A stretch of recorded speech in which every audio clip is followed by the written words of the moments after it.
certified by Google. Woo! Taken abroad.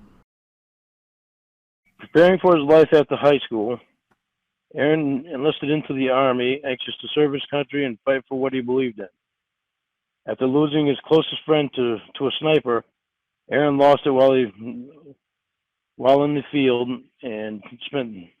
Should probably turn that other light on. Aaron lost it while in the field and spent 3 months in a psychiatric ward until being shipped home. Once home, he falls in love with Brooke, a girl that he meets on a blind date. Not long after getting engaged, he begins having nightmares of his time in the Iraqi war, but puts it off as nothing serious. When the nightmares become more intense, Brooke talks to Aaron about seeing a psychiatrist, and because of the deep love that Aaron has for his family, he agrees. Unfortunately, the intense sessions with the psychiatrist don't help, and the nightmares begin to affect Aaron further. Aaron can no longer fight the right and wrong of the murders he's about to commit. In the end, justice is served with the heartbreaking death that Aaron did not plan on. On the bottom of this, I'm supposed to give 50% of the net profit to Wounded Warrior Project, but I haven't pushed the sale of the book because of the crap that was going online. This book is dedicated to my brother Michael, who died at birth, and my mother, who has been through more hell than any one person should have gone through in a lifetime, and still manages to be as sweet as she can possibly be, and still be there for all of her children and grandchildren to help out. This book is also dedicated to all the men and women of our military that has been deployed to war as a whole person, came back lost within themselves. God bless each and every one of you, and may you find your way back to yourself again. After the dedication page is the donation page. 50% of all net profits made from the sale of this book will be donated to Wounded Warrior Project. The author of this book hopes to encourage others to donate to this cause, to give back to United States soldiers what they have given to their country.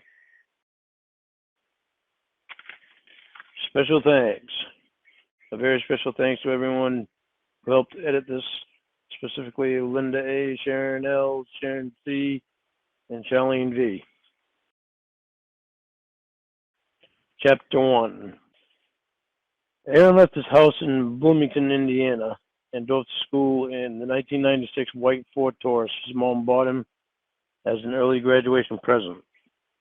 It was a cold December morning, and the roads were slippery from the fresh layer of snow that had fallen the night before. He reached over and pressed the power button on his new Pioneer AM/FM radio CD player that he had just installed professionally at the local garage. He flipped through the channels until he found the local country station so he could hear the weather report for the day before arriving at the school. He smiled when the newscaster's report said that it would be sunny and clear all day. Aaron knew the Army recruiter was scheduled to be at the school that day and didn't want the weather to force him to reschedule. Ever since the terrorist attack on 9/11, Aaron knew what he wanted to do after graduation. His heart was set on going to Iraq and fighting for the freedom of the United States and the freedom of the Iraqi citizens. Pulling into the school, Sadie, you want to relax there? Pulling into the school parking lot, Aaron weaved through a couple of rows of cars and that belonged to other students until he finally found a parking space. Gathering up his backpack, he got out of his car and made his way to the school in his home room, his mind on meeting with the Army recruiter. The bell rang at 11. Aaron had 45 minutes to eat lunch and talk to the Army recruiter. He gathered his books off his desk and walked to his locker. His friend Derek was waiting for him when he got there. "Hey, Aaron," he said as he reached his locker. "Hey, Derek, what's up?" Aaron replied. "Not much. Just thought I'd see if you wanted to ride to the store with me for lunch." "I can't today. The Army recruiter is here, and I'm going to talk to him right after I'm done eating. Sorry, maybe tomorrow, though." All right, Derek said as he slapped Aaron on the back. I'll talk to you later then. Aaron closed his locker and headed for the cafeteria. He got in line with his tray and grabbed a slice of pizza, 2 cookies, and a can of Pepsi. He sat down at the first table with an empty chair, all the while paying close attention to the clock on the wall next to the door. They were at 11:10 already. He spent the next 5 minutes gobbling down his food and drink and running some questions through his mind that he wanted to ask the recruiter. What rank would he be just starting out? What would his pay be?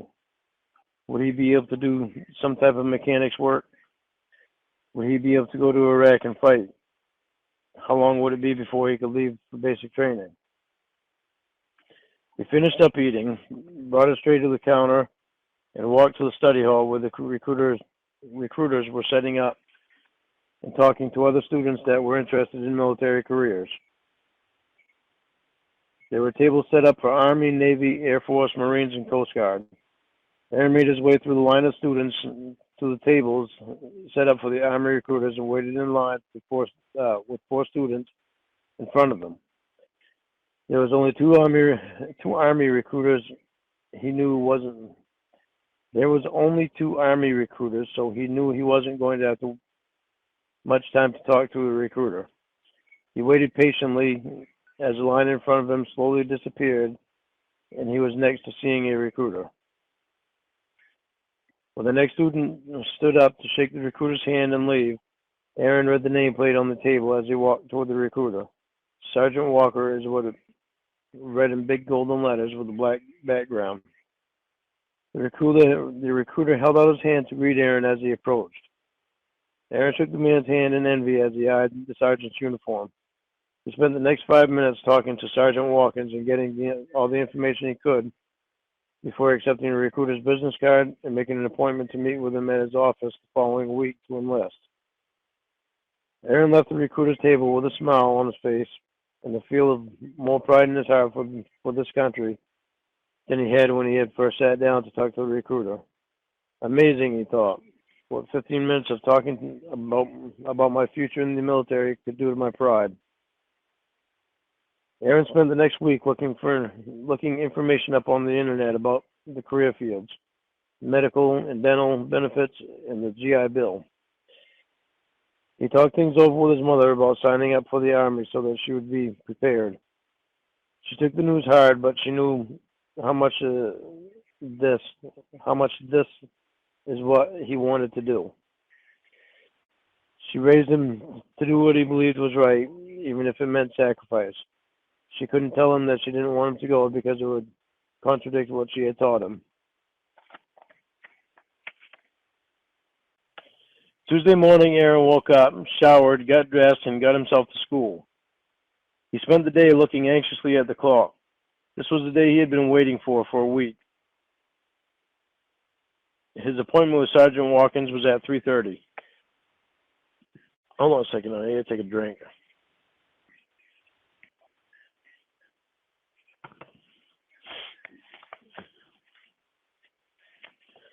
When the last bell rang for the day, Aaron hurried to his locker to retrieve his jacket and then headed to the Army recruiting office.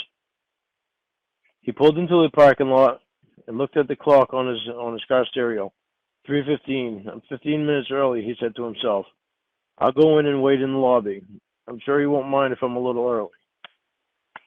Stepping out of his car, he looked up just in time to see an Army Humvee driving by. He stared at the big vehicle in awe.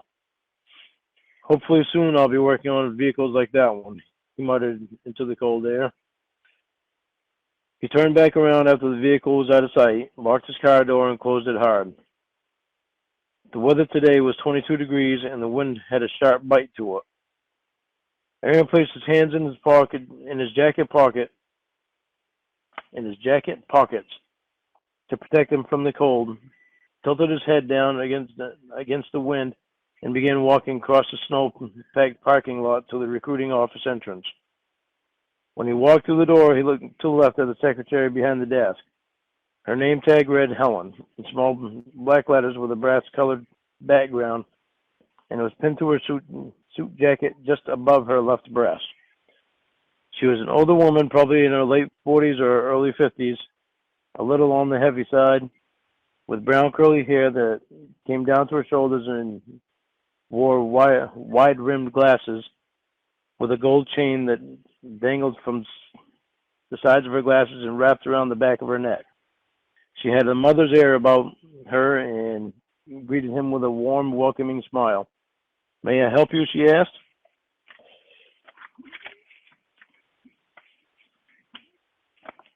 "Hi, I have an appointment with Sergeant Watkins at 3:30, he replied. "And what is your name?"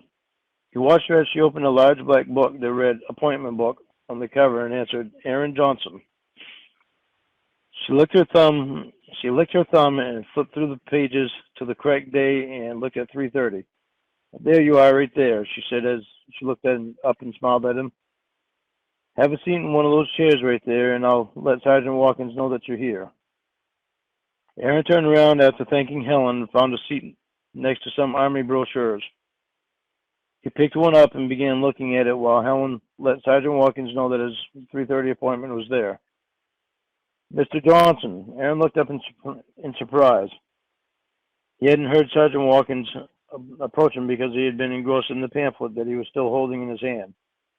He folded the pamphlet back up, set it back in its place, and stood to shake Sergeant Watkins' hand. "How are you doing today?" Sergeant Watkins asked him. "Fine, sir," Aaron replied. "How are you?" "I'm doing great, thank you. I see you're ready to sign up, today, huh?" "Yes, I am," Aaron replied.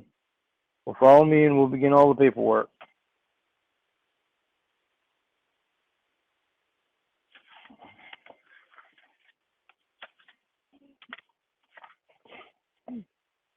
Aaron did as Sergeant Watkins directed and fell in behind him. As he entered the office, he looked around at all the certificates on the walls. The envy Aaron held for Sergeant Watkins, for the sergeant, began to grow to a minor case of idolism. He sat down in the chair in front of Sergeant Watkins' big desk and watched as the sergeant put together a new folder with Aaron's name on it. By 5:30, Sergeant Watkins had all of Aaron's enlistment forms filled out and had him set up for an appointment for a physical. Aaron left the recruiter's office pleased with what Sergeant Watkins had done for him. In 1 month, he would be on his way to getting a physical and being sworn into the United States Army. A smile spread across Aaron's face as he opened his car door and climbed inside. In just a few short months, he would be on his way to basic training. After talking more with his mother that night, Aaron went to sleep dreaming of his future in the United States military. Chapter 2.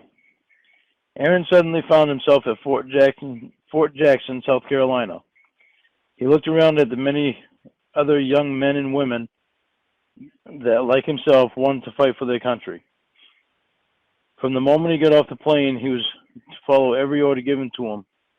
He was surprised to see that they had not waited until the following day to start demanding orders. He quickly realized that his life was no longer own, and he had rules that he had to follow that were made by other people. "It's all worth it," he spoke softly to himself. "This is my dream, and it's what I've wanted for a long time, even if I don't like being told what to do." After a couple of weeks of day in and day out routine, things became much easier for him. Even taking orders and following them had become a thoughtless action. It seemed like time had flown by when finally his 9 weeks of basic training had ended and he was already in his 5th week of technical training school. "I can't believe this time had gone by so quickly," Aaron said to his mother, who was on the other end of the phone.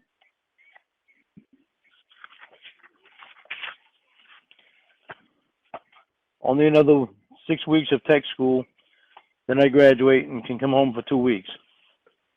I'll be happy to see you again. I've missed you." He heard his mother begin to cry as she said the last 3 words. "Mom, I know this has been hard. I have to tell you that after I come home, Mom, I know this is hard, but I have to tell you that after I come home for 2 weeks, I have to go to Fort Dix, New Jersey for 2.5 months of training to go to Iraq. He waited a few long seconds for his mother to absorb the news. Are you all right, Mom? He asked. I'm fine, son. I had a feeling that you were going to go over there from the beginning, so I've been preparing myself for it. This is what I've wanted to do, Mom, and it makes me happy, he said to reassure his mother.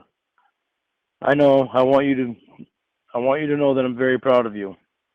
The words she said to him sank deep inside and brought a smile to his face.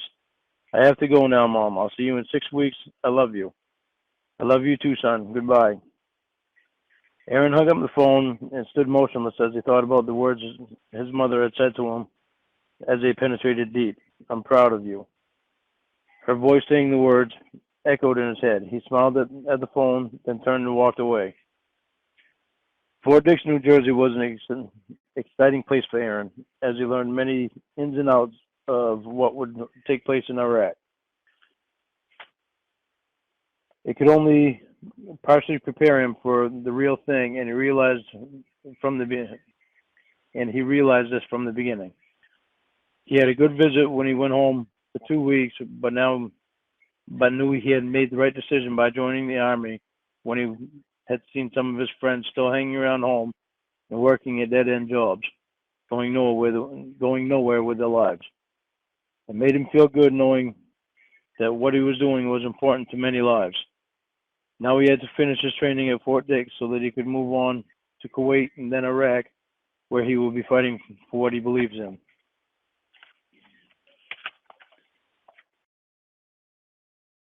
Chapter 3. Aaron looked down at his watch as he stood beside his fellow soldiers, dressed in his BDUs with his backpack securely fastened around him. 4:30 a.m. Iraq time. This was it, he thought to himself. This is the moment I've waited so long for and trained so hard for. He could feel his anxiety growing when he fell in behind his fellow soldiers to step aboard the plane that was to carry his unit of 51 soldiers to Iraq. His unit leader, Staff Sergeant Buchanan, was the last man to step aboard the plane before they closed the door and headed for the runway. Aaron closed his eyes when he felt the plane picking up speed. He could feel the bumps from the runway easily through the soles of his combat boots and the bottom of his feet. Then he felt his body move. Shit, I just lost my place. Then he felt his body move at an uneven angle as the nose of the plane began to lift off the ground and speed off into the air. He said a silent prayer for himself, his family, and his fellow soldiers. He opened his eyes to find his unit leader, Staff Sergeant Buchanan, looking at him. He gave him a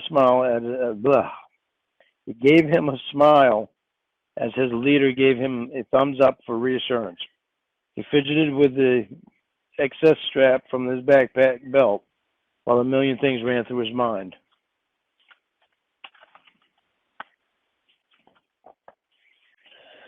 The flight to Iraq seemed to take forever. He wasn't sure he was prepared for what he was going to see when he got off the plane, but knew there was nothing he could do about it now. Aaron felt his stomach suddenly turned very warm while he felt the plane begin to descend. In just moments, he would be landing in the country that would change his life forever.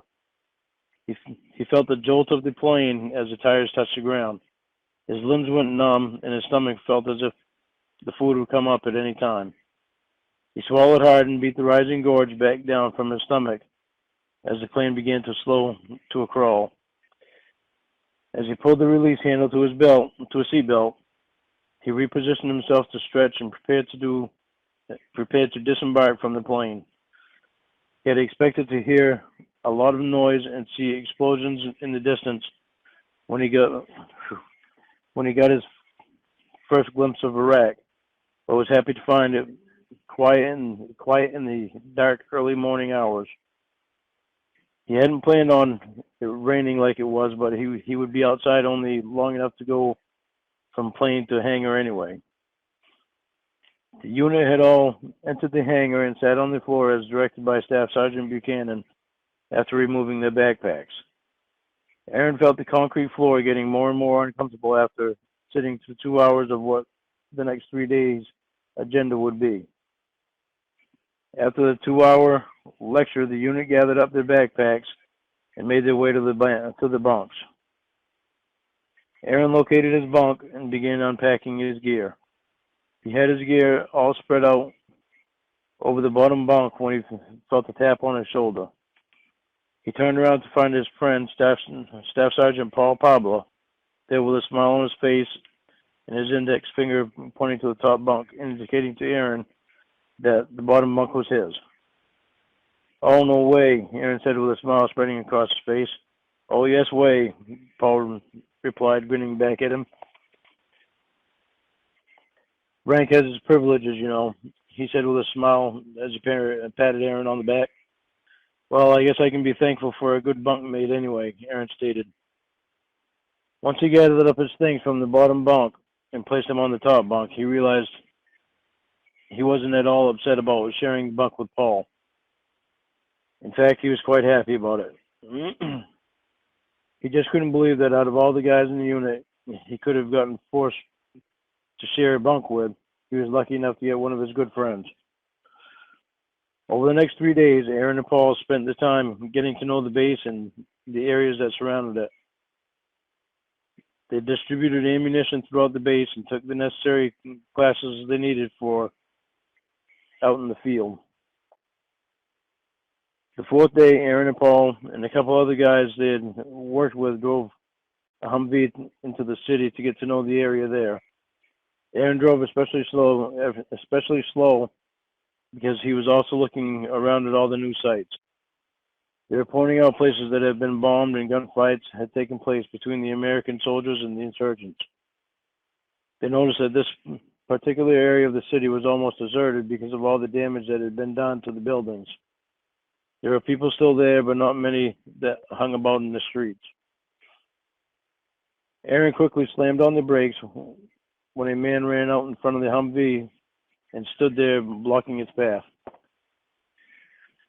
He couldn't figure out why the man would want to run out in front of a moving vehicle, especially one as large as a Humvee. Aaron sat there and looked at the man for what felt like 20 minutes, but in reality it was nothing but mere seconds. The man had short black hair with a long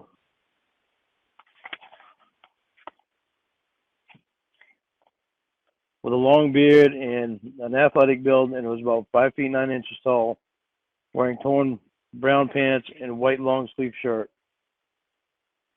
Aaron looked over at Paul, then they suddenly realized that this guy was a suicide bomber. All 4 men in the Humvee ducked down just in time as the man in the road blew himself into pieces. After the explosion, all 4 men sat up and looked at each other with a sigh of relief that they were still alive. "I can't believe that just happened," Aaron said. "We better call in the base and let them know what happened," Paul stated. "We'll have to cordon off the area until the police get the mess cleaned up." They called into the base to inform them of the suicide bomber and that it killed no one else but the bomber himself. Then they got out of the Humvee to rope off the area. When Aaron stepped out, he grew pale at the sight of the human flesh that had been stuck to the vehicle and the building walls around him. Honey, I hope stuff like this doesn't give you nightmares. As he took his first step,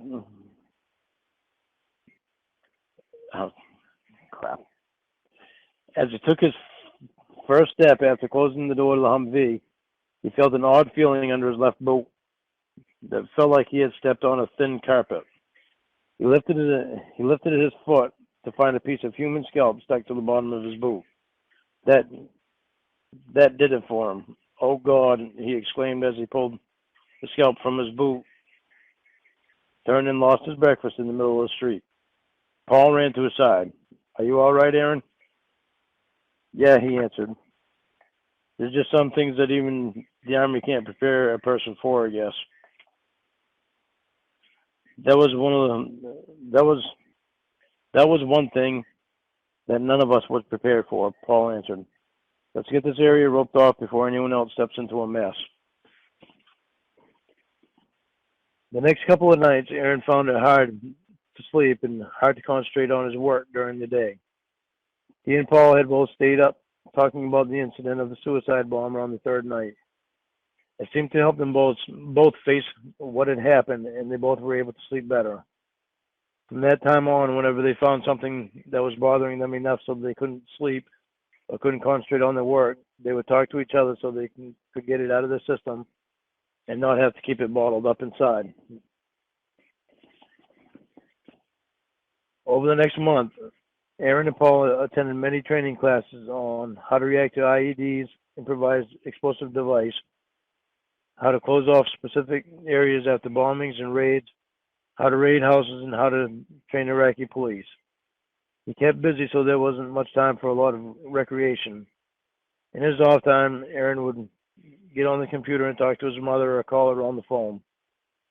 If he and Staff Sergeant Pablo had time, they would get into a game of basketball or play a couple of video games. During the first month, there was a couple of rounds of mortar that hit the base that Aaron and Paul had to help clean up.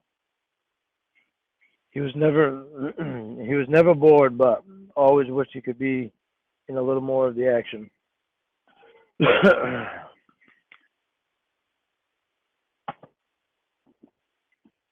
Do you think we'll ever see any more of the action than what we're seeing here, Paul? Aaron asked. Yes, I do, Paul replied. And from what I've been hearing, it's not going to be long before we do. Aaron gave Paul a stunned but enthusiastic look after his comment. What have you heard? He asked as he leaned in closer to make sure he didn't miss a word of what Paul was about to tell him. Well, from what Staff Sergeant Buchanan was telling me, the Marines are pushing a group of insurgents toward the outskirts of Mosul, and we have to help corner them. We'll be going right into the middle of the action to repair any vehicles that break down and are expected to fight if necessary. So we'll have to go in with our weapons ready to fire. When is this all supposed to happen? Aaron asked with anxiousness. Within the week, Paul replied with a slight grin, knowing how much Aaron wanted to be in the middle of the fighting. Have they made up teams yet? Aaron asked, pushing to learn more of the situation. Yes, you and me are on a team with Private Baker and Private Gentry, Paul answered. Do Baker and Gentry know about this yet? No, I just found out about this morning. I was supposed to wait until this evening to inform you all of it at the same time, so if anyone asks, you don't know anything about it yet. Aaron looked at his friend and smirked. All right. The rest of the day, he did his best to keep his mind on his work, although it wasn't easy. That night, he lay in his bunk, thinking about being in the middle of the action. It took him a couple of hours to get to sleep. Over the next few days, excitement grew more and more as he waited anxiously for word that the Marines had pushed the insurgents to the point where the Army was now needed to help corner them. Paul could see Aaron's anxiety as he approached him. He'd been seeing it over the last few days. I know you've been anxious for word for us to go out into the action, Aaron. I just wish I could share your enthusiasm. Paul watched Aaron's shoulders fall because Aaron was hoping he was coming with word about the insurgents. Paul hesitated as he saw Aaron's eye and watched a smile appear on Aaron's face when he blurted out, "We have to be packed and ready to leave in 1 hour. We're also changing our position, too." Aaron gave Paul a dumbfounded look as he asked, "What do you mean changing our position?" "We're not going into work on vehicles. We're going into fight," Paul explained. What made them change our positions?" Aaron asked. Ouch. The insurgents kidnapped the taxi driver and are threatening to kill him if their demands are not met. Paul shifted his gears in his voice and tried to hide his nervousness. "Let's get this stuff ready. I have to inform Baker and Gentry." Aaron began loading ammunition in the Humvee while Paul fetched Baker and Gentry. When they returned, the four of them had the vehicles loaded and ready to move out in 40 minutes. "Okay, men, who wants to drive?" Paul asked. Aaron stepped forward. "I'll drive." "Okay, let's go then." They all piled into the vehicle. Aaron in the driver's seat and Paul riding shotgun with Gentry and Baker in the back.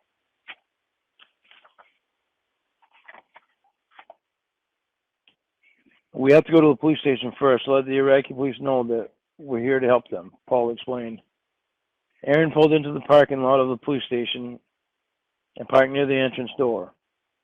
He turned the engine off and noted the shabby look the building held.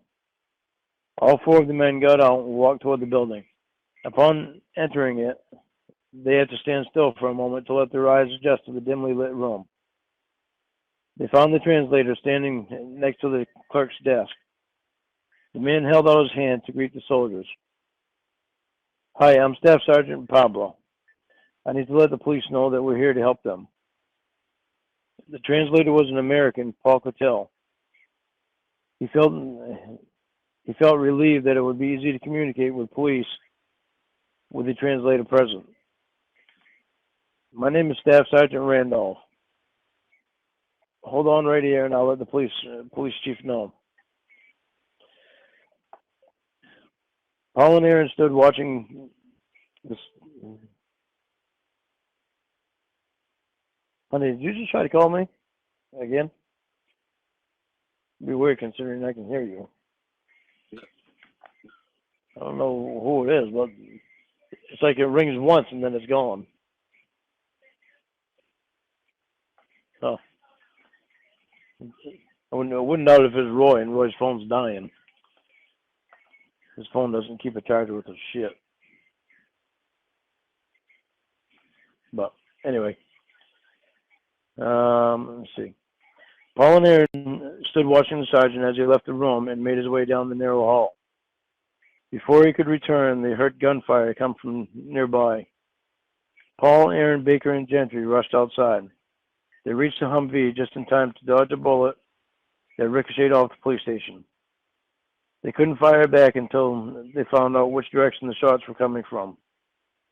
Then another bullet hit the police station, closer to the Humvee this time. Are they trying to hit the Humvee? Aaron asked himself.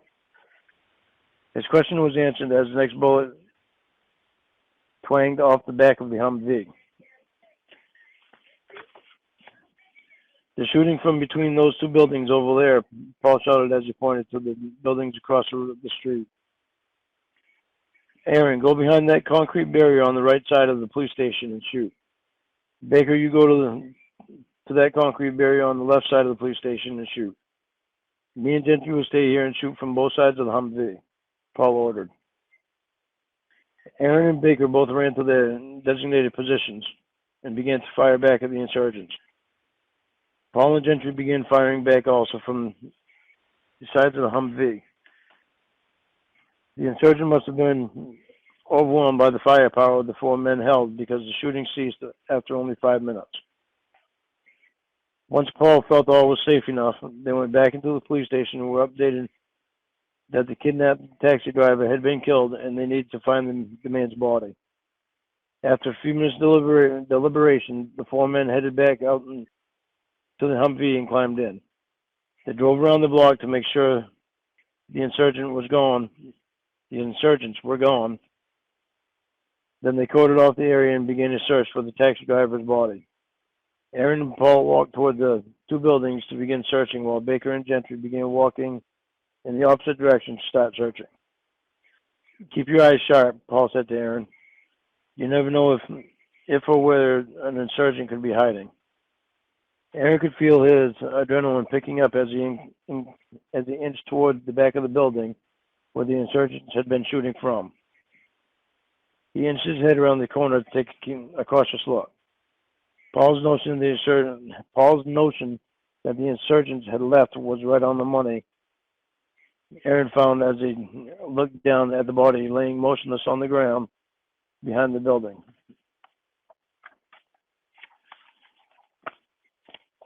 Aaron and Paul walked up to the man with caution, checking for any bombs that the insurgents may have left behind as a booby trap. To their relief, there was none. They looked down at the lifeless body of the taxi driver. Not an old man, Aaron said to Paul. Late 20s or early 30s, maybe. Then Aaron looked down at the hands tied behind the man's back and his ankles crisscrossed. He moved his eyes to the back of the man's face. He moved his eyes back to the man's face that lay with one cheek flat against the dirt and saw the bullet hole between the man's eyes just above his brows. The man had been killed execution style. A tear appeared from Aaron's eyes and his face grew pale. He felt a great pain for the man that had been carelessly murdered. Paul put his hand upon Aaron's shoulder. Let's call it in that we found the man's body so that they can give him a proper burial as soon as possible. Aaron wiped a tear from his eyes, then turned with Paul to radio Baker and Gentry that they had found the body and to meet them back at the police station. After letting the police know that they located the body, Aaron, Paul, Baker, and Gentry piled back into the Humvee and headed back to the base. Paul and Aaron held quiet up front as Baker and Gentry drew a short, chopped-up conversation between the two of them on the ride back. Both Paul and Aaron knew that they should probably spend a couple hours talking to each other about the feelings and what they had seen and been through that day, but neither could find the words to begin talking about it, so they both just lay silently, staring into the dark. It was about 1 a.m. when Aaron had finally drifted off to sleep. He was having trouble all night as he tossed and turned and finally woke up around 4 a.m. in a cold sweat from the nightmare he'd been having. He lay there deep in thought and motionless as a tear rolled down his cheek. It took another hour before he fell back asleep. It was 8 a.m. when he finally awoke. He was late for work, but Paul had left a note on his bed explaining to him that he knew he had a hard time sleeping, that he didn't wake him up for work because he knew he needed the rest. He tossed and turned all night last night. Get a shower and get dressed and come into work when you wake up, the note read. Aaron pushed the thoughts of the previous day's events out of his head the best he could and climbed off his bunk. He gathered up his things and moved to the shower to wash the night of sleep away and thoughtlessly slid into his uniform. He tossed his cap on his head and walked out to the door. He tossed his cap on his head and walked out the door and walked to the mess hall to get some assistance from a cup of coffee and a biscuit for some energy. The next week and a half was all repetition. Go to work, then to bed. All the while, Aaron still had thoughts of the taxi driver. The images of the lifeless body lay there in front of him, haunted Aaron every night in his dreams. He called home and talked to his mom and let her know some of the events that had taken place and to reassure her that he was all right. Even though he tried to disguise the tone in his voice so his mom couldn't see how much he was bothered by the things he had seen, he still got the feeling that she could tell he had changed from the last time she had talked to him. Aaron hung up the phone, feeling better after talking to his mother. Somehow hearing her voice had restored a comforting feeling that was lost at the sight of the dead taxi driver. 3 weeks had gone by since the shootout with the insurgents at the police station. Paul walked over to Aaron with a look on his face that told Aaron something was up.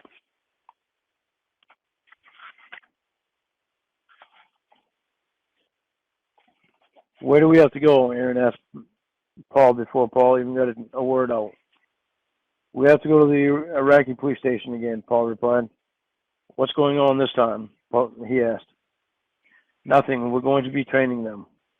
Paul looked at Aaron and noted the sigh of relief and also a hint of regret on his face.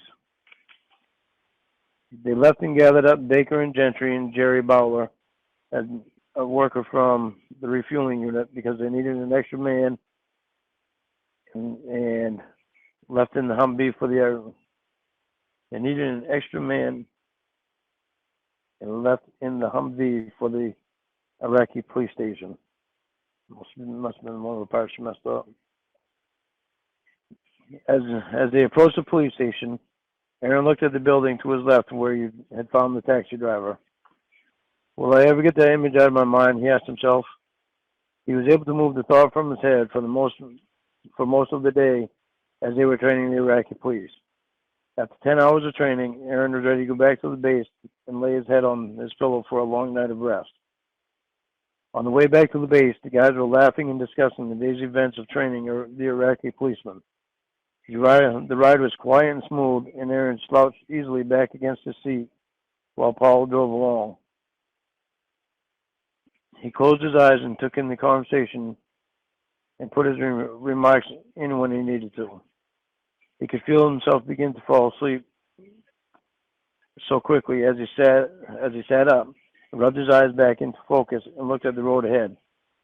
Just as his eyes got focused, an explosion threw the Humvee sideways, and Paul slammed on the brakes as he was now placed on the opposite lane. Is everyone all right? Paul asked.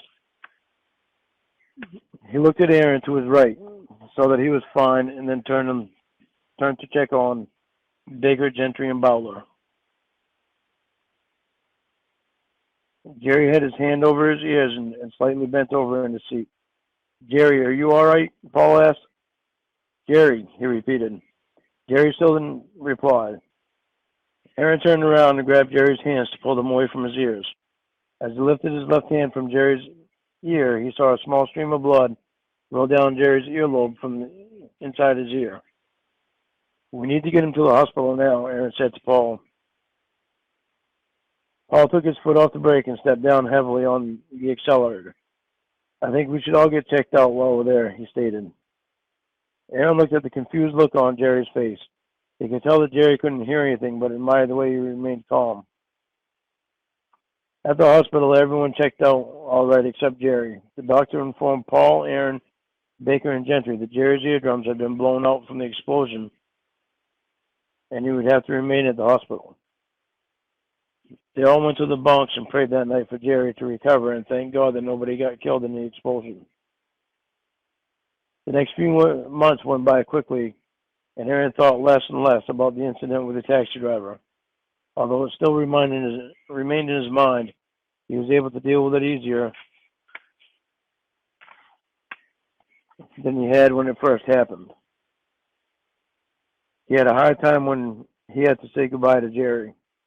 Although he still had his life, thank God, he would never be able to hear again because of the explosion that took his eardrums. Aaron spent most of the time with Paul, even when they weren't working and training the Iraqi police. They grew very close, and Aaron was happy he had someone he could confide in when he was having a hard time. He couldn't imagine how much harder his time in Iraq would have been if he didn't have Paul there with him. Aaron would call his mother about once every 2 weeks, along with write her letters to let her know he was all right and to update her on everything that was going on. He let her know that even though he was proud of the things they were doing to help the Iraqi people, he had a hard time dealing with some of the things he'd seen happen and been through. Things aren't at all what I picture in my head when I joined up, Mom, he'd say. Most of the time, his thoughts would drift back to the suicide bomber and the taxi driver. There had been much more since then, but for some uncertain reason, he would still think back to those two incidents. Maybe it was because they were the first things of this nature he'd ever witnessed in his innocent life. His mom let him know that she could tell he had changed just by talking to him on the phone. How can you tell just by talking to me on the phone? He asked. I'm your mother. It's my job to know these things, she replied. As much as he tried to hide his feelings, she still knew. He was always amazed at the insight his mother had into his life. Paul would always tell Aaron, if it weren't for mothers, this world would be a hard place to live in. Chapter 4. Wait a second, I want to see something. Okay. Chapter 4. Aaron rolled over and woke up to Paul shaking him. Get up, lazy bones. It's time to go to work. Slowly but surely, Aaron was able to get up enough energy to sit up in his bed. What time is it? He asked. It's 7 a.m. Time to start the day, Paul replied. Aaron threw the blankets off of him and crawled down from his bunk. Paul was already dressed in his uniform and was brushing his teeth. You got up kind of early, didn't you? Aaron asked his friend. Yep. We have to be at the Iraqi police station at 8 this morning, so you need to step on it, Paul replied. Why do we have to be there so early? Because I have to direct traffic today, and it's expected to be a bit heavier this morning because of the new troops coming through.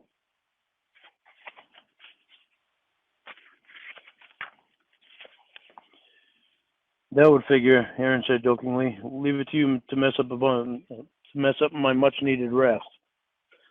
Paul patted Aaron on the back and replied, You know I wouldn't do it if I didn't care. Aaron smiled at him as he watched his friend walk away and continued to get dressed. This morning had gone by rather quickly, and Aaron and Paul sat on a concrete barrier and ate their lunch. Sometimes 30 minutes for lunch just doesn't seem long enough, Aaron said. Yeah, I know what you mean, Paul replied, especially when I have to stand in the middle of the street all day directing traffic. It kind of makes the feet a little tender. Well, at least your feet will match your head, Aaron cajoled. I can't let you be the only one with a tender brain, Paul retorted. After they finished eating, they returned to work. Aaron looked forward to the end of the day when him and Paul could go back to the base and give their feet a well-deserved rest. At 2 o'clock, Aaron came out of the police station and walked to the Humvee and stood waiting for Paul to join him for their afternoon break. Paul saw Aaron and signaled to him that he would be right with him. Aaron waved back to him and turned to open the door to the Humvee when he heard a gunshot. He quickly turned around and looked at his friend. Paul stood there with his hand above his heart and to the left. He looked up at Aaron, stumbled 2 steps toward him in the road, and then collapsed. Paul! Aaron shouted. Aaron paid no heed to the 2 gunshots that were fired at him as he ran toward his injured friend. When he reached Paul, he bent over him and helped his friend to his feet and helped him get behind a car that had been abandoned in the middle of the street after hearing the gunfire. He helped Paul prop his back against the car as he sat him on the ground, then lifted his M16 rifle from his shoulder and took aim in the direction the shots had come from. I can't tell exactly where the shots came from, Aaron told Paul as he looked around frantically. I'm going to shoot just above the building to scare the sniper. If I'm lucky, he'll shoot again, and I'll spot him. Hurry up and shoot then, Paul demanded. Aaron took aim just above the building he suspected that the shots were fired from. He waited a couple seconds that felt to Paul like hours. There was no return fire. The sniper disappeared. Aaron turned his attention to his friend. Aaron, Paul stuttered. Yeah, Paul, I'm here, he replied. I'm not feeling so well right now. Hang in there, Paul. The ambulance is on its way. You're going to be fine. Aaron gave all the encouraging words he could give to his friend to make him feel assured, but he knew himself that Paul was hurt bad. The ambulance arrived and moved Paul into the back and began sticking him with IV needles and setting tubes in place on the way to the base hospital. They did everything they could do to keep him stabilized until they got him set up properly at the hospital. Aaron sat in the waiting room with his hands folded in prayer and tears falling from his eyes, unsure of what he would do if his friend that had been there for him through the hardest times were to die. He raised his head after ending his prayer with Amen. All he could do was wait. He paced back and forth in the waiting room. Come on, pretty girl. Come on. Let me see. He paced back and forth in the waiting room. Minutes seemed like hours and hours seemed like days as Aaron awaited word about Paul's condition. 7:45 p.m., the doctor came into the waiting room. He gave Aaron an apologetic look, and Aaron knew that his friend had perished. We did everything we could. We thought for a while that he might pull through, but there was just too much loss of blood from his main artery, the doctor explained. Aaron turned and walked out of the hospital in silence. He spent that night in Paul's bed and let the rain of tears put him to sleep. He was awakened by Baker, letting him know that Staff Sergeant Buchanan had called him over the intercom to come to his office. After forcing himself to get up from the bed, he looked down at Paul's bed and remembered he had fallen asleep there last night because of the loss of his friend and blocked his mind from going any further. In memory, geez, that sentence was long. Let me try that again. After forcing himself to get up from the bed, he looked down at Paul's bed and remembered he had fallen asleep there last night because of the loss of his friend and blocked his mind from going any further in memory to prevent breaking down in tears again. The loss had taken its toll on Aaron. He had done all he could to do at the time to get Paul to the hospital at the time. But he still couldn't help but beat himself up with what-if questions. What if I would have just kept running once I had him on his feet and what if I would have just kept running once I had him on his feet after I helped him up from being shot? What if I would have called for the ambulance before running out to help him for safety? What if I would have been paying more attention at the time to the surroundings? Why wasn't I paying more attention to the surroundings? Why wasn't we wearing our bulletproof gear? He would be alive right now if we would have had our bulletproof gear on. After a moment, he realized the questions he had were endless and he just couldn't understand. He was overwhelmed by the whole thing and was mentally drained right now. He pulled his mind away from the incident the best he could and continued to get dressed. He moved himself to the latrine to shave and brush his teeth. While standing in front of the mirror shaving, his mind got lost in thought again as he stared blankly at his reflection. He didn't snap out of it until he realized that he had cut his cheek from the pressure he had put against the blade. Aaron knocked on Staff Sergeant Buchanan's office door. Enter, Staff Sergeant Buchanan yelled. Opening the door, he moved quickly and steadily to Buchanan's desk and stood in silence as he waited to be addressed by the staff sergeant. Aaron, Buchanan spoke. Please have a seat. As he sat down, he fought to keep himself from breaking down again because of all the thoughts racing through his mind. His eyes were an ocean of tears ready to flood his cheeks, but somehow he kept them back. I'm sorry about the loss of Staff Sergeant Pablo. Buchanan spoke again. I know you and him were very close, like brothers, you might say.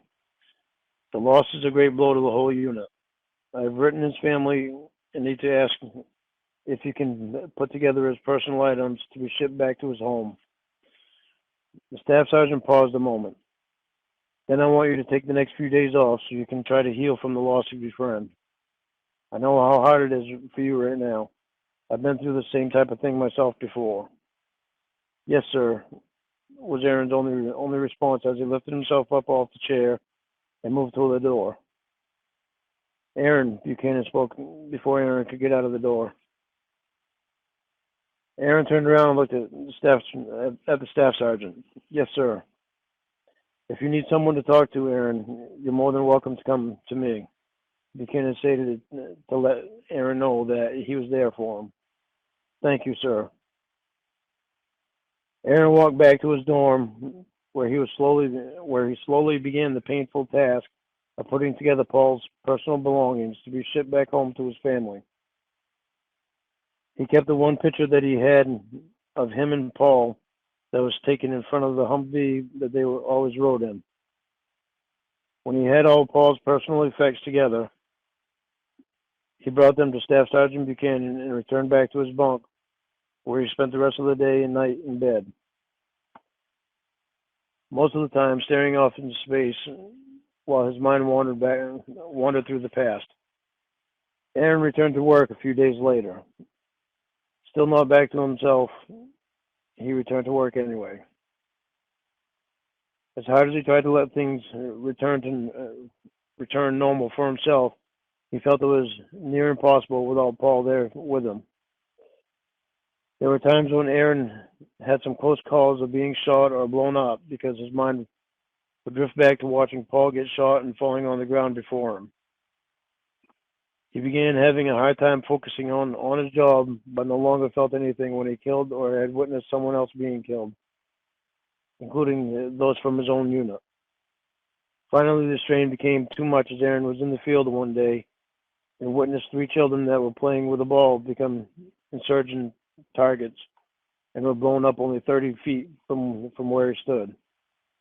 Aaron stood paralyzed and had to be moved physically by 2 unit teammates.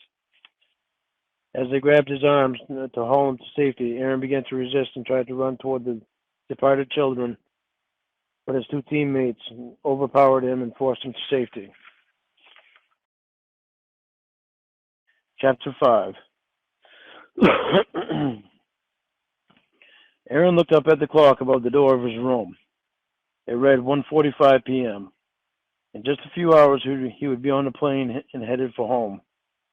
He spent the last 3 months in the psychiatric ward of the hospital trying to get back to a normal state of mind. The doctor had told him the images that he had seen and the echoes of the cries that he had heard would never leave him, and there was I'm losing my place here. And there was no way anyone could make him forget what happened. The only thing anyone could do was help him to learn how to deal with them so that he could continue on with his life in a somewhat normal way. It's been 3 months since he lost it in the field, but in his mind it felt like it just happened yesterday. He began to wonder if he was ready to leave the hospital and be in society without supervision. The last thing he wanted to do was to hurt an innocent person because of an unconscious state of mind. "No," he said as he looked into the mirror of the small bathroom. "I'm ready. The doctor wouldn't release me if he didn't think I was ready." He pulled on his thin jacket, went to the bed, closed his suitcase, and picked it up along with his briefcase full of papers, and then walked out the door. On his way to the checkout desk, he met a nurse in the hall that had helped the doctor with Aaron while he had been there. He talked to her for a few minutes, then she gave him a hug and wished him luck as he lifted his suitcase from the floor and started toward the checkout desk. Aaron took one last look around before he boarded the plane. He never really thought he'd be at all upset about leaving the place where he had lost so much of himself. But he felt a strained feeling in his stomach. He felt a strained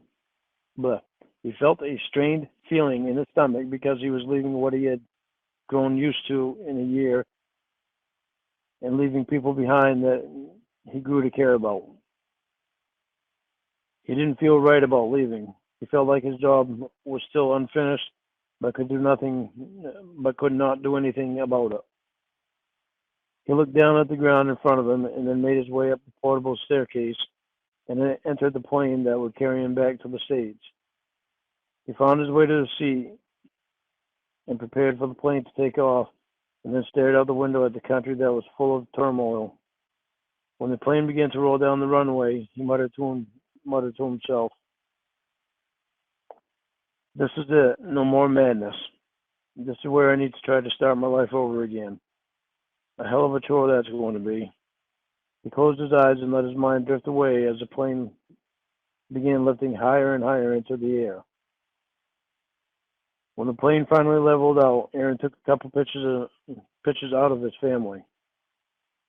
He prayed that he could be the person they expected him to be. He always did his best to make his mother proud of what he'd done, but this was altogether different. Maybe not for her, but it was for him.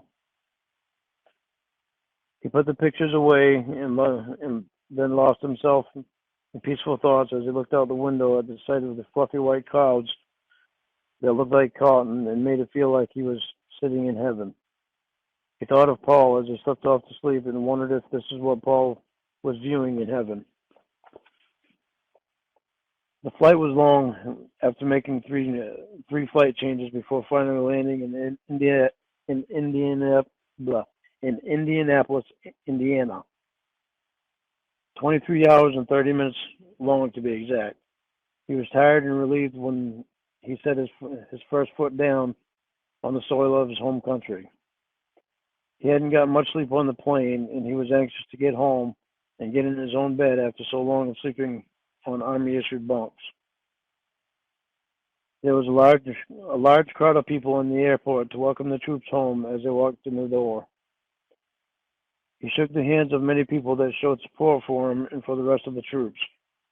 After getting about three-quarters of the way through the crowd, Aaron caught a glimpse of his mother and began moving toward her with a happy but nervous smile on his face. Before he could set his bags down, she threw her arms around him, and he felt her joy and relief that he was home. "I'm so happy you made it home safely," she muttered to him. Was he home safely? He thought to himself.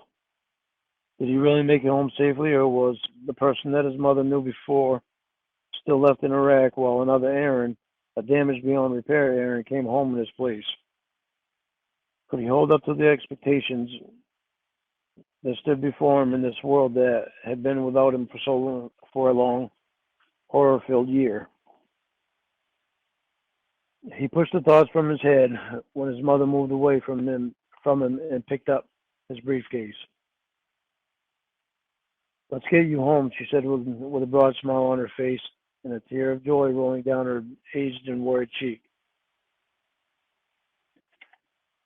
Aaron picked up his suitcase and followed her to the car, waving and saying thank you to the people that gave him praise, and they walked behind him. Honey, you there? Okay, I hear you now. He set his suitcase in the trunk and closed it, then went around to the passenger side of the car and sat himself upon the soft, warm leather seat. His mother, already sitting in the driver's side, started the engine and gave him a quick, proud glance. She realized he was deep in thought when he had his head down and his eyes closed. "Aaron, are you all right?" she asked him with a worried look upon her face. Aaron opened his eyes and looked at her. She saw a tear falling down his cheek. "I don't deserve all this attention," he told her. "All these people I hear praising me and the other soldiers, while there are people dying over there still." He looked away at the parking area, then back at his mother again. He saw the worried look on her face, so he changed gears quickly to assure her that he was fine. "I'm sorry, Mom. Let's go home," he said to her with a smile. He said to her with a smile that wondered if she could see that he had painted on. She put the car in gear, and they quickly made their way out of the airport parking lot and onto the highway that would take them home. Moving the car in the right lane to get on the off ramp, she began making small conversation with him to get his mind off whatever it was he was thinking about. "So how was the flight back to the States?" she inquired. "It was good. A little bumpy at times, but some turbulence is expected in a flight as long as that one," he replied. "I hope you don't mind, but I redecorated your room. I painted it blue with red and white border paper. I also had the old brown carpet replaced with a light blue one," she described. "I don't mind. It actually sounds pretty nice. That brown carpet was old anyway. That needed to be replaced, Aaron stated. Yeah, I wish I had the money to do it when you were still in school, but money was tight then, she replied. Are you trying to tell me I was expensive? Aaron asked with a joking tone in his voice. No, I wouldn't say a thing like that. She joked back at him with a wink in her eye and a pat on his leg. He gave her a smile and moved his eyes back to the road. He all of a sudden got covered in a cold sweat and his heart began racing when his mother slowed to make a right hand turn and he saw his friend Paul standing at the corner in uniform with an M16 rifle resting on his shoulder. Aaron rubbed his eyes quickly and looked again. Gone. Nobody there at all. What was that all about? He wondered. He looked over at his mother to see if she had seen the panic all over him. Thank God she had her attention focused on the road. He did his best to quickly calm his heart rate and remove the sweat from his face without giving away any hint of something happening.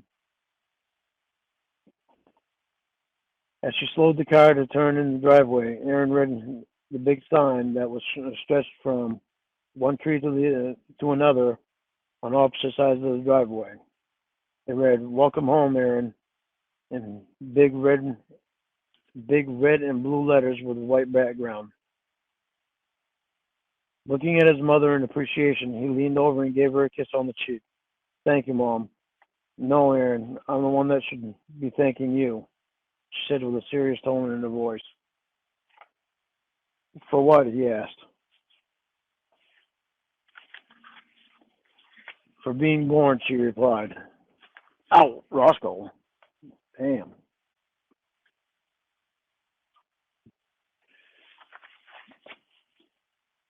He watched a tear roll from her eyes and down her cheek and realized how lucky he was to have a mother like her.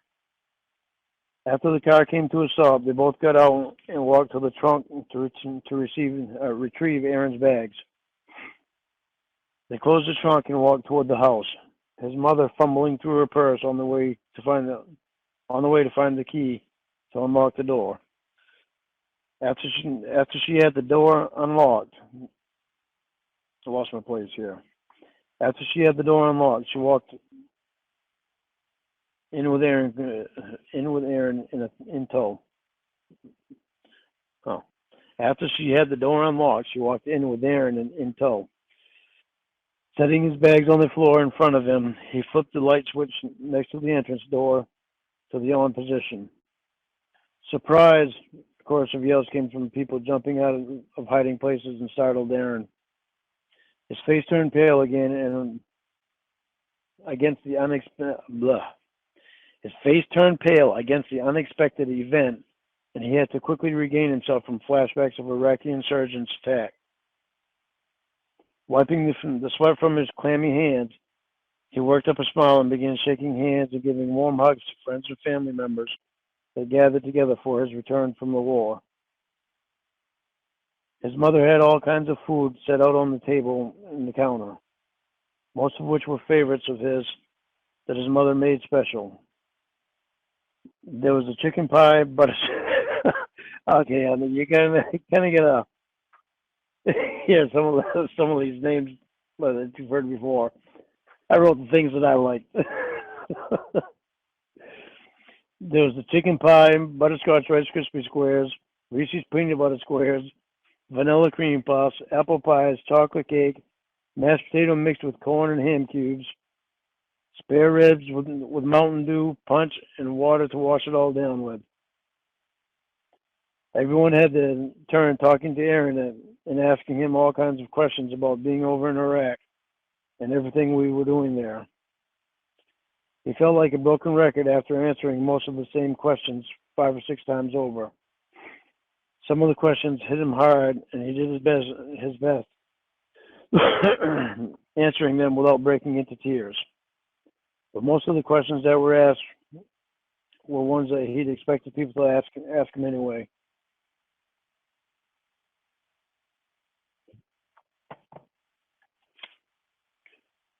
It was about 10:30 p.m. before The last couple of people finally shook Aaron's hand and gave him a hug before walking out the door to go home.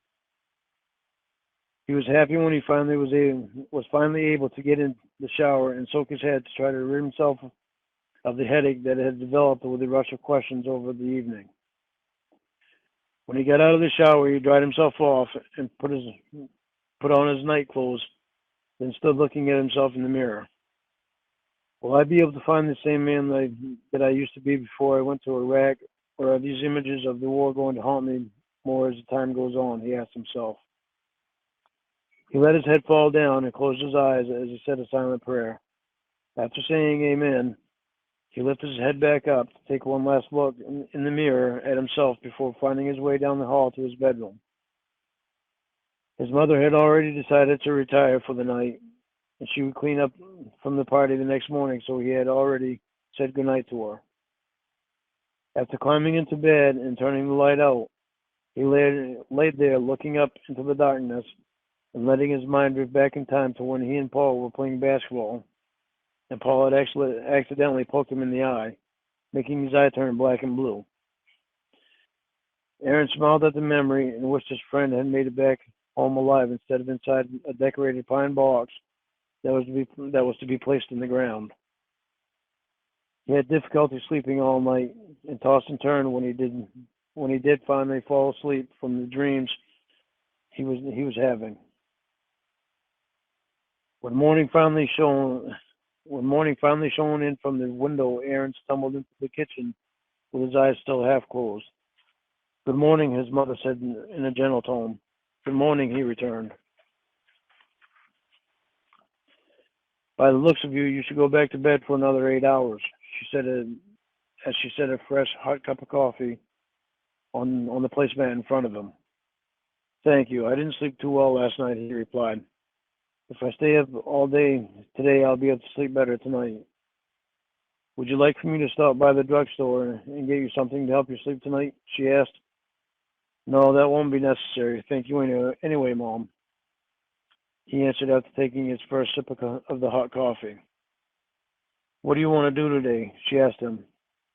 "I think I just want to stay home today and get over this jet lag. It'll feel nice to just relax and try to get some things off my mind." "All right, well, I have to run some errands, so I'll be back this afternoon," she explained. "Okay, drive careful," he demanded. "I will." He stood up and gave his mom a kiss on the cheek before she walked out the door and then closed the door behind her. After watching her drive away, he poured himself another cup of coffee, sat down on the couch, and hit the power button on the remote control to the television. He flipped through the channels until he found one with the world news on it, curious if there were any reports about the war. It was on that channel for nearly 30 minutes before they mentioned anything about the war, and he had almost fallen asleep. He rubbed his eyes and sat up straight after falling back into a slouch, so he wouldn't miss anything they had to update about the war. His eyes grew wide, his hands became clammy, and his heart rate picked up as he began watching images on the television of a suicide bombing that killed 22 people in Baghdad. It brought back sickening memories for Aaron, and tears began to fall from his already tired eyes. Maybe I should turn the channel, he thought, but he wanted to see what was going on over there. Being back home didn't make him feel separated from the country that he had just left. It only made him feel stripped of the chance of being able to regain his sanity for himself and for the innocent people of Iraq, and he was afraid that might play heavily on keeping himself from going insane. After all, a person is usually filled with self-guilt when they don't complete a task they set out to do. Was this going to happen to him? Was he going to drive himself into insanity because he was deprived of finishing a job he swore to himself that he was going to finish? Or is he filled with guilt because of the horrible way he'd witnessed people dying in front of him and he couldn't stop it? That question made frightening and disgusting images appear in his memory and brought what he felt was a cold, hard truth in the open. Those people had died because he wasn't there. Well, those those people had died because he wasn't where he should have been. He should have realized the things that were going. Christ, I'm starting to stumble with my words. He should have realized that things were going too smoothly on those days, that things were just too quiet at those times, and that he was too relaxed in doing his job. Unconsciously, his mouth fell open. His mouth, his mouth fell open as these thoughts filled his head.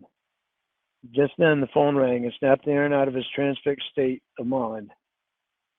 He wiped his eyes of the tears that he just realized had filled them, and then cleared his throat before picking up the portable telephone and hitting the talk button. Hello?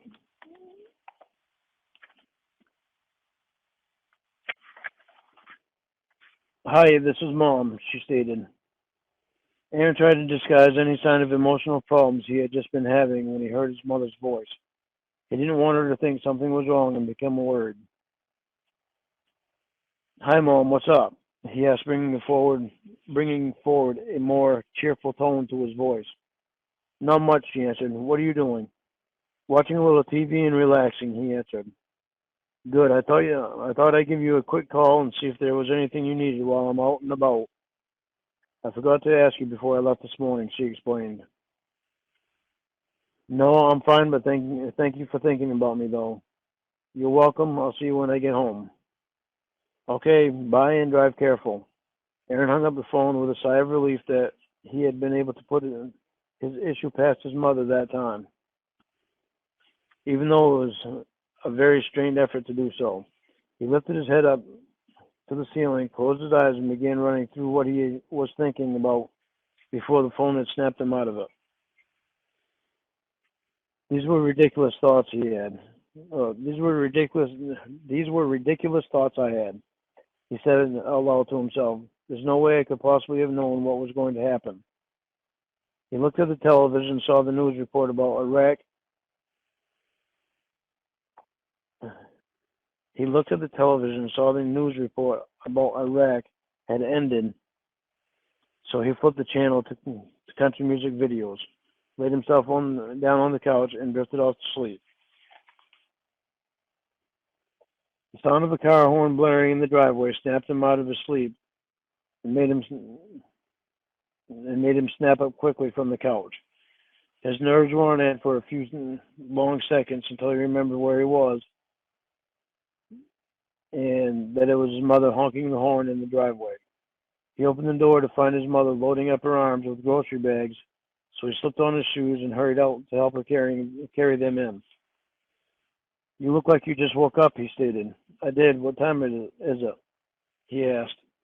It's a little after 4 in the afternoon, she answered. Wow, I guess I really must have been tired. Well, you had a long flight, so that probably wore you out. Well, I feel a lot better now, Aaron explained as he stretched and yawned before taking an armful of grocery bags. Good. Does that mean you'll help me cook dinner? She asked with a smile on her face. Yeah, I guess it does. Aaron smiled at his mom because he could tell she just wanted him to help her so they could spend some quality time together. He was happy she missed him. What are we having for dinner? He inquired. I thought we might make a pizza and then play some cards or something. Would you be interested in that? That sounds good to me. It sounds relaxing too, so it's the perfect way to finish out the day, he replied as she fit one more bag of groceries into his already full arms.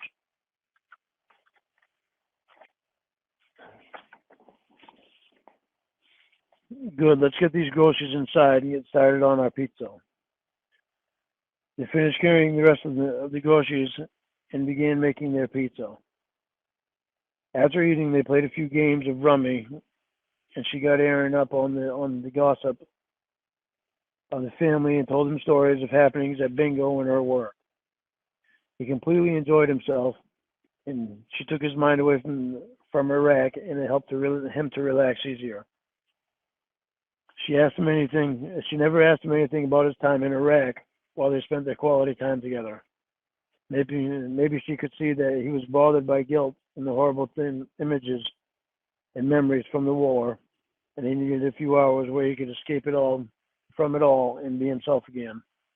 Funny how mothers could always see the most inner parts of their children when nobody else had a clue that something was wrong. It was after 9 o'clock in the morning when they finally put away the deck of cards and turned the lights out. Aaron was tired again, even though he had gotten a lot of sleep that day. He got out of his clothes, pulled back his covers, and climbed into bed, feeling good about the time he had spent with his mother. It wasn't long before he was fast asleep and lost in an endless night of tossing and turning. Aaron woke up to the smell of bacon, eggs, biscuit. Aaron woke up to the smell of bacon, eggs, and biscuits flowing across his nose. He pulled some pants on, threw a shirt on, and groggily slid into his slippers. He stumbled clumsily down the hall and into the kitchen toward the coffee pot. After pouring himself a cup of coffee and spilling a quarter of it on the counter, he toned into his mother as she spoke. "You're not the most graceful person in the morning, are you?" she said sarcastically. Aaron groaned as he fumbled with ripping off a couple of sheets of paper towels to sop up the mess from overfilling his coffee cup. "I've definitely had mornings where I've conjured up more coordination than what I have this morning," he retorted. He threw the coffee-soaked paper towels into the trash, added some cream and sugar to his coffee, and shuffled his feet lazily to the kitchen table with his coffee in hand. His mother set a plate in front of him filled with 4 strips of bacon, 3 sunny-side-up eggs, and 1 steaming biscuit that was just pulled from the oven, along with a tall glass of freshly squeezed orange juice, or so it said on the card. It didn't take him long to devour the food and down his orange juice. Once he finished eating, he began pouring his wake-up juice back into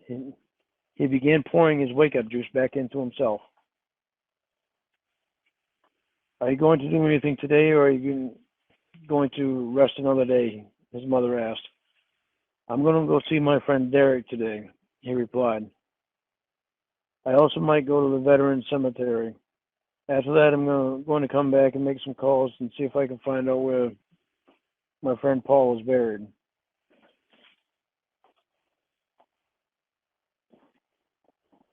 Would you like me to be home when you make those calls?" she asked him with a look of concern on her face. "No, I'll be fine. Thank you for asking, though." "All right, then. I'm headed to work now if you're all set.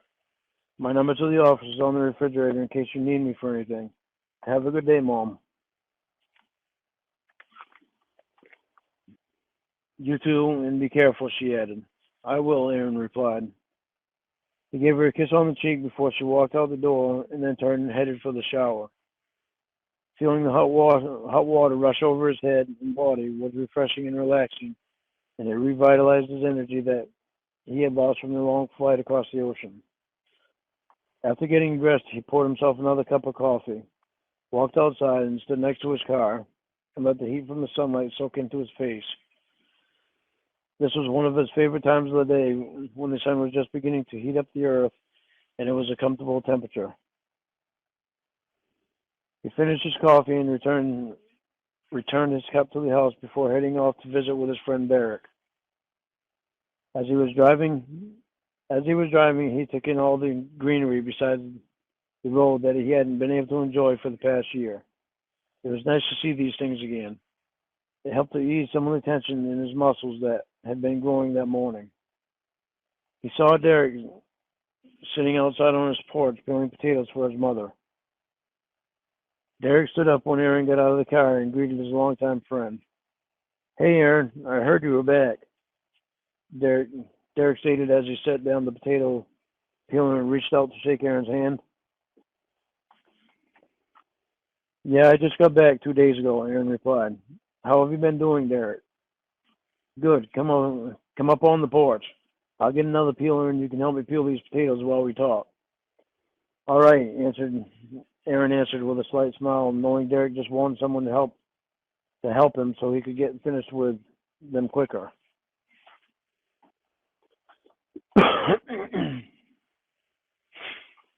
Aaron sat down in the chair across from the one that Derek had occupied when he arrived. When Derek returned with a second peeler and a couple of glasses filled with ice and coke, he asked, "You must be happy to finally be home, huh?" "Yeah, kind of. I like being over there too, though." Aaron's mind began to drift in thought a little, and Derek noticed it. I know it must be a little hard on you. I've heard some stories about some of the things people go through over there, so if you don't want to talk about any of it, I understand. "Thank you, Derek. I appreciate that," Aaron replied. They sat and talked for a couple hours while they peeled potatoes. Derek caught Aaron up on what he had been doing since graduation, plus let him in on what he knew about some of their other friends from school. Aaron stayed and ate lunch with Derek, and then went back home so he could start making calls to find out where his friend Paul was buried. Once he found a blank piece of paper, he pulled open the drawer to where his mother kept the phone book. He pulled it out and set it on the table and began thumbing through the pages until he found the phone number for the Veteran Affairs. He removed the portable phone from his base and began punching in the numbers. He held the phone against his ear with his shoulder as he put the phone book back in the drawer and waited for the call to be answered. "Veteran Affairs, how may I direct your call?" the voice on the other end asked. "Hi," Aaron replied. "I need to find out where a friend of mine is buried, and I'm not sure who it is that I need to talk to for that information." "Hold on, and I'll connect you with the proper department," the operator answered. Aaron waited patiently and listened to the hold music while he waited for the operator to connect him with the person he needed to talk to. After a few minutes of waiting, the music stopped and a young-sounding voice came on the other end of the line. "Veteran Affairs, this is Valerie." "Hi, my name is Aaron Johnson. I need to find out where my friend is buried and want to know if you could help me out with that." "Yes, I can. What is his name?" Valerie asked. "Staff Sergeant Paul Pablo," Aaron replied as he held back the hurt in his throat. "Where was your last station?" she asked. "In Mosul, Iraq. That's where he was killed also." "Give me just a couple of minutes while I put you on hold and find that information for you, okay?" "Okay, thank you." Aaron waited patiently again and listened to a different song from the hold music that he heard from the last time he was on hold. He wrote down the words "Paul's grave" on a piece of paper and traced the letters a second time while he waited and thought. Finally, the music stopped and Valerie returned on the line. "Hello, Mr. Johnson," Valerie spoke. "Yes," Aaron replied. "I've located your friend. The computer is telling me that he is buried at Mount Pleasant Cemetery in Huntington, Indiana." Aaron wrote the information Valerie had given him on the paper in front of him and thanked her for her help. He looked at the information again as he pressed the off button on the phone, took in a deep breath, and then let it out heavily. He walked down the hall to his bedroom, removed his clothes, and got dressed in his military uniform. He stopped by the flower shop on the way and picked up a bouquet of flowers for Paul's grave, along with a couple small American flags to stick on both sides of his headstone. Once he found the cemetery, he parked his car and began walking around in search for Paul's gravestone. After 30 minutes of searching, he found it, located at the bottom of the big hill under a maple tree of about 30 feet from the stream that ran beside the cemetery. He placed a bouquet of flowers in front of the headstone next to some others that someone had left there. then stabbed the long sticks with the small American flags on them into the ground on either side of the gravestone. After putting the flags in place, he sat down on the grass in front of the headstone. He looked down and plucked a couple of strands of grass from the ground, then looked back up at the headstone with his eyes full of tears as he began talking to Paul Stone. I made it home alive, Paul. I wish you were here with me. It would be really nice to have someone to talk to about what my feelings are inside. I feel like a completely different person. I feel like I'm trapped inside myself and it's driving me crazy. I try my best to hide it, but I think sometimes people can tell when something's wrong with me, especially my mom. It's hard to hide things from her, but I can't talk to her about what I'm feeling either because she didn't go through the things that we went through. Nobody can understand that feeling unless they've been there. I'm afraid it might be driving me insane. On my way home from the airport, I swear I saw you standing on the side of the road when we rounded the corner. You were standing there in your uniform holding a rifle. It kind of threw me when that happened. I'm not sure what it was about or if it was about anything, but it's let me know that I may never be normal again. Well, I guess I better be heading back home before my mother thinks something's happened to me. I can constantly see how worried she is about me. Goodbye, my friend. Aaron stood up and brushed off some loose grass from the seat of his pants and then stood at attention to salute his friend's grave. After letting his arm down, he wiped another tear from his eyes and then turned and made his way back to his car. Aaron regained his composure on his way home. He was able to have a good, solid conversation with his mother about how his day was and how her day was. I feel a little better now that I was able to go visit Paul's grave. It's in a nice location, he told her. That's good. I know you must have had a hard time with it, though.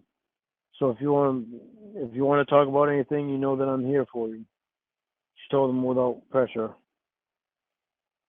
She knew it wouldn't do him any good to be pressured into talking about what he was feeling.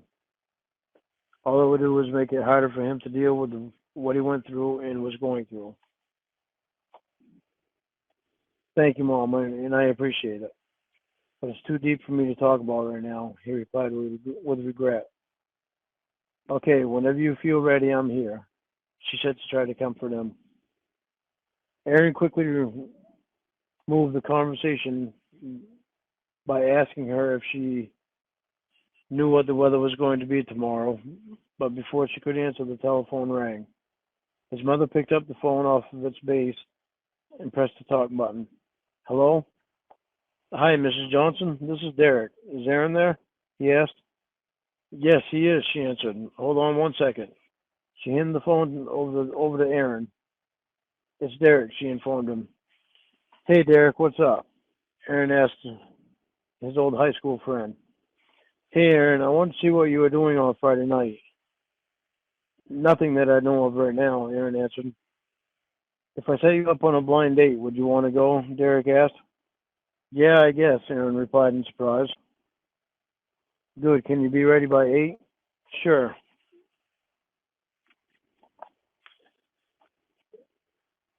Good. The girl's name is Brooke. She's 20 years old. You're going to be on a double date with me and my girlfriend, Amy. Brooke is Amy's friend, Derek explained. Okay, Aaron answered. All right, I'll talk to you on Friday, Derek stated before hanging up his end of the phone. Bye, Aaron. Bye. Aaron pressed the off button on the phone and placed it back on his base. What did he want? Aaron's mother asked. He wanted to know if I wanted to go on a double date with him and his girlfriend, Amy, and her friend, Brooke. Aaron replied to his mom with a smirk. And you're going, she asked. Yes, you didn't have anything special when we planned on Friday night that you didn't tell me about yet, did you? He asked.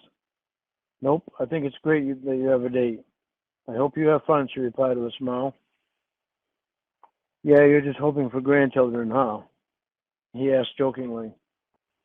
Maybe, but whatever you do, make sure the woman you have children with is one that you really want to be with, though, his mother added. I will, Mom. Don't worry. I'm not stupid enough to be stuck with just anyone. Aaron smiled at his mom. Aaron smiled at his mom, being so protective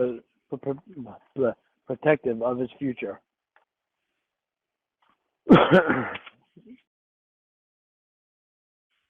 Chapter 6. Aaron looked at the digital clock on the nightstand in his bedroom. It read 6:32 p.m.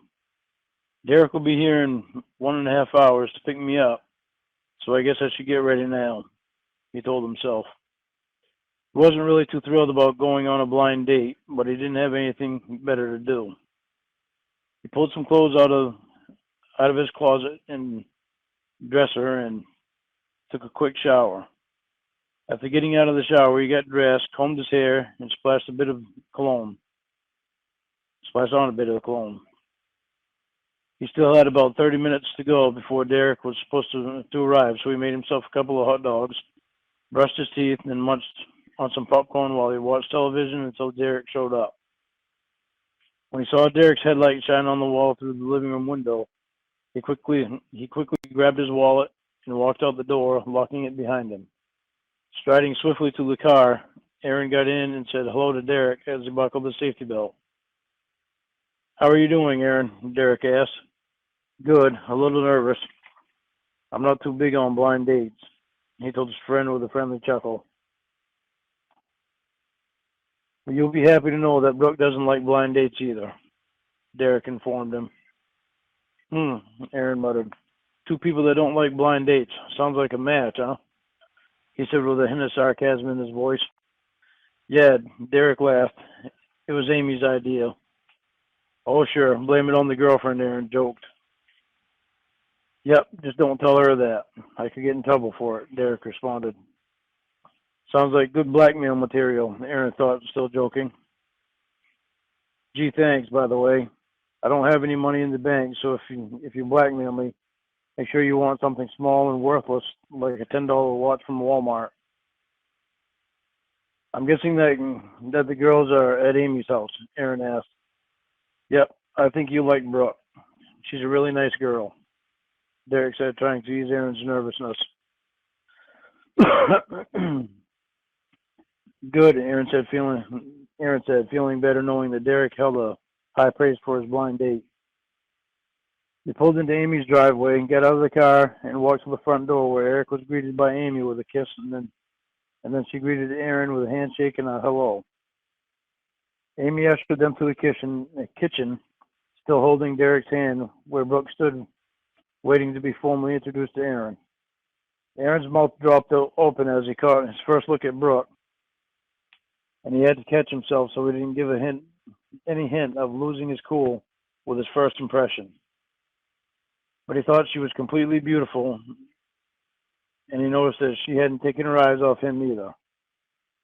That's a good sign, he thought to himself. He was able to move his eyes off Brooke when the sound of Amy's voice jerked him from his unexpected trance. "Aaron, this is Brooke." "Brooke, this is Aaron," Amy said after noticing the sparks between the two of the strangers. Aaron reached his hand out to shake Brooke's and felt the rush of heat flow from her soft hand into his body. "She's beautiful," he thought as he struggled to say hello to her. Brooke was slightly overweight, but Aaron didn't notice that right away because he was caught up in the beauty of her face, with her big brown eyes, with long, thick lashes, beautiful, soft, straight blonde hair, and dimples so precious when she smiled it made Aaron hear his own heartbeat. She was about 3 inches shorter than Aaron's 5'8", which was good because Aaron wasn't attracted to women that was taller than himself. He slid his hand from hers when Derek's voice interrupted his brain this time. "Are we ready to go?" Derek asked. "I'm ready if the ladies are," Aaron answered, trying to impress Brooke by putting the ladies first to make the decision when to go.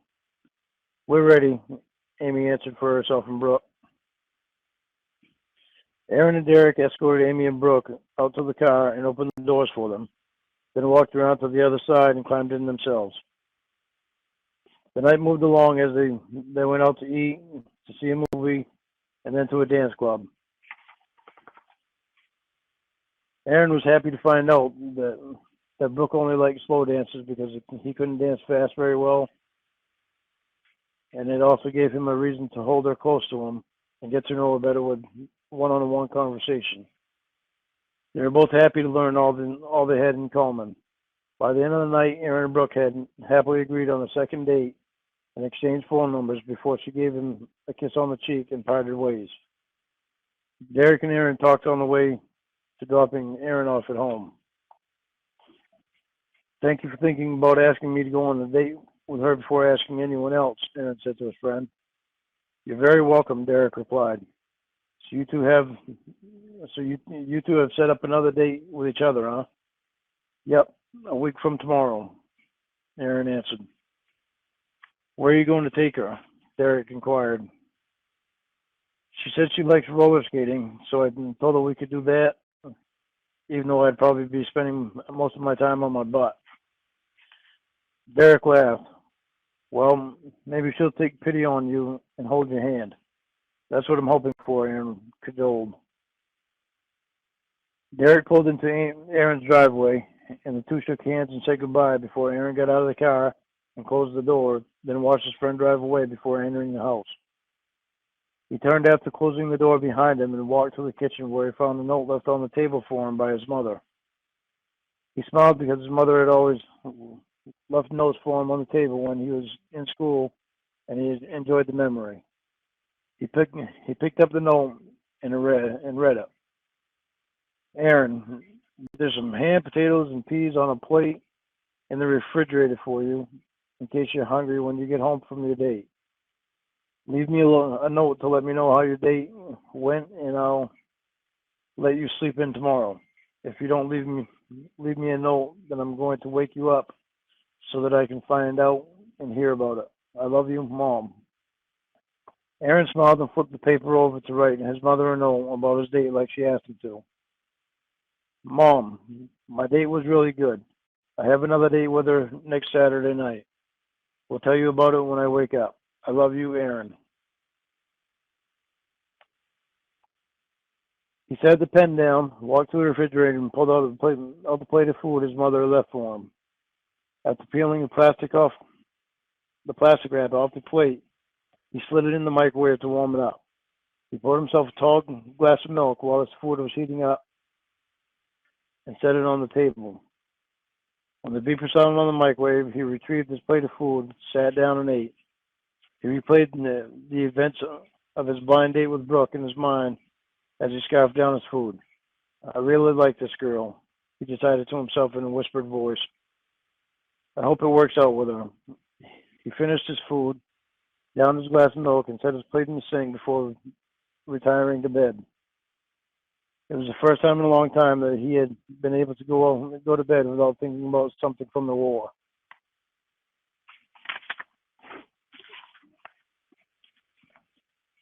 Aaron woke up at 8 o'clock the next morning to the smell of his mom cooking sausage biscuits and gravy for breakfast, and heard the sound of the coffee pot brewing a fresh hot pot of coffee. He slowly sat up in his bed and rubbed the sleep from his eyes, and then looked around the room for his clothes. After sliding on his pants and slipping into his slippers, he pulled a clean t-shirt from his dresser drawer, threw it on over himself, and went into the kitchen where he greeted his mother with a kiss on the cheek and a polite good morning. "By the smirk on your face, I'm guessing that you like this girl," his mother asked with a "you can't hide your feelings" look on her face. "Yeah, I like her a lot," he replied as he smiled at his mother's remark. "Well then, tell me about her," she ordered with a smile on her face. He obeyed and began telling her about the night as he poured his cup of coffee. He told her about having a second date with her the next weekend and what she looked like. They talked about her while they ate their breakfast, and then before they knew it, they had finished the whole pot of coffee, and it was almost noontime. I've been sitting here talking with you about Brooke all morning, and I haven't gotten any of my housework done. I better get started on it before the day is over and it's time for bed again. His mother pat him on the arm and then got up and began doing her housework while Aaron finished his cup of coffee and thought about what he was going to do for the rest of the day.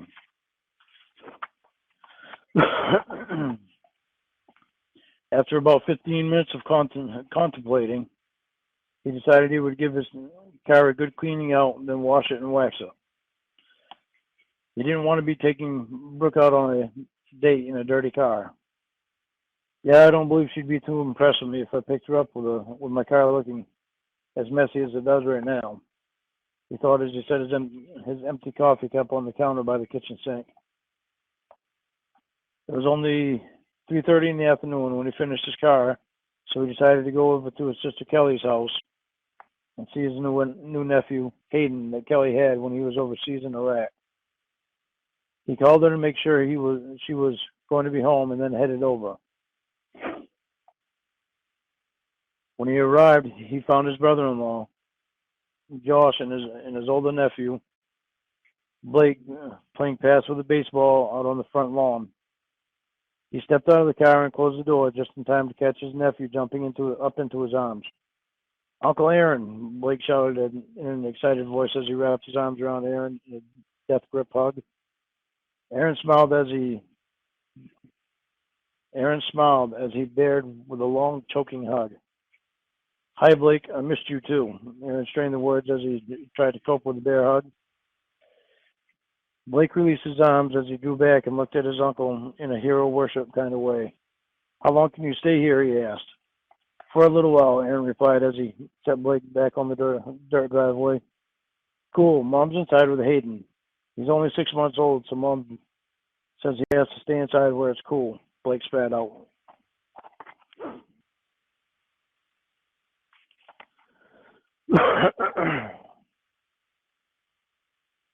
"That's right. Don't want him to get a sunburn," Aaron said as he looked away from his nephew and reached his hand out to his brother-in-law to shake it as he approached.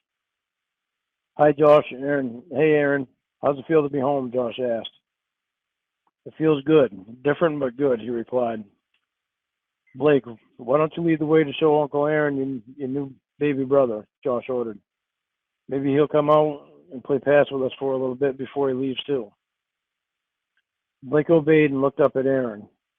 "Will you play pass with us before you leave, Uncle Aaron?" "Yes, I will." Aaron smiled and ruffled Blake's hair. "Cool," Blake exhausted as he jumped up and down. "Kelly is probably in the kitchen cooking supper. She'll be happy to see you," Josh explained. "She's been wondering when you would come over to visit us, so she was happy when you called to let her know you were coming." Blake opened the entrance door, and Aaron and Josh followed him inside. Aaron stopped Blake and put his finger to his lips and signaled for a shush. He then walked past Blake, moving through the living room, and then slowly and quietly moved toward the kitchen, where he could hear his sister moving dishes about and talking to the baby. He peeked around the corner to see where she was standing.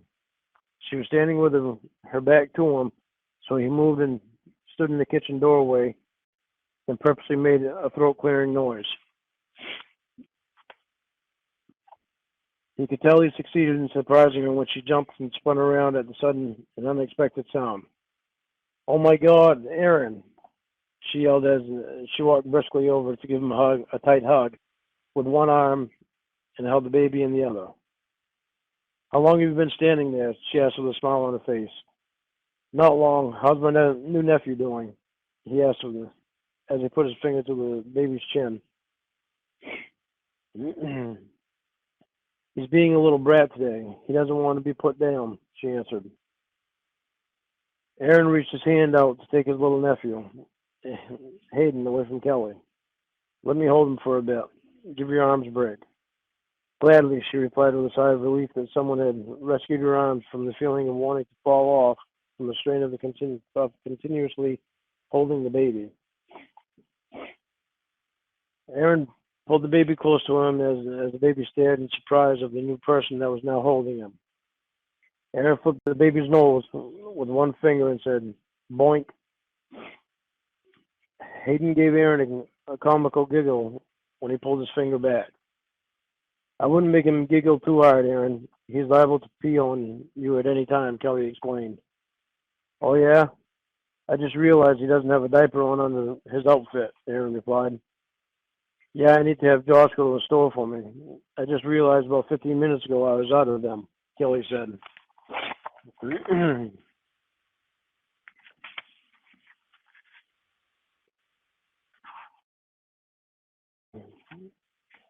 Kelly said as she gave a knowing look toward her husband so she wouldn't have to ask him again later. You should have asked me to pick some up on my way here, Aaron scolded. I would have if I would have known at the time, but like I said, I just realized it about 15 minutes ago, Kelly replied. Oh, I see. Do you want to stay for dinner? Kelly asked as she began preparing the evening meal.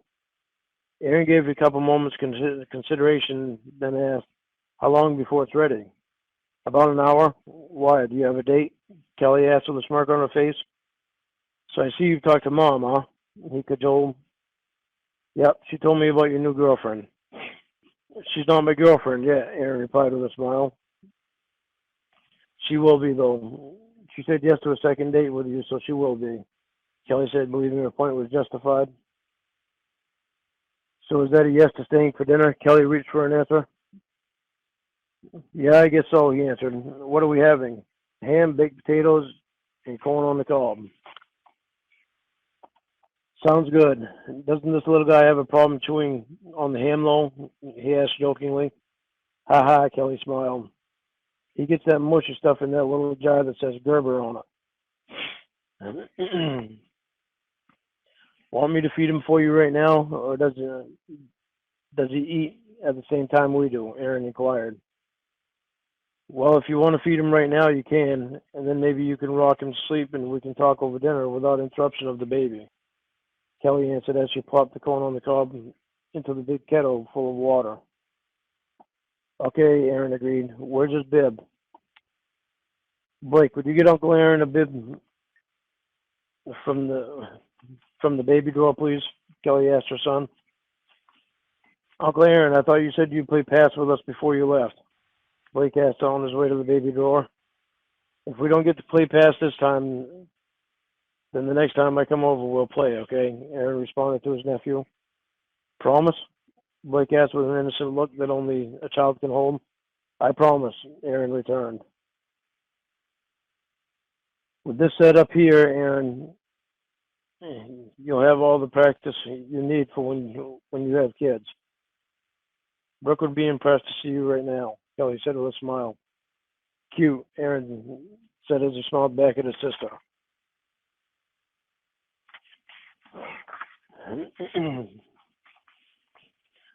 He went about feeding the baby until the little jar was completely empty. Even though a lot of the food landed on Aaron in the bib, he was still amazed at how much the little tyke could fit in his stomach. After Aaron finished feeding Hayden, Kelly cleaned him up and let Aaron rock him to sleep. Once the baby was asleep, Aaron was able to slip out unexpectedly to Blake and play pass. Blake was thrilled about all three of them playing pass together. Once dinner was ready, Kelly beckoned them to come wash up for dinner. They talked with Aaron during dinner, mostly about Brooke and about his plans for staying in the military or getting out. Aaron had been undecided before, but the Army was pressing him to get out because they didn't think it would be good for him to stay in after what happened to him in Iraq. Now, after meeting Brooke, Aaron could feel his thoughts leaning toward getting out. He stayed a couple more hours after dinner and visited, then decided he'd better get home. He wanted to go and visit his little brother. He wanted to go and visit his little brother the next day, and he wanted to wake up early to do it and surprise him. Chapter 7. It was almost 9:30 p.m. when Aaron walked in the door and found his mother sitting on the couch watching TV and enjoying a bowl of popcorn and a cup of tea. Hi, Mom. I didn't know if you'd still be awake or not. Aaron spoke as he moved to the kitchen sink for a glass of water. Yep, but not for much longer. Did you have a good time over at Kelly's? She asked. Yes, I did. The baby is cute, he answered. Brooke called while you were gone, his mother informed him with a broad smile. Aaron looked at his mother surprisingly. What did she say? She said she just called to talk so you two could get to know each other better. She said you can call her back tomorrow night if you want to. She sounded nice, his mother said to encourage him to call her back.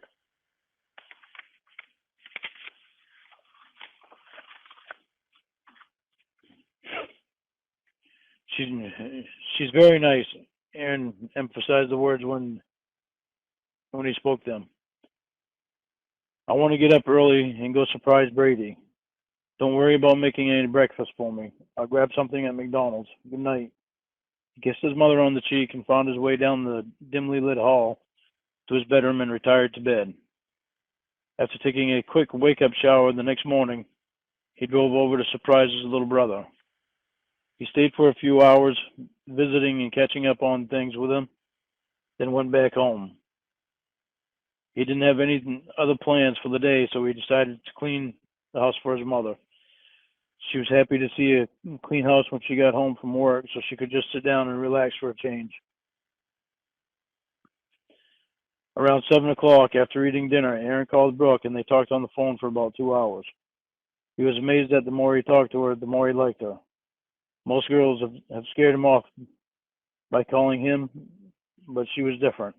Or maybe it was him who was a different person from the person. He played with that thought and then tossed it aside after realizing it didn't really matter. He liked Brooke a lot, and that's what he cared about. The week went by fast for him, and before Aaron knew it, it was Saturday. He had remained nervous all day about his date with Brooke.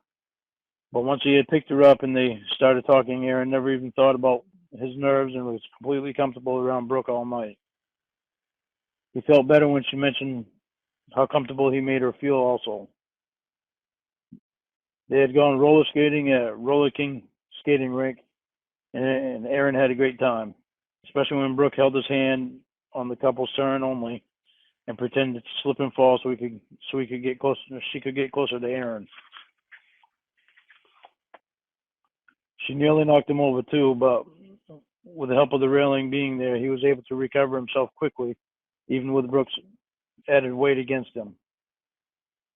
When the last song played, it was for couples only, and Brooke skated backwards, with Aaron skating with a little more confidence than he had when the night had started. He slowed them both purposely and backed her up against the wall and gave her their first kiss. She welcomed it with her eyes closed, and the heat between them grew. She drew back and pushed him slowly backwards, and then led them both over to the bench, smiling broadly all the way. Once Aaron got his skates off, he stood and stumbled to a pole to catch himself after taking his first step. The hours of having the wheels attached to his feet had thrown his equilibrium off, and the fumbling had made him feel embarrassed. He turned and admired the dimples on Brooke's cheeks, and she laughed at his clumsiness in walking, stumbling and catching the pole.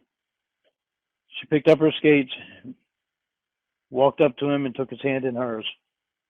Come on, I'll catch you if you fall, she said with a flirty sarcasm that he found exciting. He smiled at her comment and asked, do you promise? Yes, she retorted. If you're good, she returned with a wink. Aaron pulled in the driveway of Brooke's house and turned the car off. They slowly walked hand in hand until they reached her door, where she turned to stand face to face with him.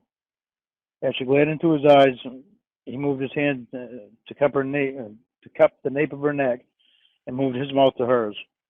They kissed passionately for a long, heated moment that made her whole body tingle with want. She couldn't think, and he couldn't breathe. Her tongue exploring the inside of his. Her tongue exploring the inside of his mouth made him forget how to breathe. She didn't know if she fell into him or if he had pulled her to him, but she had somehow she had to somehow regain control of herself so that he didn't end up in her bed after only the second date. Then the phone rang inside her house, and she was able to push back away from him and give him a melting smile as she slid her hand slowly out of his and asked, "Call me tomorrow?" "Okay," he agreed. she gave him one she gave him one last little peck on the lips and said, "Good night, Aaron." "Good night, Brooke." He waited for her to get in he waited for her to get inside her house and close the door before returning to his car, smiling all the way. Things were going great with Brooke, and he was ecstatic about it. Aaron couldn't get the glowing look off his face even by the time morning came around. He woke up with a smell of ham, eggs, and coffee drifting across his nose. He lifted himself out of bed and threw some shorts and a tank top on and made his way to the kitchen in his slippered feet, greeting his mom with a drowsy good morning. "Good morning back to you," she replied. "By the looks of your face, you and Brooke had a good time last night," she said in assumption and sarcasm. "How can you tell by the look on my face?" he asked. "Well, your smirk for one and the lipstick smudges that are all over your lips could have helped my estimation a bit," she retorted with a grin. Aaron's face grew red with embarrassment. I'll be right back. I forgot to wash my face," he said with a red face and a smile. He noticed his mother's grin grow as he turned to make his way to the bathroom to wash Brooke's lipstick off his face. When he returned, he indulged himself in the perfectly cooked breakfast with his mother and then talked to her about his date with Brooke while they drank their coffee. Over the next couple of months, Aaron and Brooke spent more and more time with each other and became very close.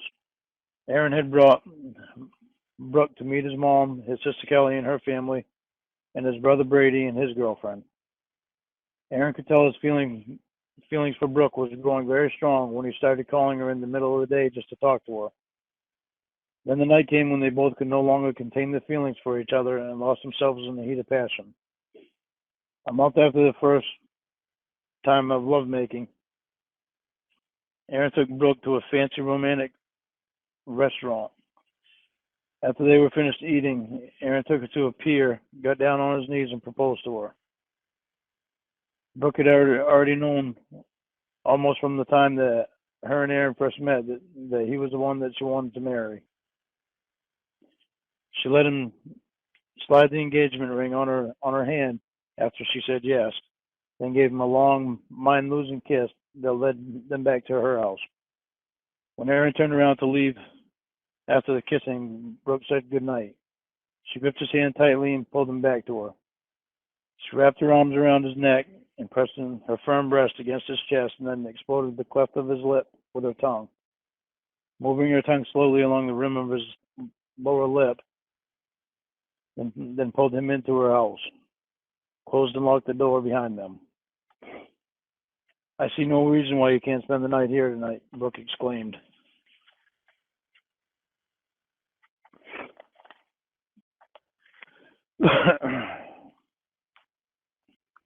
"Are you sure you want to do this? After all, you are an engaged woman now," Aaron said sarcastically. "I've never been more sure of anything in my life," she said as she led him to her bedroom. Once she turned the one dim light on that sat on her nightstand, she returned herself to his embrace and began exploring the inside of his mouth with her tongue again. Finding each other get more lost in the moment, the fires inside them began to grow hotter as they lost the clothes and climbed under the covers of the queen-size bed. He slid his hand between her breast and down to her navel, then gently back up and slowly brushed his thumb against her already hardened nipples. The contact made her let out a heavy exhale, and he traced the V in her neck with his tongue and began moving it toward her left breast. She memorized the form of his muscles in his back as she let his tongue and hands take the freedom of exploring her body. She moaned when he moved his hand to the core of her. As his fingers thrust back and forth, as his fingers thrust back and forth, her inner heat grew and expelled a dampness between her thighs that she had never before experienced to this extent. Her body was crying out for his manhood with every pleasurable stroke of his finger made. He removed his fingers gently from her core and feathered them back up to her right nipple and pulled his body over the top of hers. He felt her heavy, erotic breath on his face, and his erection brushed her wet center. Then she let out a gentle moan when he entered her body. Her moan grew into cries with every strong inward push he threw her until the final cry of passionate release and satisfaction that came from them both. Aaron rolled over to relieve her body of his weight. She laid her head upon his chest and muttered, "I love you," to Aaron. He returned, "I love you too," as she rested her hand on his right bicep and fell asleep for the night. The next morning, Brooke opened her eyes and found herself contentedly wrapped around Aaron's body. She hated to remove herself from his unconscious embrace, but did so very easily so not to wake him. She flung a robe around her naked body and tied the rope securely. She stood there for a moment and stared at the diamond engagement ring on her finger and felt the warmth of love emanating inside of her. A broad smile came across her face as she stood in front of the mirror staring at herself and the ring as Aaron's arms pulled her body close to his form from behind.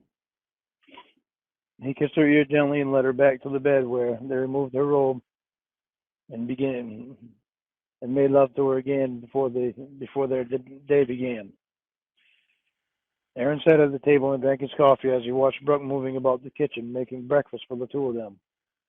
He wondered to himself how he had gotten so lucky to be paired with a woman that he could feel so much for. An inner smile grew as he took another sip of his coffee. He was finally happy and content, he concluded. He had finally found what his life was all about in the woman he was sharing his time with right now. After finishing their breakfast, they decided to drive to Aaron's mother's house and give her the news. She was so pleased that Aaron had chosen Brooke and that Brooke had accepted his proposal. She called Aaron's sister Kelly and told her the news and had Kelly come over at once. She then shooed Aaron out of the house as she, Brooke, and Kelly began making plans. Aaron told Brooke that she could do whatever she wanted for the wedding, and if she wanted his opinion on anything, then to just call him on his cell phone. Brooke had called Amy to have her come over also and help start planning the wedding. Seems how it was Amy and Derek that put Aaron and Brooke together. Brooke also wanted Amy to be her maid of honor. Aaron went over. Read that again. Brooke also wanted Amy to be her maid of honor. Aaron went over to his sister Kelly's house to help his brother-in-law with the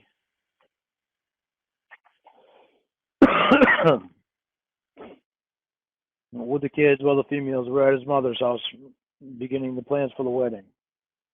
Aaron received a call from Brooke around 6 o'clock that evening on his cell phone. "Hi, honey," Brooke greeted. "Hi," Aaron returned. "Your mother asked me, Kelly, and Amy to stay the night here with her, so I thought you might want to know because Kelly wants to know if you'll stay there with and help Josh with the kids," Brooke explained. "I don't know, it sounds like you ladies might be having too much fun there," he said sarcastically. "We are," she replied. "I'm having a great time." Aaron could hear the love and happiness in her voice, and it melted him to the core. "Okay, call me when you wake up tomorrow morning and I'll come back over." "Okay, have a good night and I love you," she said, then ended with a phone kiss. "Okay, I love you too. Bye." Aaron hung up the phone and gave his brother-in-law a look that said, "You're not going to believe what I'm about to tell you." But before he could say anything, Josh asked, what are they doing over there?" "Well," Aaron started, "looks like it's just us guys here at your house tonight. My mom asked all the girls to stay the night there, so we're stuck here. Kelly said she'll call the kids to say goodnight before they go to sleep." "That would figure," Josh retorted. "Get women together for an event like this, and you can't separate them until the event is over. Aaron agreed with Josh as they both threw out a grin. "If it were up to me, we would have just gone to the Justice of the Peace and got married, but I know that Brooke has always dreamed of a nice wedding, so who am I to deprive her of that?" he stated. "That's true. I know your sister loved planning our wedding. She didn't want me to make any decisions without her knowledge. I got a kick out of it and just agreed with her all the way through the planning of it. I thought it would all work out better that way," Josh informed him as he fell back in his memory.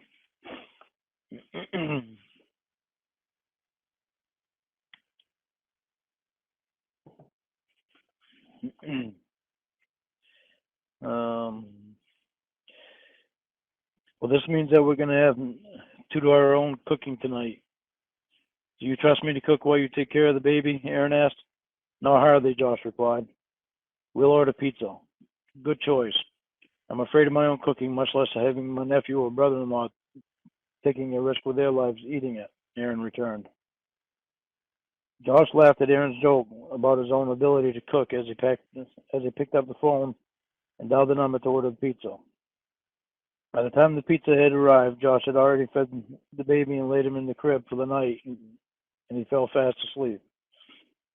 Aaron, Josh, and Blake had set up the Hungry Hippo game in the middle of the table and continued to play with it while they ate their pizza and drank the sodas. Kelly had called near the end of the game to say goodnight to Blake and her husband and to reassure Blake that she would be home in the morning. After hanging up the phone, the three guys finished the game and the pizza and retired for the night. Josh pulled a sheet, pillow, and blanket out of the pantry in the hall and set them on the couch for Aaron to use.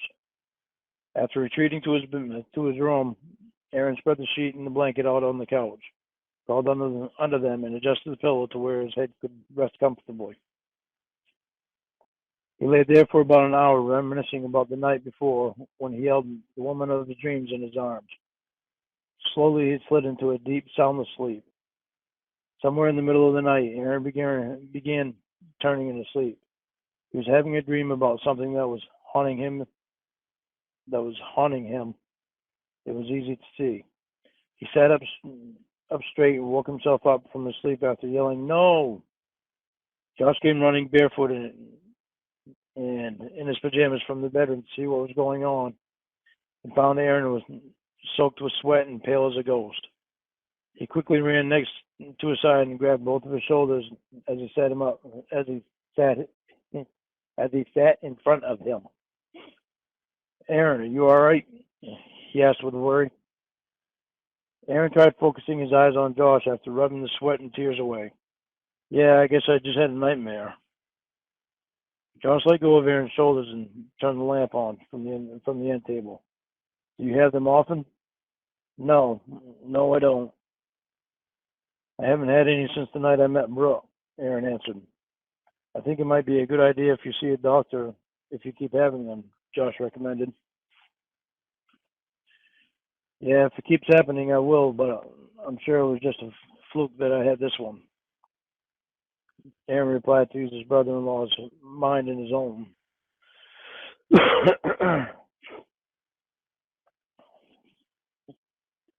"Are you sure you don't want me to take you to see someone in the morning? We don't have to say anything to anyone about it." "No, I'll be fine. Thanks anyway." "Go back to bed, Josh. I'll be all right," Aaron ordered, feeling guilty about waking his brother-in-law. "Okay, let me know if you change your mind about seeing the doctor," Josh returned. The hell?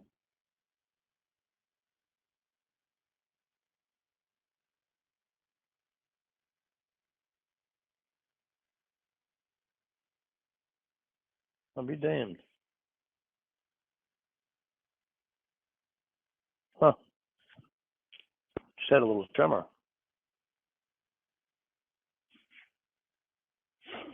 Hmm.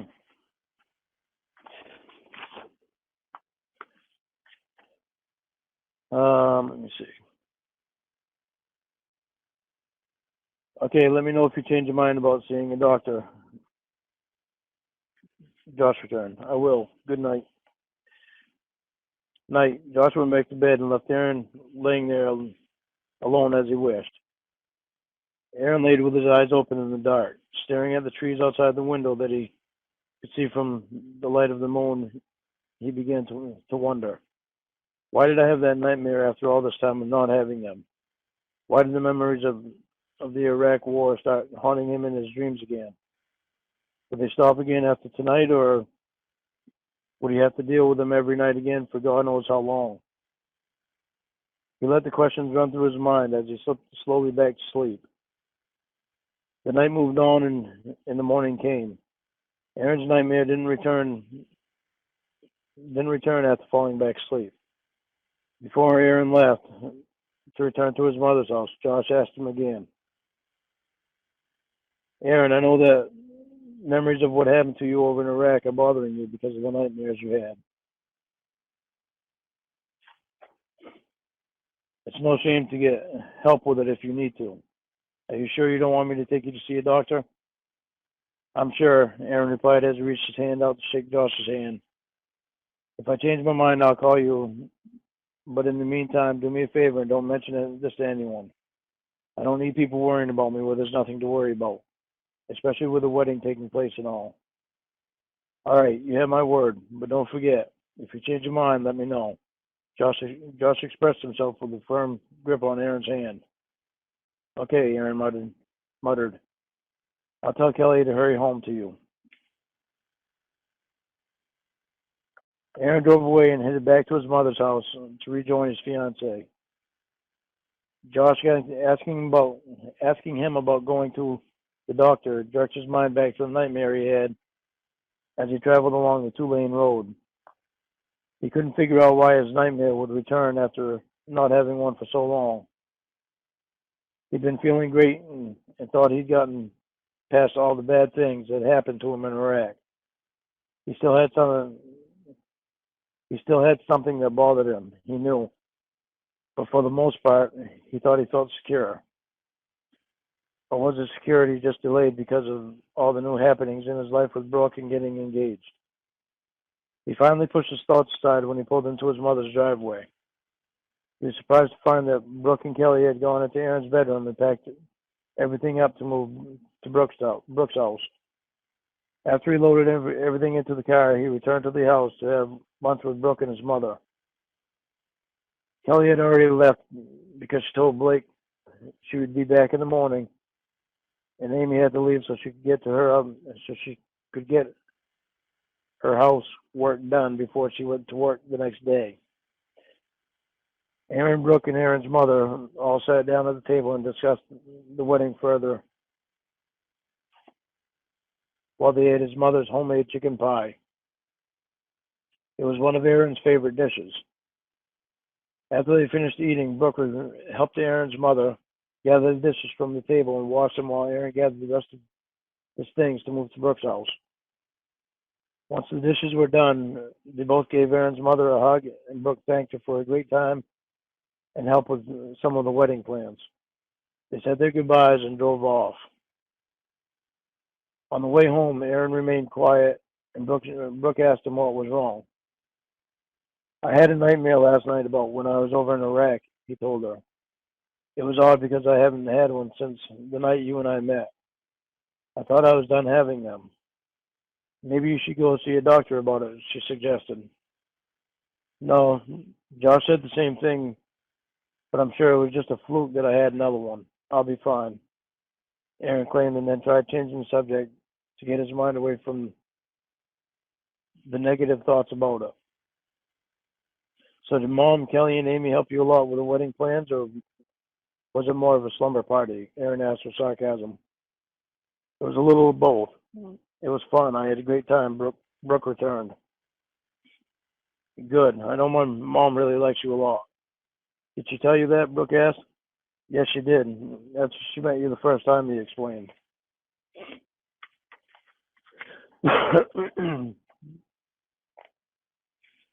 Good. I like knowing I'll have a good mother-in-law because of my family. Well, Aaron sighed with a smile. You definitely got what you wanted, and I did too because I got you. Aw. Brooke smiled at Aaron's comment as she slid her hand in his, scooted closer to him and kissed him on the cheek, then rested her head on his shoulders while he drove. When they finally returned to Brooke's house, they unloaded Aaron's belongings and brought them into the house to unpack. Aaron had found an empty cardboard box in Brooke's basement that he used to put all of his military uniforms and certificates in, and placed it in the attic after labeling it on the box.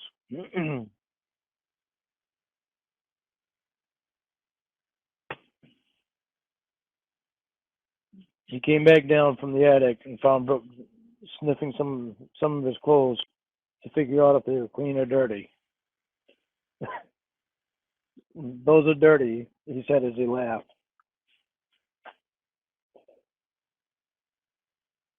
Yeah, I figured that out after sniffing them, Brooke retorted and then stuck her tongue out at Aaron.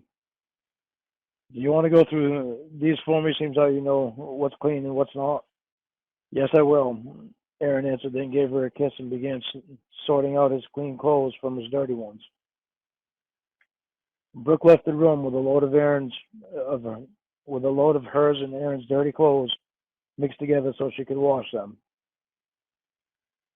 Aaron continued to sort through his clothes and began thinking about the nightmare he had the night before. He couldn't imagine why he would all of a sudden start having them again, but he hoped they wouldn't come back again tonight.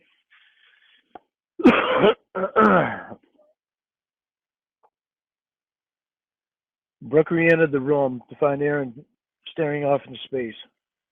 Is everything all right? She asked with concern. Yeah, I was just thinking about the nightmare I had last night. I can't imagine why I would have again after not having them for so long. It doesn't make sense to me. Well, if you have it tonight or any night from here on, I'll be right here to come for you, Brooke assured him. Aaron looked at Brooke adoringly and muttered, I love you. I love you too, she said back to him as she leaned over to kiss him. Brooke returned to the laundry and Aaron continued to unpack and sort through his clothes. It took a couple hours before they had finished, then sat down to watch TV and eat dinner before retiring to bed. Aaron slept peacefully all night and didn't have another nightmare. He woke up to the smell of pancakes in the kitchen, so he stumbled out of bed and made his way to the kitchen where Brooke was in the middle of flipping another pancake and gave her a good morning kiss. He then proceeded to pour himself a cup of coffee and sit down at the table as Brooke placed a plate in front of him with three large pancakes on it. After spreading some butter on the pancakes and then covering them with maple syrup, he took his first bite. He considered the taste of Brooke's pancakes like heaven upon his tongue. He didn't think anybody made pancakes better than his mom, but Brooke had proved him wrong about that. He had the pancakes gone in a matter of minutes. Brooke frowned at him when she returned to the table with her plate of pancakes and found his plate empty. What's wrong? He asked. I wanted us to eat together, but you already finished yours, she explained disappointedly. I'm sorry, honey. They were just so good that I couldn't stop after I took the first bite. I'll forgive you this time, Brooke said. But tomorrow don't touch it until I'm able to eat with you. Okay. Aaron smiled at her demand, then finished drinking his coffee while she ate her pancakes. The next couple of months went by quickly as Aaron got an honorable discharge from the Army and started his new job as a mechanic for the school bus garage. The wedding was quickly approaching, and Aaron and Brooke were getting more anxious and more nervous. About 2 weeks before the wedding, Brooke began not feeling well, so she went to the doctor to make sure she wasn't coming down with something. The last thing she wanted was to be sick on her wedding day. Aaron went with her to the doctor, and looked through magazines in the waiting room while she was getting examined. The doctor came out, and Aaron stood up to find out what was wrong with Brooke. "I think that you should follow me, Aaron," the doctor said, trying to keep his composure. Aaron did as the doctor recommended and followed him to the room that Brooke was in. When he entered the room, he found Brooke was still dressed in her clothes, so he figured that meant she didn't have to be admitted into the hospital. Brooke looked up at Aaron with tears in her eyes.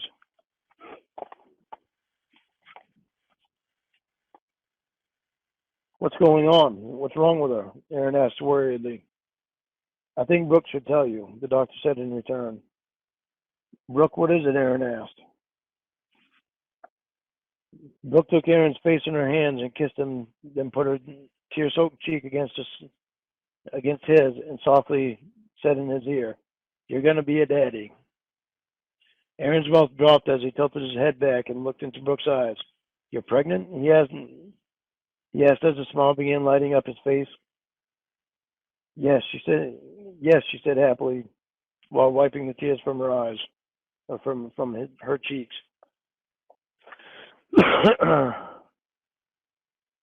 Aaron picked Brooke up off the floor and held her tight against him. He never felt so happy or complete in his life as he did at this moment. He wanted time to stand still as he held her. He turned to the doctor and asked, "How far along is she?" "She's about 6 weeks right now," he replied. "Is the baby all right? Is there any precautions that we have to take?" Aaron asked. "The baby is perfectly healthy as far as I can tell right now.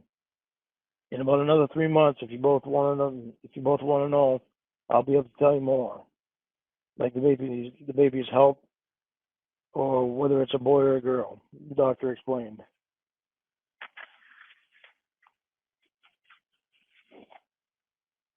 "That's something we'll have to talk about," Brooke said as she smiled up at Aaron. He thanked the doctor and walked hand in hand to the car. Aaron had called his mother from his cell phone in the car to see if she was home. "Hello?" his mother greeted after picking up the phone. "Hi, Mom. Are you going to be home for a while?" Aaron asked. "Yes, I am. Are you coming over?" she returned in question. Yes, we're in the car right now, so we'll be there soon," Aaron told her. "Okay, see you when you get here," she ended, then hung up the telephone.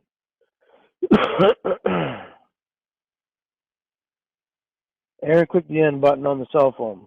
"She's going to be home, so we'll head right over there to tell her she's going to be a grandmother again," Aaron said to Brooke.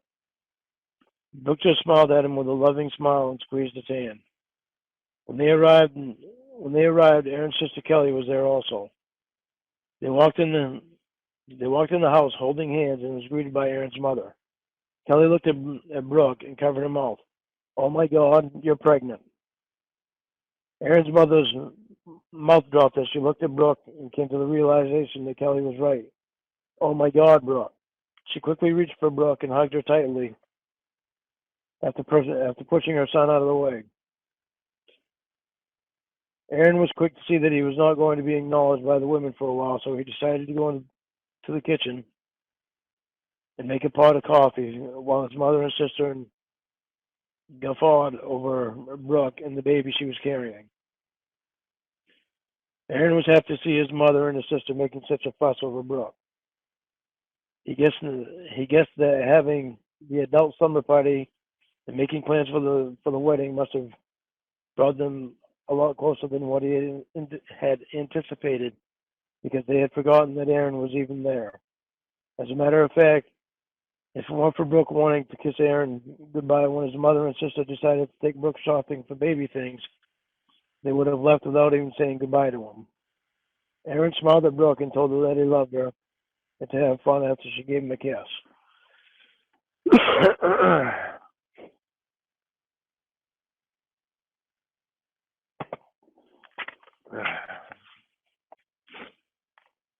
After the women left, Aaron turned the TV on and began watching the news. They talked about the war in Iraq and told about another suicide bombing that killed 23 Iraqi civilians and 2 United States military soldiers. The women were gone for quite some time because Aaron fell asleep on the couch while the TV was still on and began dreaming about being in Iraq, back in Iraq. This time it was completely different because in his dream he was holding his newborn baby with Brooke standing next to him.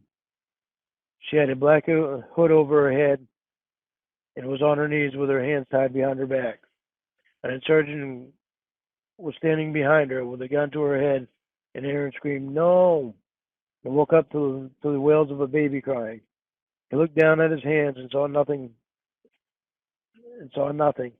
then looked up at the TV to see that the movie Three Men and a Baby had come on, and that was the baby wailing that he had heard. Aaron moved himself to the bathroom mirror and found that he was soaked in sweat. He turned the cold water on, cupped his hands together, and filled them with water. After splashing the cool water in his face, he looked at himself in the mirror again.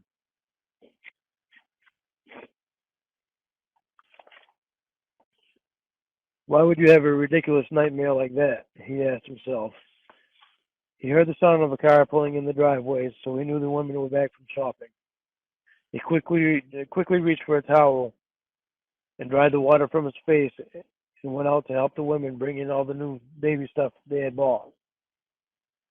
Brooke gave Aaron a kiss and then a hug and felt that he was all sweaty. "Are you all right?" she asked with concern. "Yeah, I just fell asleep on the couch while you were gone and it got a little hot," he explained as he did his best to rid the concern that showed on her face. Aaron's mother came around to the side of the car, unaware of Brooke's concern about Aaron, and asked Aaron to help them bring the new things inside the house without looking at them.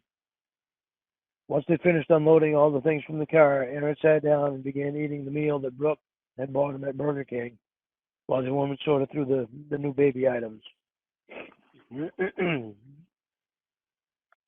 "Your mom and sister are coming over tomorrow and help me turn the guest room into a nursery, and I want you to be there with me, okay?" Brooke asked him gently as she leaned over and gave him a persuading peck on the lips. "Nice move," he told her. "How can I say no when you ask me like that?" He asked her with a smile that told her he'd do anything she asked if it would make her happy. It wasn't long after that Josh called and wanted Kelly to come home. Aaron and Brooke had also decided to leave and go home too. Aaron gave his mother a hug and kiss goodnight and headed to the car, leaving Brooke standing there discussing some things with his mother about the next day. After 10 minutes of waiting in the car, Brooke finally opened the door and got in.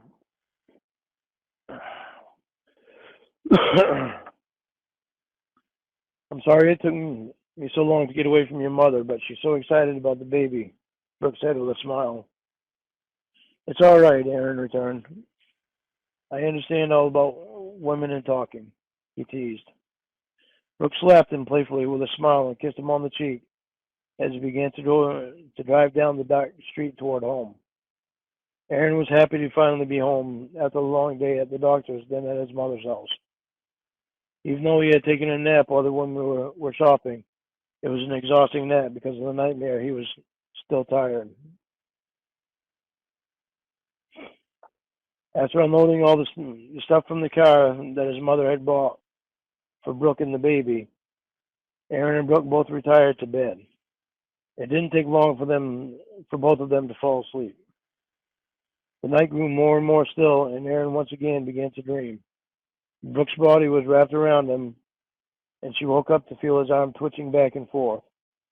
She became overwhelmed with concern as his body tensed up instantly, and she felt the cold sweat grow on him.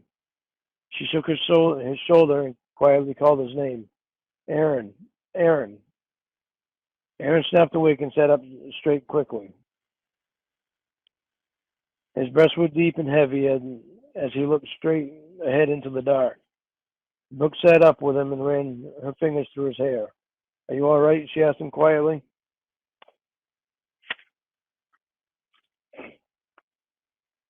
He took a deep breath and blew it out, relieved to find that he was in bed with Brooke and they were both safe.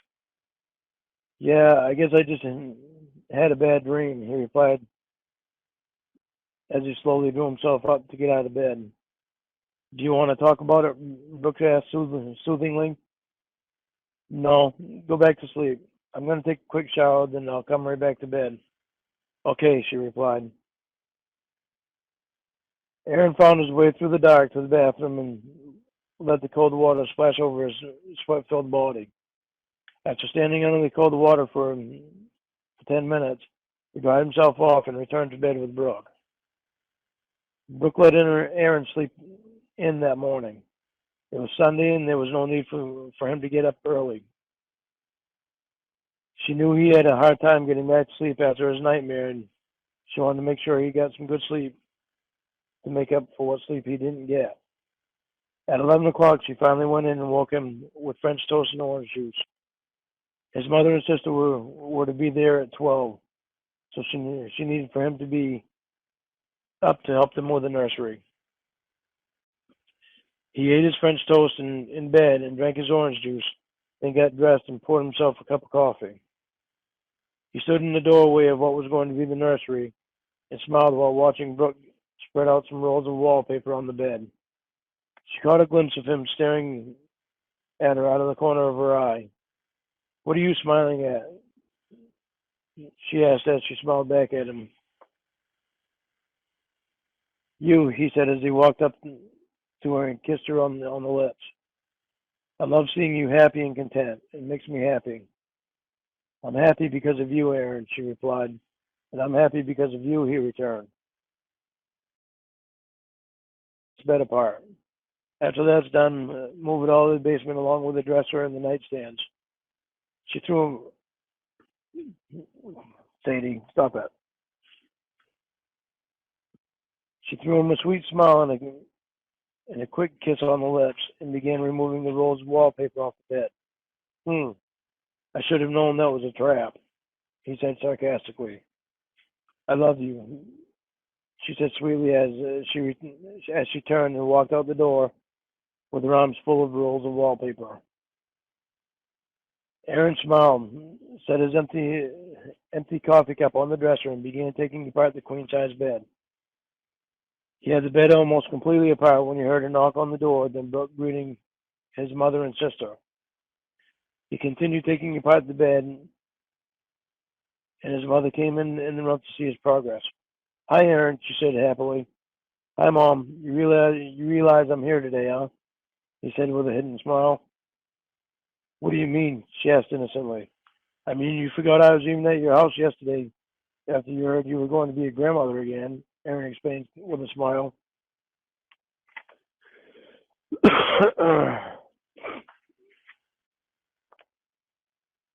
Oh, you poor baby, she said sarcastically as she walked over and gave him a kiss on the head.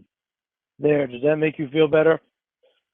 Aaron let out a chuckle at her. Yes, thank you. Good. Now hurry up and get this stuff out of here so we can get started on my new grandchild's nursery, she ordered. Wow, everyone is so bossy today, he laughed. Don't complain, just work, she said as she left the room with a smirk. It took Aaron until 1 p.m. to finish moving the parts to the bed, the dresser, and the nightstand down to the basement. Once he was out of the way, Brooke boxed up the extra clothes that was in the closet, and Aaron had put them in the basement also. After Kelly vacuumed the light blue carpet, Aaron's mother brought in buckets of soap and warm water as they began washing the walls. By 4:30 p.m., Brooke asked Aaron if he could go to the store and get the pizza that they had ordered. He returned with one extra large pizza, half Hawaiian, half pepperoni, and two 2-liter bottles of Sprite and breadsticks. The ladies all took a break to eat, and then went right back to work. While they were doing the nursery, Aaron was in the living room putting together the crib, playpen, baby swing, and baby dresser. The women were all finished by 8 o'clock and finally allowed Aaron to enter the new nursery. Aaron walked into what seemed like a completely different room than that he had been in earlier when he was taking apart the queen-size bed. Since the women started that afternoon, they had put up all new wallpaper that was a soft blue with thick pink outlines and little white bunny rabbits all over the place. The curtains to the windows in the room were pink with little white shelves hung on the walls with baby decor on them. The only thing that Aaron had a problem with was the fumes that were still in the room from the glue on the wallpaper.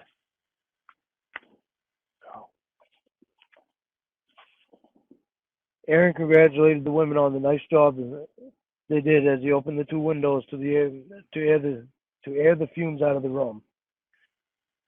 The ladies had been in the fumes all afternoon, so they didn't even notice how strong they were.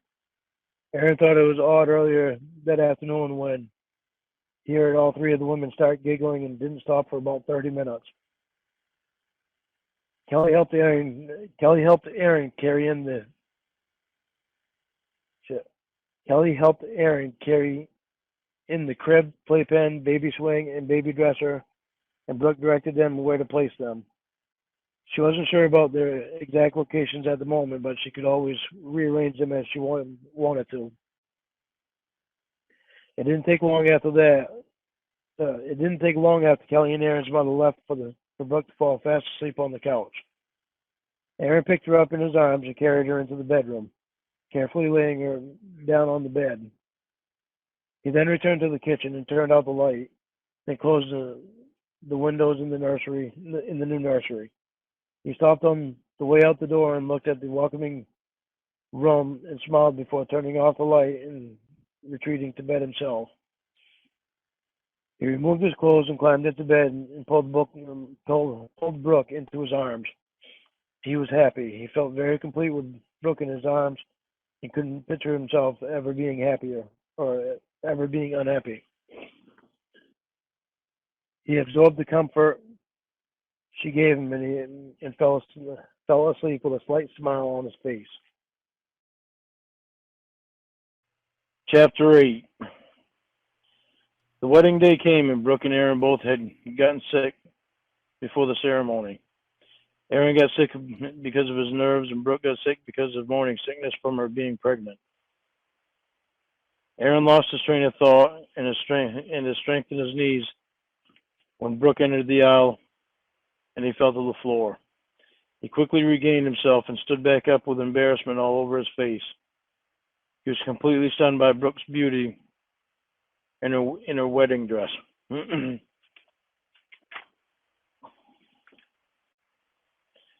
His palms grew sweaty and his breaths got heavy as Brooke slowly approached him.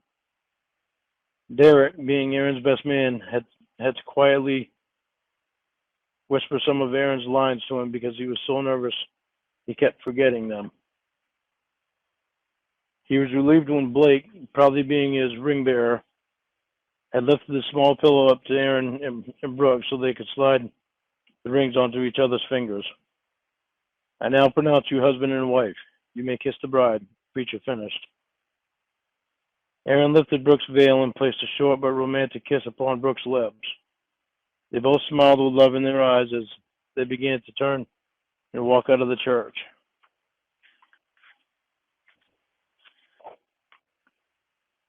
At the reception, Amy caught the bouquet and hugged Brooke before her and Aaron left for their honeymoon. They didn't really have much of a honeymoon because they were saving all the money they could for when the baby arrived. They settled for a weekend away from home in a nice hotel to serve as their honeymoon, with discussion of maybe in the future they would be able to have a real honeymoon. But for now they were happy, sacrificing for the future bills with the baby. Time went on after the wedding, and Brooke was already in her 8th month of pregnancy. I can't believe how fast time has gone by. It seems like it was just yesterday that we got married, Brooke told Aaron as she lay in bed with her arms wrapped around him. Yep. Are you ready to be a mommy in about 2 more weeks? Aaron asked her. Yes, I am. Are you ready to be a daddy? She returned. Yes, I am, he answered with sincerity. We still have to think about we're going to give our baby for a name, Brooke stated. Maybe we should have the doctor tell us what sex the baby is so we can choose the name we want for it. I thought we agreed that we wanted it to be a surprise, Aaron asked. We did, Brooke said with anxiousness in her voice. But I just thought it would be nice to have a name ready to give it when it arrives.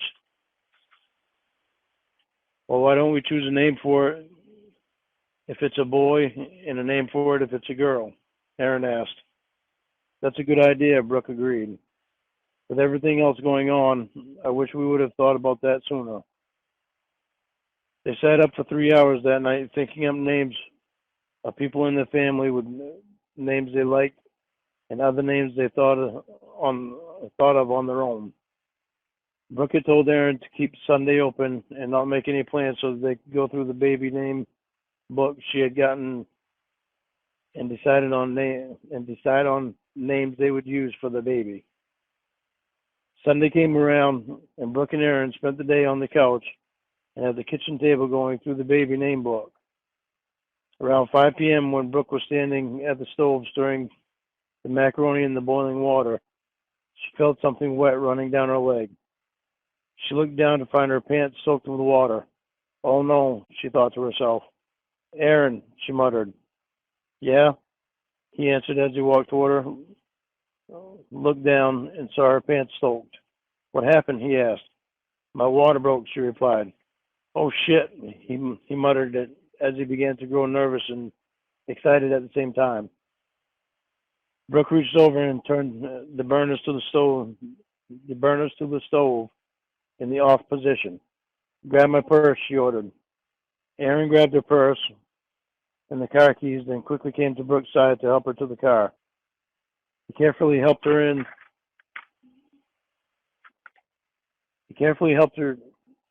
in, then climbed in himself and fled to the hospital as fast and as safe as he possibly could.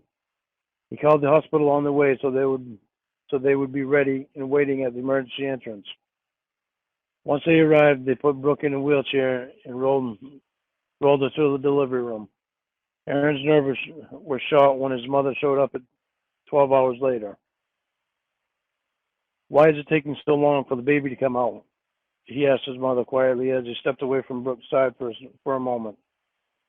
That's natural, she answered him. I was in labor with you for 23 hours. When our contractions get closer together, the baby will come out. I talked to the doctor, and he assured me that everything was fine with Brooke and the baby, so you don't have anything to worry about, Daddy. His mom said assuringly. Thank you, Grammy, Aaron returned with a nervous smile. 6 more hours went by, and the baby finally decided to come out into the world. The doctor didn't have to tell Aaron and Brooke what sex their baby was. They could see for themselves when the doctor cut the umbilical cord. It was a boy. Aaron felt very proud. He would have felt just as proud if it had been a girl, but he was now a daddy, and that made him proud. We still don't have a name picked out for him yet, Brooke said with a heavy sigh and a yawn. You can pick out a name for him later. The doctor interrupted. Right now we're taking the baby to get him cleaned up and blood taken for tests and all. I want you, he pointed to Brooke, to get some much needed rest. What are the tests for? Aaron asked worriedly. Nothing to be concerned about, the doctor assured him. It's all routine so that we can find out the baby's blood type and all that good information. Oh, okay, Aaron sighed and relaxed. The nurse took the baby from Brooke's arms and followed the doctor out of the room. Brooke hated to release her newborn baby, and her eyes began to tear as she did so. She was very tired and really needed the rest that the doctor had ordered. You can go home and get some sleep if you want to, Mom, Aaron said as he noticed his mother's eyes begin to close while sitting in the only chair in the room. No, I want you to go lay down on the couch in the waiting room and get some sleep. The administrative lady said that it's always slow this time of night, so you won't bother anyone in the waiting room. I'll stay here with Brooke while she's sleeping, his mother replied. All right, I'll come back as soon as I wake up. I love you, Aaron told Brooke as he kissed her and left the room. No, now, you close your eyes and get some sleep, Aaron's mother told Brooke with a pat on her hand. I'm going to sit in this chair and knit my new grandson, an outfit, and I'll be right here when you wake up. Thank you, Brooke said with a tired smile, then closed her eyes and went to sleep.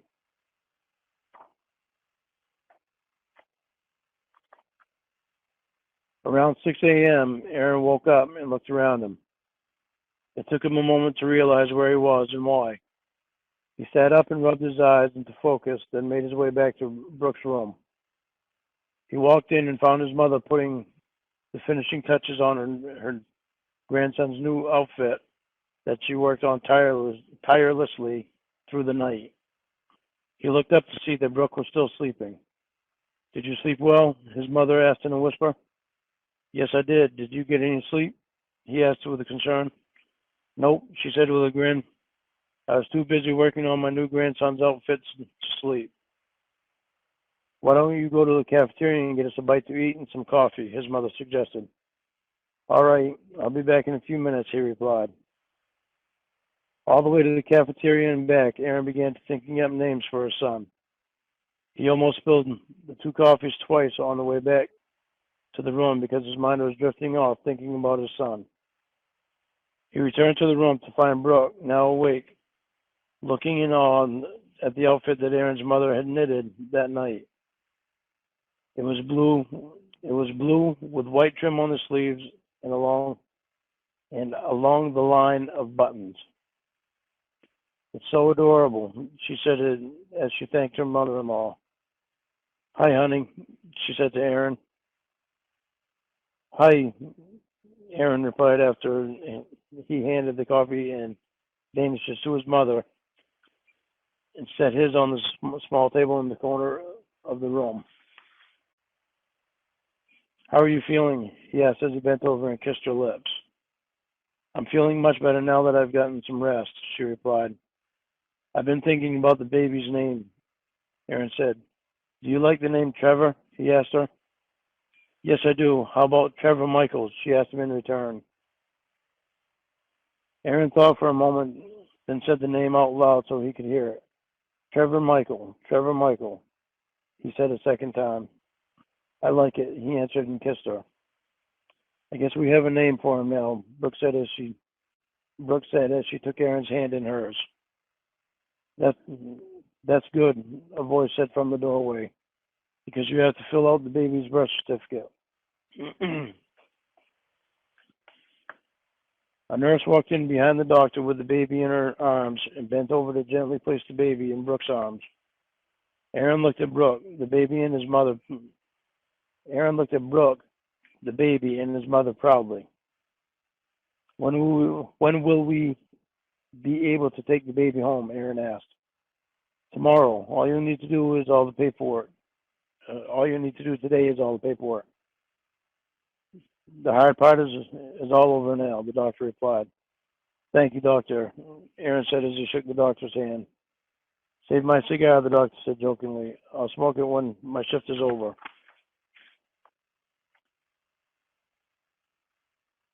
They all smiled at the doctor's remark. Watched him walk out of the room, then turned their attention back to the baby. They all enjoyed having the baby with them for 2 hours before the nurse came back in to take the baby back to the nursery. Aaron's mother finally decided to go home and get some sleep. I'll come over to your house tomorrow. Just call me when you get home and I'll help you two take care of the baby for a couple of days so that you can get used to the newcomer, she said before she left. Aaron sat down beside his wife's bed and shared his Danish and coffee with her. The doctor came in when they finished the Danish with the paperwork for the baby's birth certificate and insurance and a dozen other forms that they needed to fill out for the hospital. It took them until 3 p.m. to finish filling them out. The nurse made the bed next to Brooke so that Aaron could sleep in the same room with Brooke that night instead of in the waiting room on the couch. When morning arrived, Aaron went to the cafeteria to get the Danish and coffee for him and Brooke. He stopped by the nursery on the way back to peek in. He smiled at the nurse that was inside changing the baby's diapers, then went on his way back to Brooke. Aaron walked back in the room to find the nurse taking Brooke's blood pressure and her heartbeat. "How does everything look?" Aaron asked the nurse, who turned around quickly, surprised at Aaron's voice. "She's good to go home with the baby today," she told him. "Good. I was hoping someone would tell me that," Aaron replied. "What time can I take them home?" "As soon as the doctor comes in and gives you the okay to do so. He should be in here soon. Congratulations to you both," the nurse said before turning to leave the room. About 10 minutes later, the doctor came in the room to have Aaron and Brooke sign some papers and told him that as soon as Brooke was dressed, he could wheel her to the lobby where the nurse would meet them with their baby. Aaron helped Brooke off the bed and grabbed her clothes for her from across the room after the doctor left.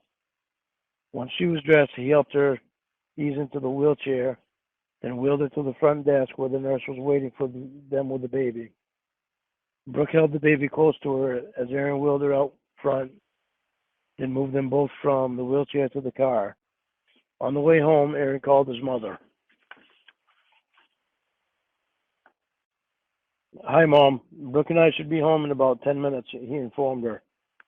"Okay, I'll be there in about 1 hour unless you want me to wait a little longer," she replied. "No, 1 hour will be great. Brooke and I both will feel a lot better with you there for a couple of days to help us out," he said. "Okay, I'll see you in 1 hour then." Aaron hung up the phone, feeling relieved that his mother would be there to help them with the baby.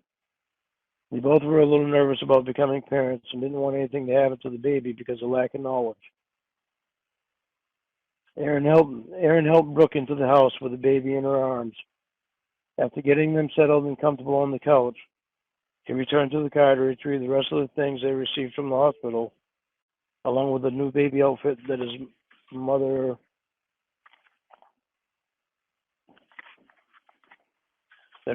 knitted. When he returned to the house with his arms full, the baby was already crying. He set all the items on the table and rushed to Brooke's side. "Is he all right?" he asked worriedly. "Yes," she answered. "He's just hungry. Can you hand me his bottle? It's on the counter." Aaron fetched the bottle and handed it to Brooke. As soon as the nipple was in the baby's mouth, the wailing ceased. Aaron was relieved to see that Brooke was right about the reason why the baby was crying. He heard his mother's horn sound on her car as she pulled in the driveway. He opened the door and shouted, "Hi, Grandma. Do you need any help with anything?" Aaron asked his mother. "No, I don't, Daddy. I've got it all just fine," she retorted as she closed her car door and began walking toward the house. Aaron waited for his mother with the door open, then closed it behind her when she was inside. "Sadie, stop it." "Hi, Brooke.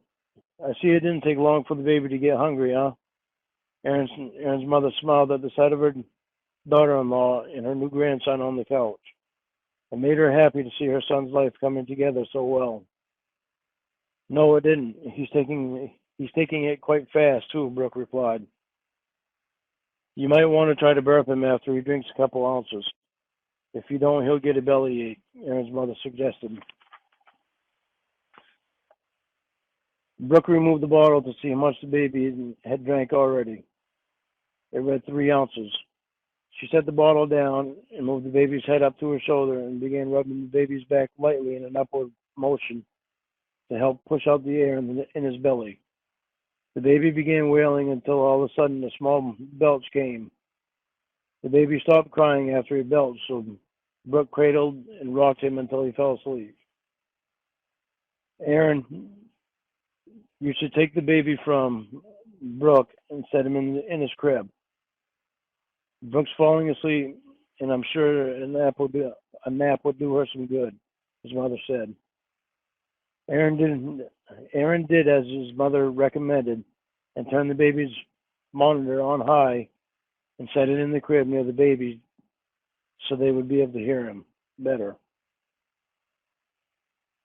After the monitor was in place, he returned to the living room to help Brooke from the couch to the bedroom. Once he helped her get comfortable in the bed, he kissed her and told her he loved her, then went back to the kitchen to have a cup of coffee and a chat with his mom. Around 5 p.m., Aaron and his mother began making dinner. Brooke and the baby had been sleeping for 1.5 hours, and they figured they'd better get the dinner made in case the baby woke up. Aaron pulled some spaghetti out of the cupboard and broke it in half in the boiling water. Then over the baby monitor, he heard the baby begin to wail again. Stay right there and tend to the food. I'll go check on him, his mother ordered with a slight smile. Aaron turned and grinned after seeing the anxious look on his mother's face when she quickly left the room to check on the baby. He knew his mother had picked the baby up.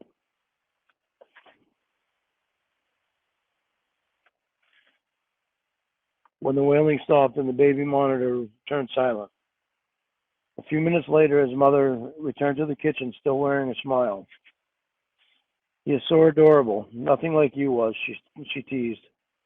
Gee, thanks, Mom, he replied. Aaron continued to serve the sauce and spaghetti as his mother set out 3 plates and 3 large drinking glasses on the table with utensils, butter, salt, and pepper. When the spaghetti was done, his mother pulled the colander out from the bottom cupboard and placed it in the sink to strain the water from the spaghetti. Why don't you go wake up Brooke and I'll finish getting the spaghetti, sauce, and bread on the table, his mother said as she continued to work. Setting the large stir spoon down on the napkin on the counter, he made his way to the bedroom where Brooke was sound asleep. He shook her gently to wake her. Slowly, she looked up at him and began rubbing her eyes. Hi, honey, she greeted him. Is the baby all right? She asked. Yes, he's fine. I just came in to wake you up for dinner, he replied. What time is it? She asked. Almost 6:30 p.m. Okay, let me go to the bathroom and wash up, then I'll be out, Brooke said as she began to remove her tired body from the bed. Okay, we'll be waiting for you, Aaron said in return. Aaron returned to the kitchen and grabbed some milk from the refrigerator, then filled all 3 glasses. Is Brooke awake? His mother asked. Yes, she's washing up and then she'll be out, he answered. Brooke entered the room just as Aaron and his mother sat down at the table. The food smells good, she complimented. It's nothing special, just a quick meal, Aaron's mother replied. It still smells good to me, Brooke returned, especially after having hospital food. Yeah, I can see why this would smell so good to you after having hospital food for 2 days, Aaron's mother responded.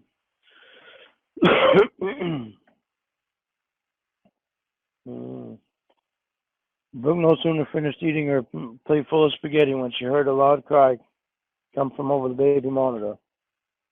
Honey, can you go get him and bring him to me, please? Brooke asked Aaron. Aaron knew she was still sore from having the baby and was trying not to move around much, so he did as she asked. When he returned, she made her way to the sofa and was waiting to take the baby from him. Once he laid the baby in his arms, he fetched her a fresh bottle of milk and a hand towel to lay over her shoulder for when she burped the baby. Brooke fed and burped the baby while Aaron and his mother cleaned the table and did the dishes. Once the dishes were finished, they retreated to the living room to watch TV for the rest of the night until bedtime. I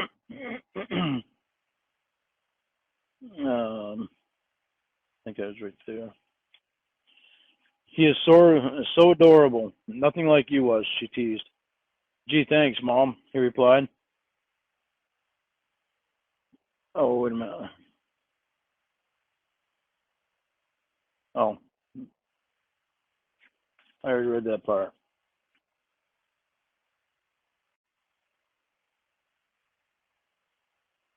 Oh.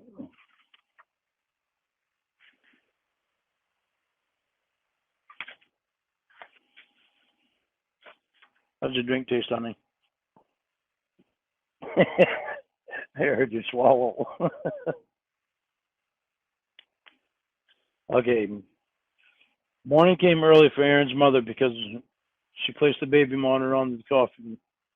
Because she placed the baby monitor on the coffee table by the couch where she slept. The baby only woke up twice during the night. Once at 1 a.m. and again at 4 a.m. He didn't go back to sleep until 5:30 a.m., so Aaron's mother figured she may as well make some coffee and considered herself awake for the day. The smell of the fresh coffee brewing woke both Brooke and Aaron up from their much-needed sleep. They both threw their robes on and stumbled into the kitchen where they shared a look like they had just swallowed heaven when they tasted the coffee.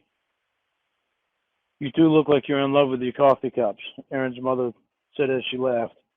That's because we are, Aaron replied. The next couple of days went by, and Aaron and Brooke couldn't have been more thankful to Aaron's mother for staying with them and helping them with the baby while Brooke was healing, and they were both getting used to the baby's presence. They both felt sadness grow inside them when they watched Aaron's mother drive away. Over the next couple of months, they had family and friends coming in and out to see and welcome the new member to the family. Aaron had never taken so many pictures in his life as he did the first 6 months of little Trevor's life. He couldn't believe how much his son had grown in such a short amount of time. Aaron worked as many hours as he could at the garage so that Brooke could stay home with the baby. He usually got in a 55-hour work week. So they were able to live good and still be able to save a small amount of money from every paycheck because he made it better than average hourly wage. Soon after Trevor Michael had turned a year old, Aaron began having some of his nightmares again. He'd wake up in a cold sweat and have to carefully get out of bed so he wouldn't wake Brooke. He normally went into the bathroom and splashed his face clean, take a few deep breaths, then go back to bed and be able to sleep fine the rest of the night. However, there was one night that the nightmare had been so bad that he woke himself up screaming. He sat straight up in bed and found Brooke was on the floor. He scared the dickens out of her, and when she jumped awake, she landed with a thud on the floor. Brooke reached up to turn the light on. Brooke reached up to turn the light onto the lamp that sat on her nightstand. She needed to see better than what the night light would allow. When the room brightened so she could see more, she found Aaron drenched in sweat and shaking all over. His eyes were soaked with tears. Brooke was stunned. She quickly climbed back into bed and placed her hand on his sweaty face. Are you all right? She asked worriedly.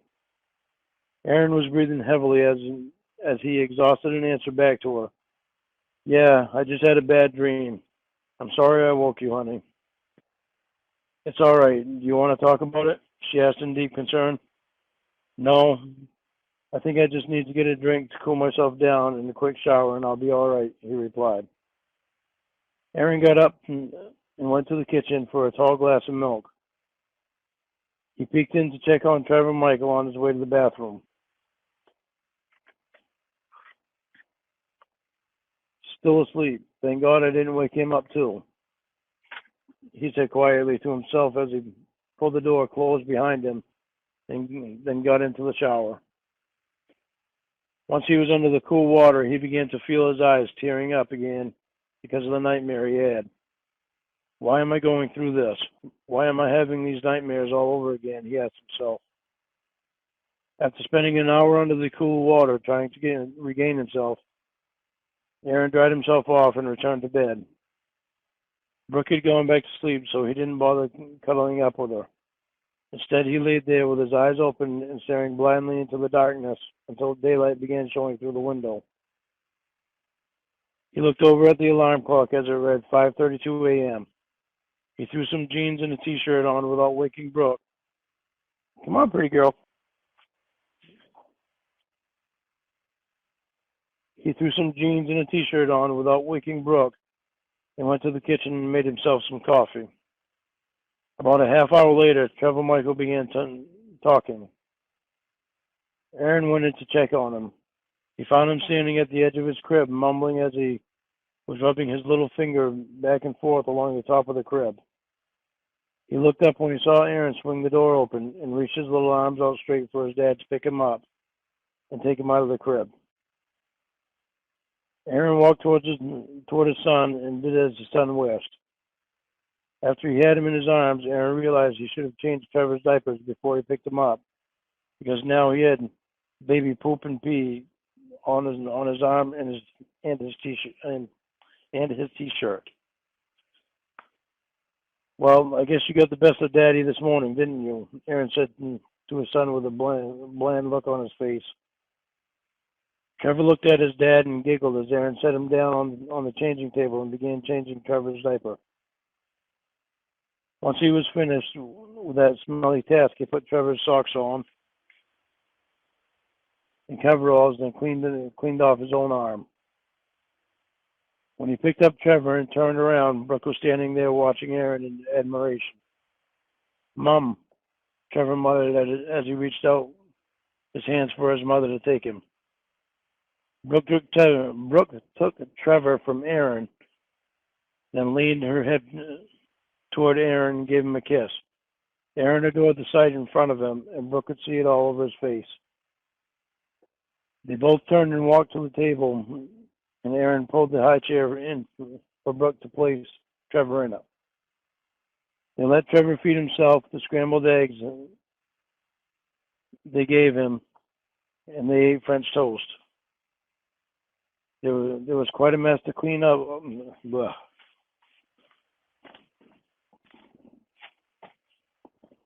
There was quite a mess to clean off the high chair when Trevor was finished, but he seemed to enjoy what he ate of his breakfast. After Brooke got Trevor cleaned up and Aaron got the mess cleaned from the high chair and the table, they put Trevor in the playpen and left him to play while they sat with their coffee cups at the table. I want to talk about the nightmare you had last night, Brooke blurted out. Aaron looked up at her in surprise. He didn't think that she would bring it up, or at least he was hoping she wouldn't. I'd really rather not talk about it, honey, he replied. I do, she demanded. What happened last night scared me. I think it's important to talk about it. All right, I'm sorry I scared you.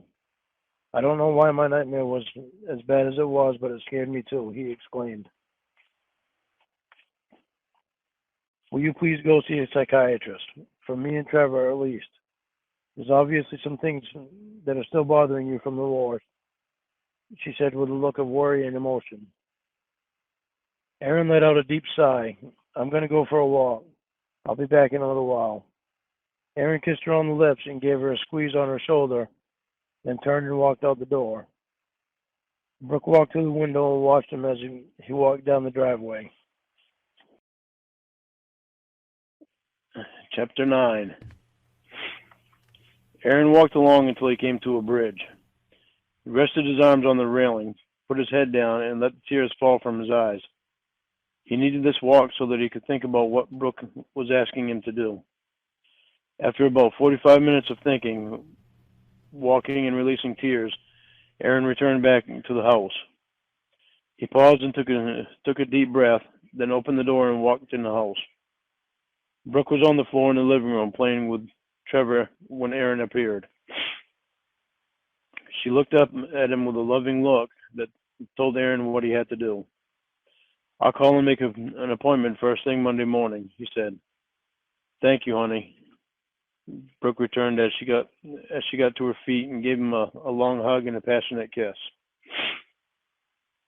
If you keep kissing me like that, we could end up with another one of them," Aaron said as he pointed to Trevor. "Not for a couple more years, we can't," Brooke said firmly. "I can call and make the appointment with the psychiatrist for you while you're at work," she stated while the subject was still close.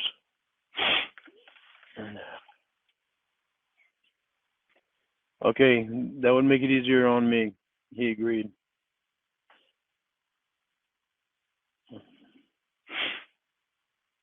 Monday morning came and Aaron headed off to work after kissing his wife and son goodbye.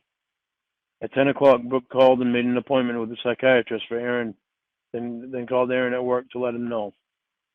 "Hello, this is John," the man answered. "Hi, John, this is Brooke. Is Aaron right there?" Brooke asked. "No, he isn't," John replied. "He went to the hospital." "Why did he go to the hospital? Is he all right?" Brooke asked in a worried tone. "Well," John began, "he had a little accident." "What happened to him?" Brooke pressed. "He cut a finger and had to get it bandaged," John answered. Knowing that Aaron had cut his finger off,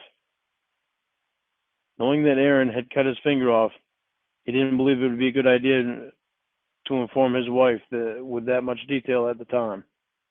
So he kept it simple without lying. "Okay, I'm going to the hospital to see him." "Thank you, John." Brooke hung up the phone and got Trevor ready to go to the hospital. Before she was able to leave, Aaron's mother walked in. "Hi, Brooke, are you headed out?" she asked. "Yes," Brooke answered.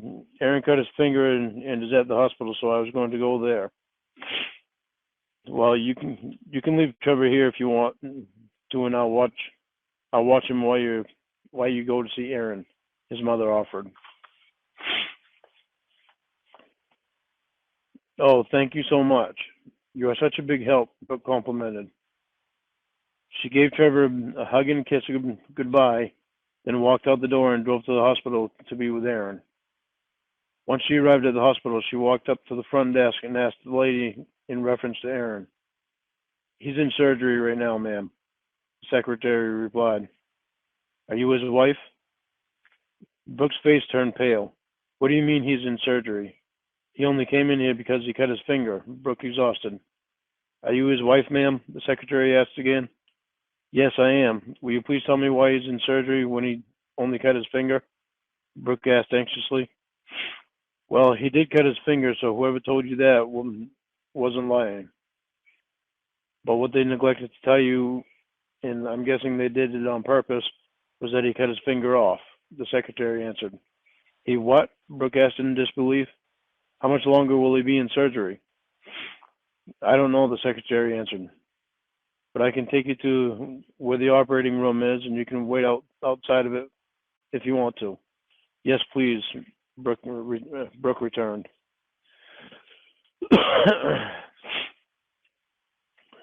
After the secretary left Brooke outside the operating room, Brooke decided she'd better call Aaron's mother and let her know what was going on. She walked around until she found the cafeteria and the payphone, then made the call. "I understand," Aaron's mother said, trying to ease Brooke's concern.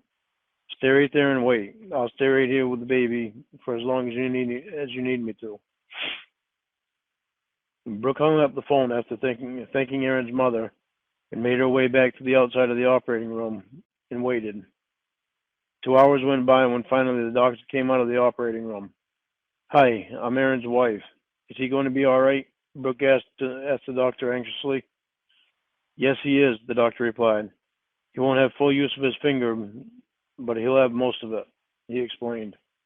"Can I see him?" she asked. "You can see him in about 30 to 45 minutes. They have to wheel him to a room Then it will take about that long before he starts coming out of the sedation. Okay, thank you, doctor. Brooke waited outside the operating room until they wheeled Aaron out in the bed. She followed behind them to the room they wheeled Aaron into. Once they had his bed in place and the wheels locked, they brought Brooke a chair, and she sat there and waited, holding Aaron's good hand until he woke up. When he began to come out of the sedation, Brooke scooted her chair up to be closer to Aaron's face.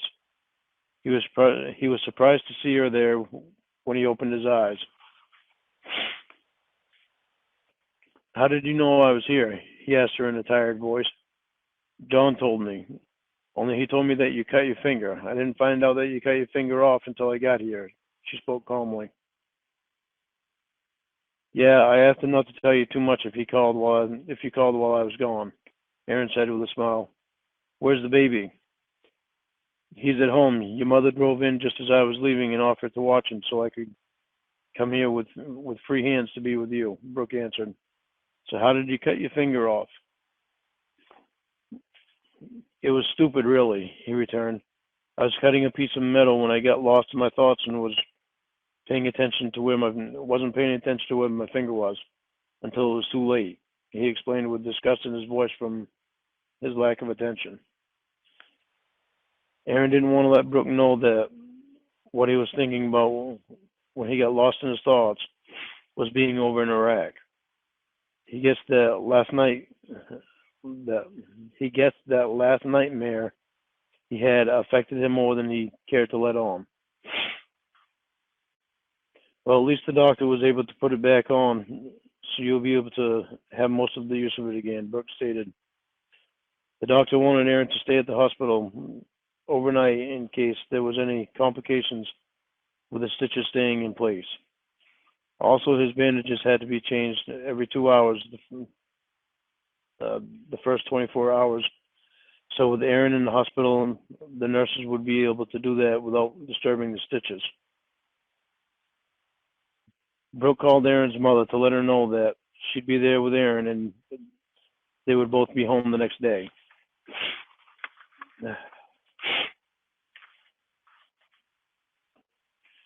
She also talked to Aaron about the appointment with a psychiatrist, Dr. Jeffs, which she made informed and let him know that this appointment was on Friday at 2 p.m. Aaron said he was fine with that, then accepted her kiss with warmth before Brooke left the room so that Aaron could sleep. When Aaron woke up the next morning, Brooke was asleep in the corner chair. The nurse walked in without waking Brooke and gave Aaron his pain medication, then left just as quietly as she came in. Aaron turned the TV on and began watching the news while Brooke was still asleep. The anchorman was talking about the Iraq War, and Aaron got engrossed in the update and got lost in the videos they were showing. Aaron began sweating, and his eyes became wet with tears as he grew more involved in the videos. He didn't snap out of it until the camera turned back to the anchorman, then to a commercial. It was then that Aaron realized he was soaked in sweat and that his bandage had become red with blood. He reached over and pressed the button for the nurse. A few moments later, a nurse came in and saw Aaron's bandage. I guess we better get a new bandage on your finger, the nurse said quietly so not to wake Brooke. Once the nurse had his bandage off, she realized that 3 of his stitches came apart and needed to be fixed. She got the doctor in to replace the stitches and then put a fresh bandage on him. Brooke slept through the whole thing, and even an hour after the nurse had left. When she woke up, she moved a different, smaller chair up to Aaron's bed and held his hand. Good morning, she said as she gave him a kiss. Good morning back to you, he returned. Did the doctor say when you'd be able to leave? She asked. He can leave any time. He's ready now, the doctor said from the doorway, startling Brooke. I'm ready to go right now, Aaron replied. Okay, let the nurse change that bandage one more time, and I'll write you a prescription for the pain. Then you can sign some papers and be on your way, the doctor stated. All right, Aaron replied as he smiled and winked at his wife. On the way home, they stopped by the pharmacy to pick up Aaron's prescription medication. He took one as soon as he got home and fell asleep about 10 minutes later. When he woke up, it was dinner time and Aaron was starving. He made his way to the table where Brooke had a plate of mashed potatoes, peas, and spare ribs waiting for him. Duh, Trevor let out. Aaron stretched a finger out to Trevor and flicked his nose. Trevor giggled when Aaron pulled it back and began eating. After they were finished eating, Aaron helped Brooke clean off the table and clean up Trevor. The telephone rang just as they sat down to watch a movie to get Trevor settled for the night. Hello? Brooke answered the phone. Hi, Brooke. This is Mom. I just wanted to see how Aaron is doing. He's doing good. He's right here. Would you like to talk to him? Brooke asked.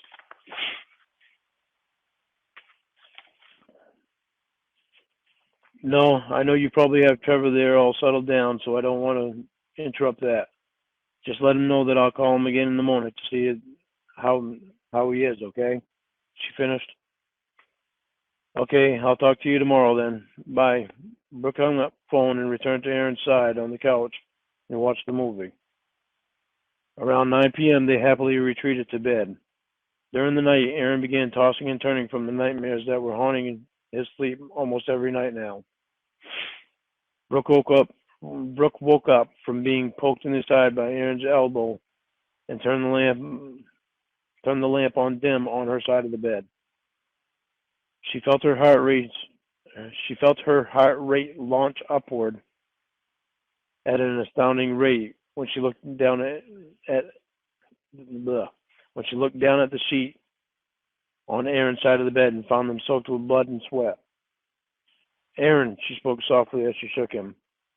Aaron, she said a second time as she shook him more. Aaron sat up quickly. Breathing deep, heavy breaths, he found himself soaked in sweat and his finger throbbing in pain. Your finger is bleeding bad. We need to change the bandage. You got blood all over the sheets, Brooke exclaimed.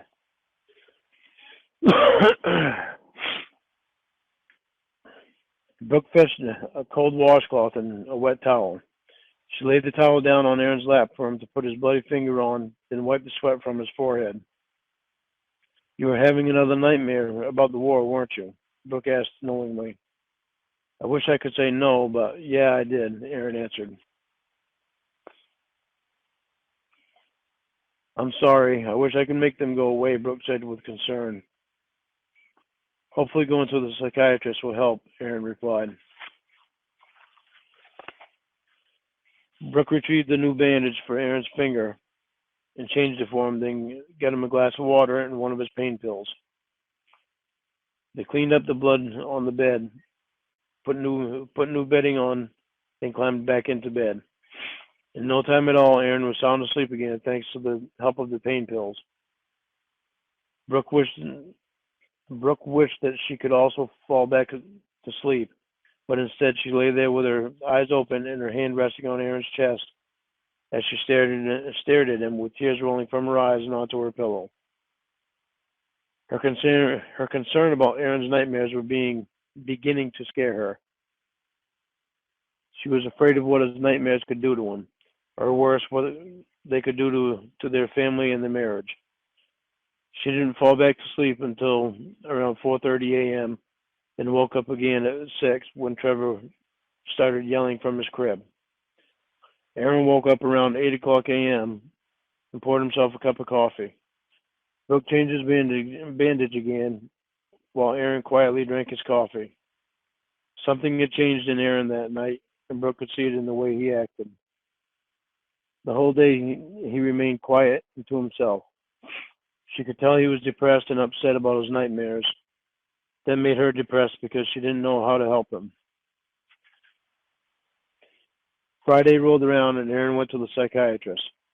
Not because he wanted to, but because he promised Brooke that he would.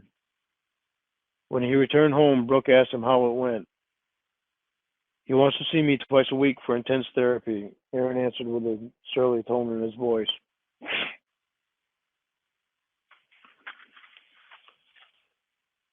You don't sound very happy about that. Are you going to do it? She asked. I'm not very happy about it, no. I'm not very happy about anything I'm going through right now. I thought I was past it all, but it's all coming back to me like it just happened yesterday, he exclaimed. Are you going to do the intense therapy? Brooke asked him again. Yes, I'm going to do it for us, he answered. The psychiatrist told me not to expect great things because of what I went through in Iraq and the things I've witnessed. He made me no guarantees that he could get me back to normal again, Aaron finished. Brooke walked up to Aaron and wrapped her arms around him. He wanted to be the person she fell in love with, but wasn't sure if he would ever be able to be that person again. He wrapped his arms around her in a loving embrace and held on tight. Brooke could feel the heat from Aaron's body as they held each other, and could feel the emotion coming out of him and it began to make her eyes tear up. She didn't want to lose her man to these bad memories. That night she began praying to God to help Aaron let go of the bad things that had happened and hold on to the good ones, and to let her keep her husband that she fell in love with. Over the next couple of months, Aaron continued to go to his intense therapy sessions with the psychiatrist. The sessions appeared to be helping him. He still had some nightmares and still got lost in his thoughts at work and at home. But Brooke thought her prayers were on their way to being answered, and she was going to have her husband back. Brooke woke up one morning to the smell of bacon, eggs, and hash browns cooking on the stove. She rolled out of bed and found her way to the kitchen, where she plopped down at the table. Aaron delivered her breakfast and a hot cup of coffee, along with a kiss and a good morning, honey. She looked up at him through sleepy eyes and returned, Good morning. You seem happy this morning. Why wouldn't I be when I'm married to the most beautiful woman in the world? Aaron complimented. Oh, that's sweet, honey. Thank you. Well, you can be honest, because with me just crawling out of bed, I know I must not look that good, she replied. You do to me, Aaron replied, kissing her on the lips. Thank you, she said as she kissed him back. What are you going to do today? Brooke asked him as she began chewing on a piece of bacon. Well, today is the first day of deer hunting season, so I thought I'd get my permit and see if I can find us some deer meat. That is, if you don't mind. Aaron replied with hope that Brooke would approve. I don't mind. I was going to take Trevor to your mother's and go shopping today anyway, she answered. After they finished eating breakfast, they both got their showers taken, and Brooke got Trevor dressed while Aaron prepared himself for lunch and cleaned his gun, then dressed himself in his old green Army BDUs, field jacket, and an orange vest. He drove to the town hall and got his hunting permit, then returned home, gave Brooke a kiss, and headed off into the woods to search for a deer to kill. Aaron walked for about an hour until he was deep in the woods and knew he'd be able to find a nice-sized buck. He made a seat at the trunk of a large old pine tree and poured himself a cup of steaming hot coffee from his thermos. He looked up into the branches in some neighboring trees and watched some squirrels jumping from branch to branch, up and down the trunk of the trees as if they were playing tag with each other. He took a sip of his coffee and absorbed the heat it supplied on his nose as he tilted the small cup to his mouth. The morning had a bitter chill, but Aaron was enjoying it. A couple of hours went by, and Aaron hadn't seen a thing as the day grew warmer. He began to think to himself, maybe I should try to find a different spot. He pushed the thought from his head and remained in his original chosen spot because he had a feeling this patience would pay off. He enjoyed his surroundings as he sat there eating his lunch and swallowing another cup of hot coffee. Once again, he began watching the same two squirrels that had entertained him earlier. In the distance, he heard a cracking sound, a sound a dead branch makes when it's being stepped on. Then he heard some rushing of dead fallen leaves. He slowly set down his cup of coffee, quickly picked up his gun, and rested it on his thigh. Looking in the direction of the noise, he spotted a small raccoon.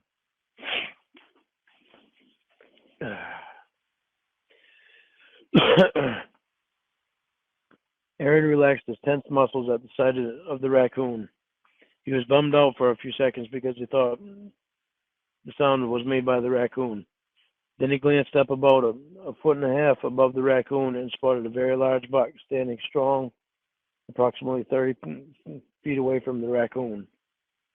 Aaron's muscles tensed up again as he lifted his gun to his shoulder, took aim, and fired. A split second after pulling the trigger on the gun, the large buck dropped to the ground. Aaron smiled at his success as he lifted himself off the ground and trampled through the small bushes to where the buck had fallen down dead. He reached behind him and unsnapped the buckle that secured his buck knife into his scabbard and pulled the knife out. As he looked down at the buck, he noticed it was still breathing as he watched small puffs of vapor depart from its nostrils.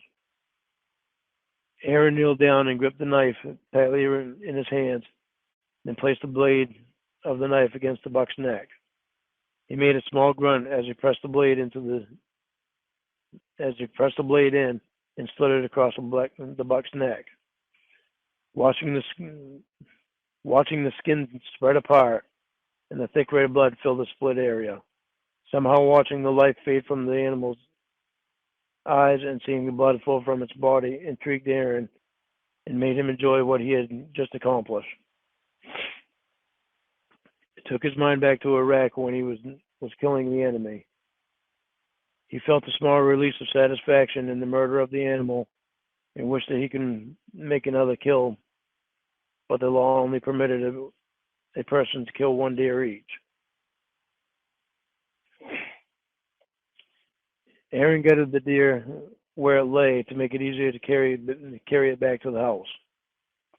Once he got it back, he hung it upside down from a branch on a maple tree to drain the blood, all the excess blood. The next couple of weeks, Brooke noticed that Aaron was becoming the man she fell in love with again, and she gave credit to the psychiatrist for the success. Aaron had once again began working about 55 hours every week and being the husband and father that Brooke knew he could be. He would come home, eat supper, spend time with Trevor, and read to him before he went to bed. On most nights after Trevor was asleep, Aaron would bring Brooke a glass of wine in bed and make love to her before they would wrap themselves in each other's arms and fall asleep. Brooke was the happiest woman in the world and did everything she could to let Aaron know how she felt about him and about their lives together. She felt like Cinderella and was happy to see her fairy tale coming true. Aaron continued his intense therapy, even though he didn't think he needed it.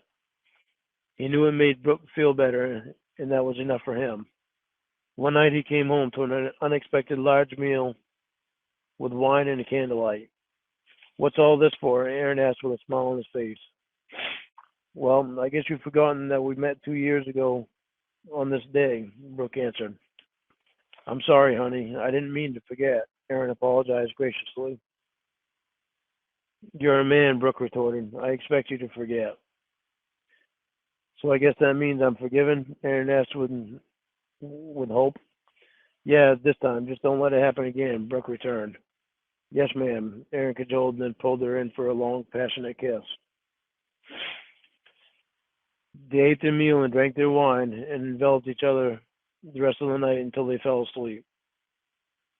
They only got interrupted by Trevor's waking up one time during the night, and Aaron went to check on him so that Brooke could stay in bed and sleep. Time went by, and Aaron had been faithfully going to see the psychiatrist for the last 6 months. He was tired of going to intense therapy. His aggravation began to show one night when he unintentionally snapped at Brooke.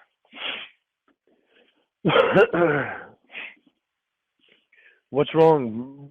Brooke asked in astonishment. I don't know. I guess I'm just tired of going to see the psychiatrist 2 times a week. So tell the psychiatrist that you want to stop the intense therapy and only go once every 2 weeks. Brooke stated feeling secure about her suggestion because she felt that Aaron had been back to himself for quite some time, so she thought he was basically cured. Are you sure? Blah. Are you sure you're all right with that? He asked her. Yeah, you've been like your old self almost since you first started seeing the psychiatrist. So if you feel good about it, then I trust your feeling.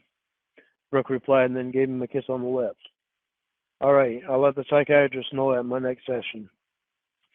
He told her with a smile and returned her kiss with one of his own. Aaron did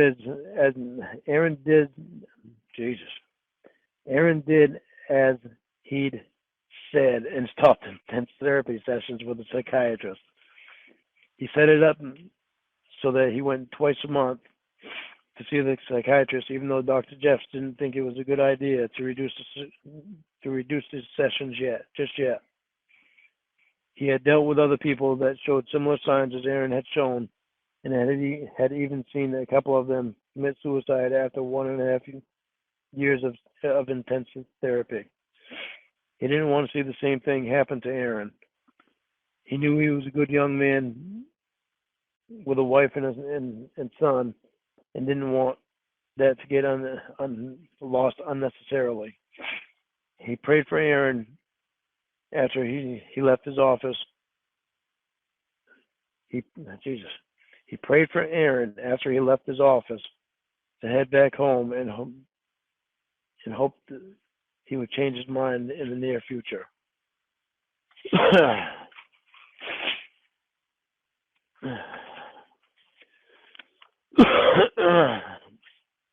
God, my fucking allergies are terrible. Aaron returned home feeling confident that he made the right decision about reducing his therapy sessions.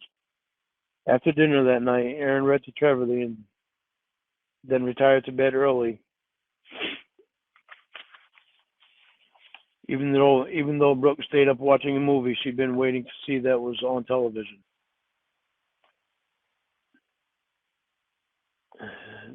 This is written in italics. Oh, okay. I think this is Aaron. Honey, I think this is Aaron having a dream. I can't remember exactly when I wrote it, but it's in italics. Aaron felt himself running with Trevor in his arms and Brooke following behind him. He had his M16 rifle in his hand, in his left arm, with a strap pressing against the base of his neck and his shoulder.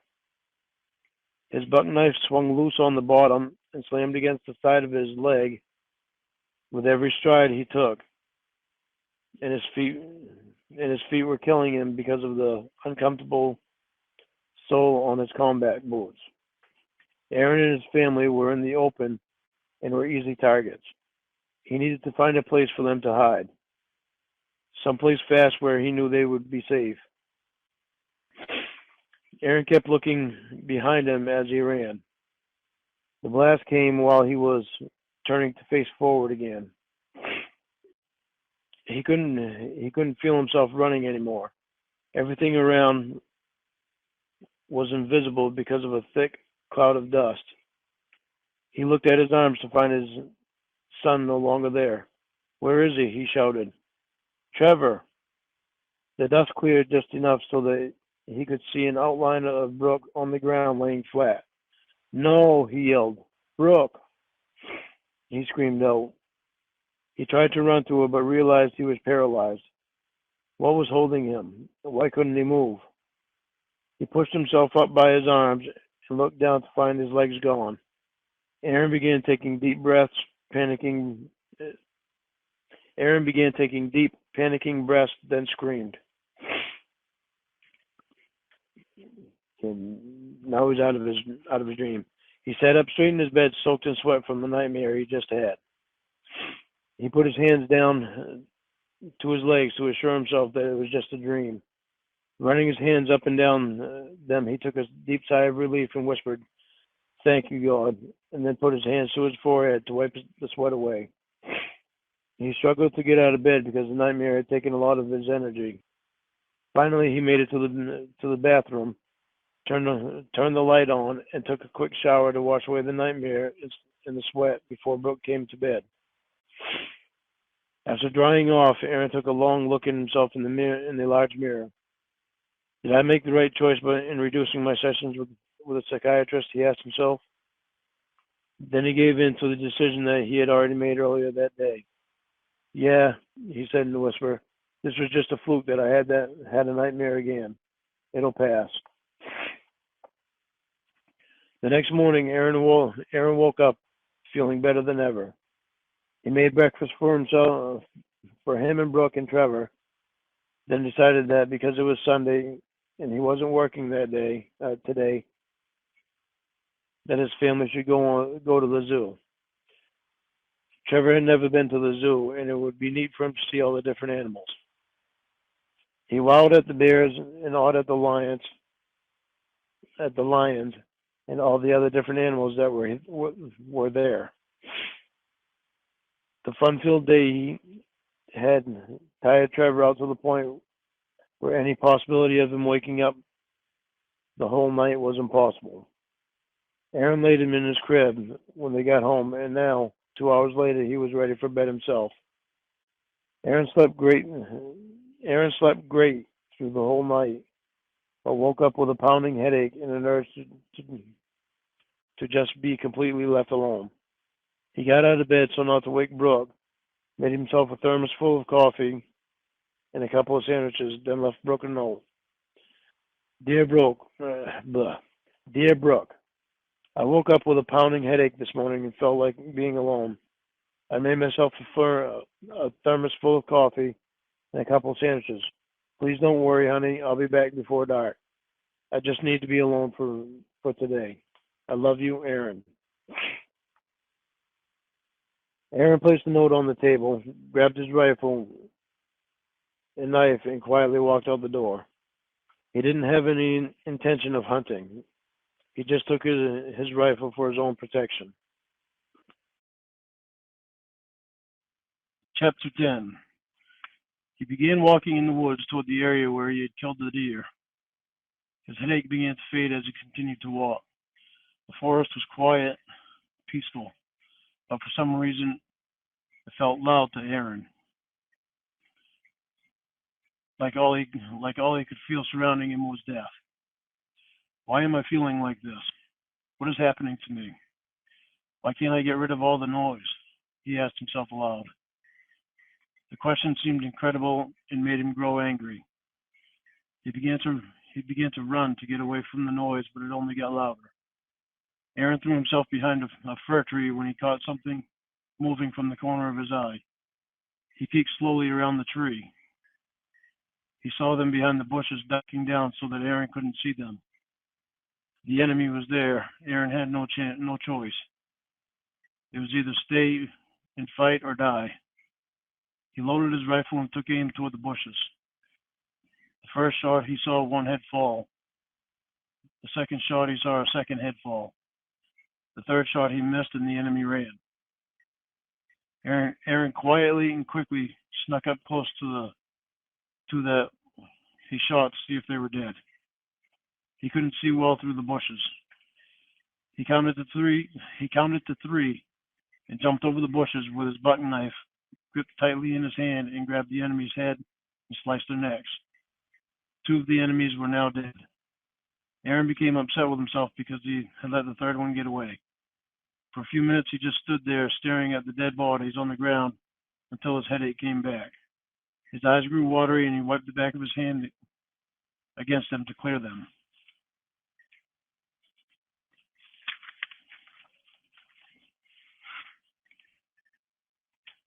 He squinted hard and then returned his eyes to the two dead bodies on the ground.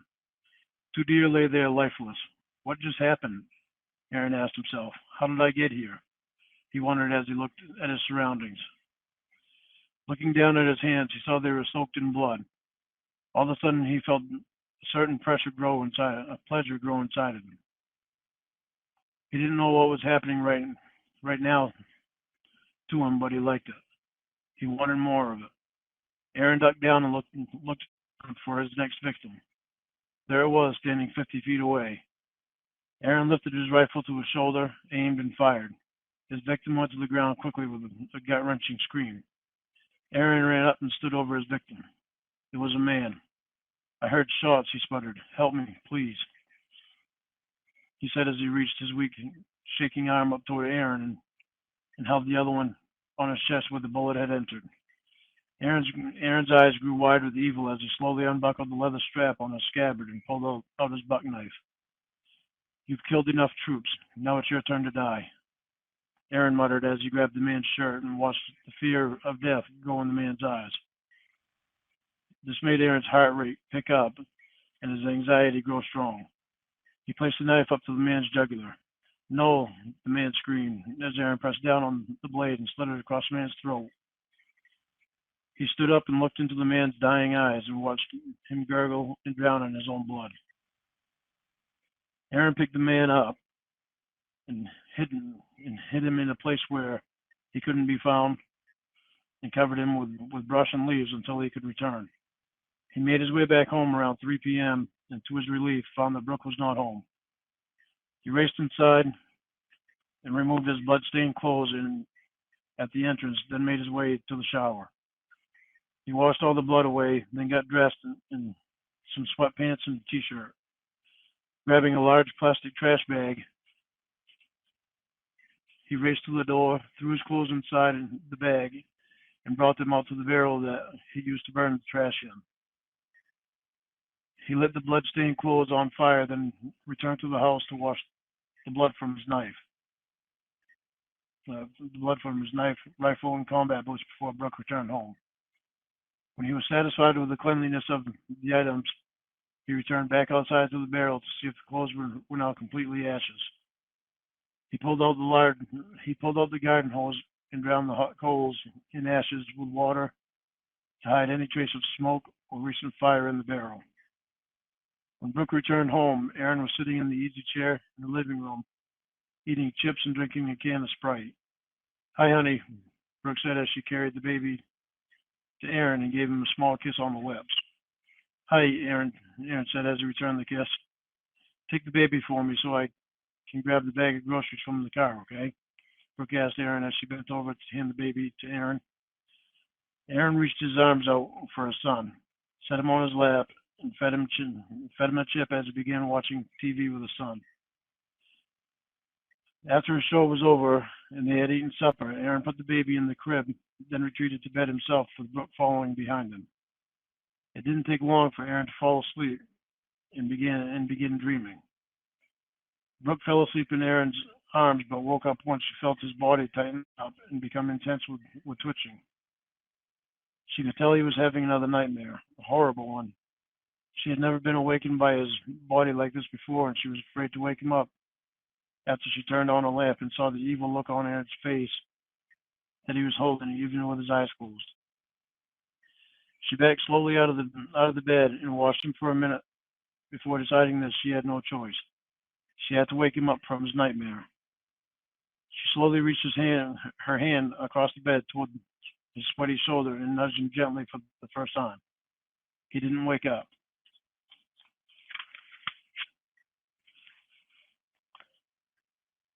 She nudged him harder, then jumped back as he shot straight up in bed with his eyes open and once again soaked in sweat. She slowly stepped toward the bed, not knowing if he was actually awake or if he was still sleeping with his eyes open. Aaron, she let out gently. Aaron's eyes shifted toward Brooke, and she relaxed as she saw his eyes welling up with tears. She reached out and wrapped her arms around him and began to cry over the pain he was going through in his mind. She wished she could make it all go away, but she knew it wasn't that easy. All she could do was be there for him and hold on tight onto him tight to let him know that everything was going to be all right. But Aaron and Brooke both knew deep down that it wasn't all right. That what was happening to Aaron has completely changed their lives, and they would never be the same again, no matter how much they both wanted it to be, and no matter how much they pretended like it could be. After getting in the shower and washing the sweat from his body, Aaron returned to bed with Brooke and just lay there with his eyes open the rest of the night. His trip in the woods ran through his mind. Something had happened that was troubling him, but he wasn't sure what it was. He couldn't remember what had happened when he was in the woods, but for some reason he was bothered by it. Why can't I remember? He asked himself as he stared into the darkness of the bedroom. Morning finally appeared, and Aaron sat lazily up in bed and, and turned to look at Brooke sleeping. He wanted so much to be the man she fell in love with, but knew that that man was no longer anywhere to be found. He felt an emptiness grow inside him, and he longed for that man he used to be. He stood up from the bed and made his way to the kitchen when the automatic coffee pot was finishing up brewing the fresh pot of coffee. After pouring himself his first fresh cup of coffee for the day, he strolled to his son's bedroom, quietly opened the door, and walked over and watched his son sleeping peacefully. He stood over his son and drank his coffee as he fell into a deep thought. He wanted to be the dad to his son that he had planned on being when Trevor was born, but something inside him had grown scared and had now removed the life that Aaron had originally wanted. A burning feeling grew in his stomach as he finished his last drink of coffee. He bent over and kissed his son on the forehead, then exited the bedroom, closing the door behind him. Aaron sat down at the kitchen table with a pen in hand, a brand new notebook in front of him, and his second cup of coffee. He thought for a minute while he sipped on his coffee about what he was about to write. Then he began at the top of the page for the title, Aaron's Journal. He wrote in big letters. Since it had been bothering him that he couldn't remember what he had done, that he was trying to remember, he figured if he made a journal, he'd always be able to go back and look. He began writing in his journal about everything he could remember that he did from the day before. He even wrote down that there was a piece of the day missing because he couldn't remember what he did from the day before. Once he finished writing about the previous day, he began writing about what he had done since he first woke up. He closed the notebook up, finished his coffee, then hid the notebook in his desk drawer under a stack of his old military folders. Halfway into his third cup of coffee, Aaron began to grow sweaty. He was remembering what he had done the day before. He wiped the sweat from his forehead with a paper towel and wrote a note to Brooke. Good morning, honey.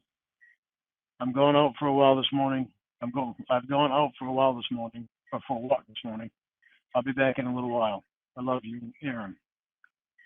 He left the note on the table where Brooke could easily see it, then grabbed his hunting knife and started out to the shed for a shovel. He noticed his little American flag hanging on the wall from the dowel and decided to take it with him. He also grabbed a roll of black plastic that lay unused in the back corner of the shed, then began out into the woods where he had committed the murder. The closer Aaron got to the dead body, the more intense the look on his face became. He let out a sigh once he reached the lifeless body of the man he had murdered the day before. He laid the black plastic on the ground next to the man and unrolled it to the length of the dead man's body, and rolled the body into it. Digging a shallow grave for the body about 3 feet down, Aaron stood back and looked at the grave, then the body. Finally satisfied, he pulled on the plastic and dragged the body into the hole, then wrapped the plastic over the body and began covering it up with dirt. When he finished filling in the shallow grave, he poked the little American flag into the ground at the head of the grave. He stood there staring at the grave, then said a silent prayer for the man he had murdered, picked up his shovel, and began back to his house.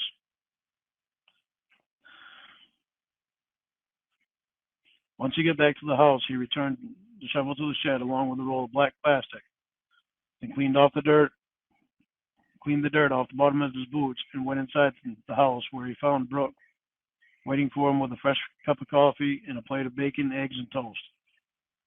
She greeted him with a kiss after he sat down at the table, and he returned with a "Good morning, beautiful." "Good morning," she replied. "How was your walk?" "It was good, refreshing," he described. All of a sudden, Aaron began thinking to himself, what was Brooke talking about when she said his walk? He couldn't remember taking a walk this morning. He remembered writing in his journal, but couldn't remember anything about taking a walk. "Are you all right, honey?" Brooke asked Aaron after noticing the confused look he held on his face. Aaron remained silent after he stared into space. "Aaron," Brooke let out with a more stern tone to snap Aaron out of the trance he was in. "Huh?" he asked. "Are you all right?" Brooke repeated. You were staring off into space with a look of confusion on your face. "Yes, I'm fine, honey," Aaron replied as he quickly thought up a reason for his momentary absence of mind. "I was just thinking about what a nice morning it is outside. It's peaceful." "Okay," Brooke returned. "Eat your breakfast before it gets cold," she ordered as she gave him a kiss on his lips, then left the kitchen to retrieve Trevor from his crib. Aaron quickly gobbled up the food on his plate and got up with his cup of coffee and went to his desk to write in his journal. He could hear Brooke in the bathroom giving Trevor a bath. He wanted to write in his journal without her knowing about it because just maybe with any luck, this would help him get back to normal. He began moving his pen like he was writing something, but the pen never touched the paper. He stopped moving his pen and rested his forehead on his hand to gather his thoughts. The fact that he couldn't remember taking a walk bothered him more and more, and he wasn't sure how to handle it. He took a deep sigh, lifted his head from his hands, and began writing. "I'm lost right now. I'm at a point that is making me wonder if I am safe to be around my wife and child or not. Though I have not done anything to harm anyone that I am aware of, it scares me to think that it's a possibility. My wife asked me how my walk was this morning, and I played along with her like I knew what she was talking about. But in all honesty, I didn't have a clue and became confused about her question. Did I take a walk this morning? If I did, where did I walk? Where did I walk to, and why can't I remember it? I long to be back to my normal self and not be experiencing this, but it's what's happening to me, and I'm trying to deal with it the best way I can. I love my wife and son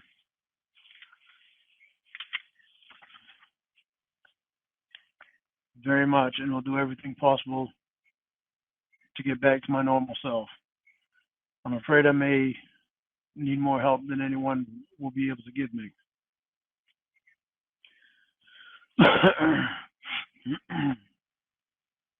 Aaron quickly closed his journal and placed it back beneath his military folders in his desk drawer, then closed the drawer when he heard Brooke's footsteps coming out of the bathroom with Trevor in her arms, wrapped in a bath towel. He took a sip of his coffee that was now becoming cold from sitting too long, and placed his cup back on the desk and held his arms out to take his son from Brooke's arms. Trevor giggled and drooled when Aaron began tickling under his chin and being playful with his son to get him to laugh. Aaron and Brooke both cherished moments like this when they all felt like there was nothing wrong in their lives. Brooke opened the junk drawer in the kitchen, pulled out the disposable camera to take a picture of Aaron and Trevor in what it seemed like a perfect father and son moment. After she took the picture, Aaron stood up and handed Trevor back to Brooke. "I have to go do a few things, but I'll be back later, okay?" he told her. "Okay, drive careful," Brooke replied after Aaron grabbed his keys and gave her a kiss. "I will," Aaron said as he walked out the door. "Why would Daddy be leaving so abruptly like that when we were having so much fun?" Brooke asked toward Trevor, though she knew he couldn't understand what she was saying. She looked in curiosity out the window as Aaron backed out of the driveway and shrugged her shoulders as to not try to figure out the answer to the question she just asked Trevor. Well, he must have had something important to do, or he wouldn't have left us in such a hurry like he did. Brooke said out loud, basically to herself. Aaron drove along, not really knowing where he was going. His hands had become hot and clammy, and beads of sweat were rolling down from his temple. He pulled in the parking lot of a local grocery store, turned off his car, and placed his hands on his forehead and felt the heat inside him grow. He looked up and watched a man in his mid-20s walk out of the grocery store alone. The man was about 5 feet 9 inches tall, and was a slight chunky, probably 170 to 180 pounds. The glare in Aaron's eyes grew more intense the longer he stared at the young man. Aaron began to grow angry at the man, like he had done something to offend Aaron. He watched the man as he unloaded his groceries into his car. When the man finished, he got in his car and began to drive off. Aaron started his car and followed the man as he pulled out of the grocery store parking lot and onto the busy street. He decided to stay a couple of cars behind the man so that he wouldn't get suspicious about seeing Aaron following him. The street became less busy the further they got from the store, and Aaron became the only car left behind the man. He remained about 50 feet behind the man until they were far enough away from the town where they were basically the only two cars on the road. Aaron stepped on the accelerator to close the distance between him and the man. The man then slowed down to turn onto a side road, so Aaron had to quickly and firmly step on his brakes. He then followed the man onto the side road and stepped heavily on the accelerator to get up beside the man on the desolate street. The man glanced over at Aaron as Aaron pulled up beside him. He thought Aaron was only passing him until he saw the look on Aaron's face and felt the fear build inside himself. He stepped on his accelerator to try to pull away from Aaron, but Aaron kept up with the man. The fear grew strong inside the man after taking a second look in Aaron's face. Then Aaron quickly swerved his car toward the man and forced the man off the road and into a ditch, where the man came to an abrupt stop from slamming hard into a big boulder. Aaron slowed to a stop, then put his car in reverse and backed up to where the man went off the road. He pressed on the brakes and brought the car to a stop once he reached the man's car.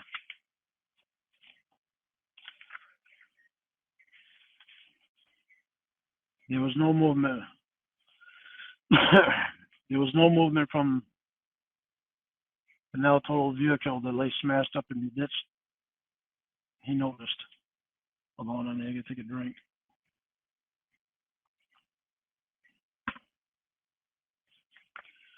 Aaron got out of his car and opened his trunk to pull out his tire iron. He heard a noise come from the vehicle as he straightened up with the tire iron in his hand and looked toward the crashed car. The man was climbing slowly out of the broken out driver's side window with blood all over him from the crash.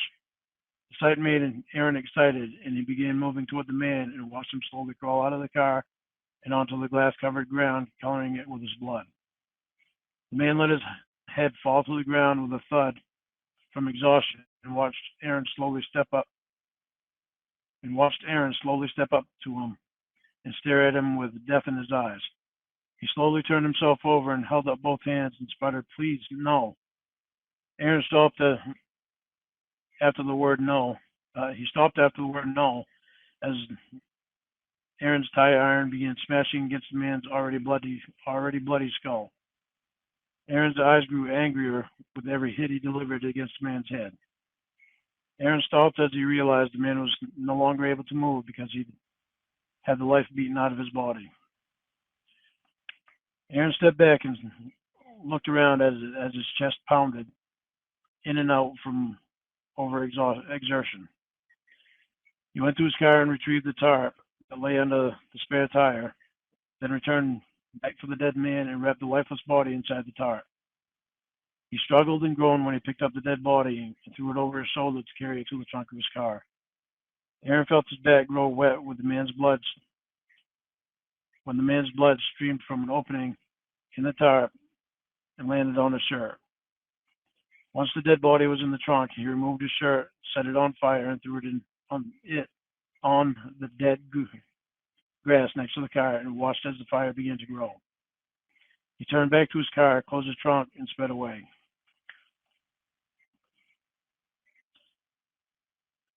Aaron returned home and was able to get to the bedroom without Brooke seeing him. He got another shirt out of the dresser that was the same color as the one he lit on fire and threw in the grass, where he killed the man that was now in the trunk of his car. After putting on the new shirt, he went back to the kitchen and looked out the window to see that Brooke was out back playing out back with Trevor, hanging clothes on the line to dry. He opened the back door, snuck up behind her, and gave her a kiss. "Hi, honey," she said in surprise. "Hi," Aaron returned as he bent over and gave his son a kiss on the cheek. "I'm happy you're back. I need to go to the store to get groceries, and I don't have much gas in my car, so I thought I'd use yours," Brooke stated. Aaron grew silent as he quickly thought of how to make sure Brooke wouldn't find the body in the trunk. "Okay," he said, "I'll go clean my stuff out of it while you finish hanging clothes and get Trevor ready." "Okay," Brooke agreed as Aaron gave her another kiss. Aaron went back to the car and backed it up to his shed. He opened the trunk and carefully pulled the tarp with the dead body, pulled on the tarp with the dead body inside, and drug it out of the trunk and into the shed. He returned to the car and pulled it back to a spot in the driveway where Brooke could safely pull out into the street. He then returned into the house where Brooke was waiting with Trevor in her arms by the door to leave to go shopping. "The car's all clean for you, Aaron. The car's all clean for you," Aaron said as he handed Brooke the keys and kissed her and Trevor goodbye. Aaron stood in the doorway and watched Brooke drive away, then quickly went back to the shed. He rolled the wheelbarrow in front of the shed and loaded the dead body in it along with a shovel, utility knife, and another little American flag from the bunch he had bought the day before he committed the murder. He made his way to the woods where he had buried the body of the last man he killed and began digging another shallow grave next to it.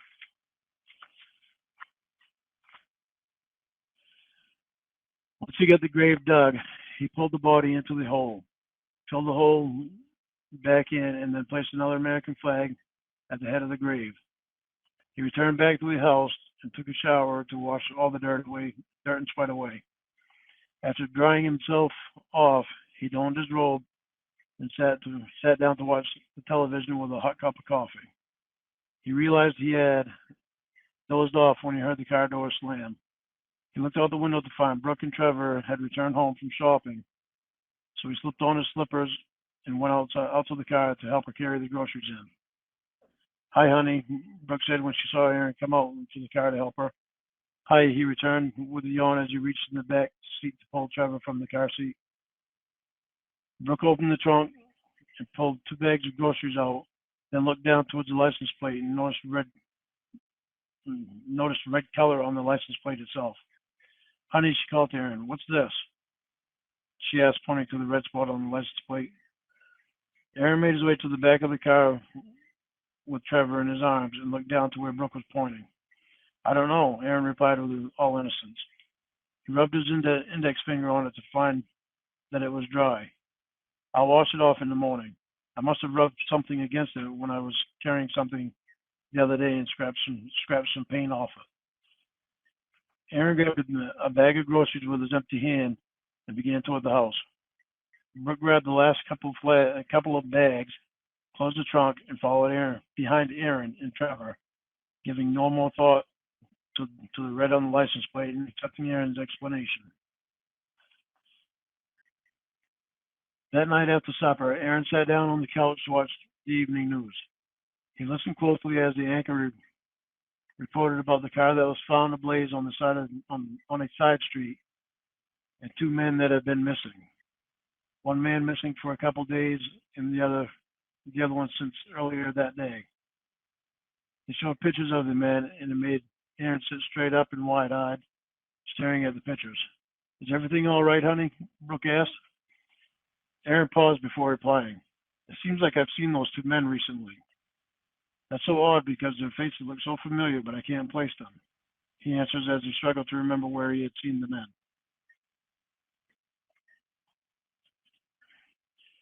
Aaron grew more bothered by this because of the fact that he had been having moments of not remembering things he had been doing, and it seemed to be happening more frequently than it had been before. Hold on, honey, I gotta take a drink.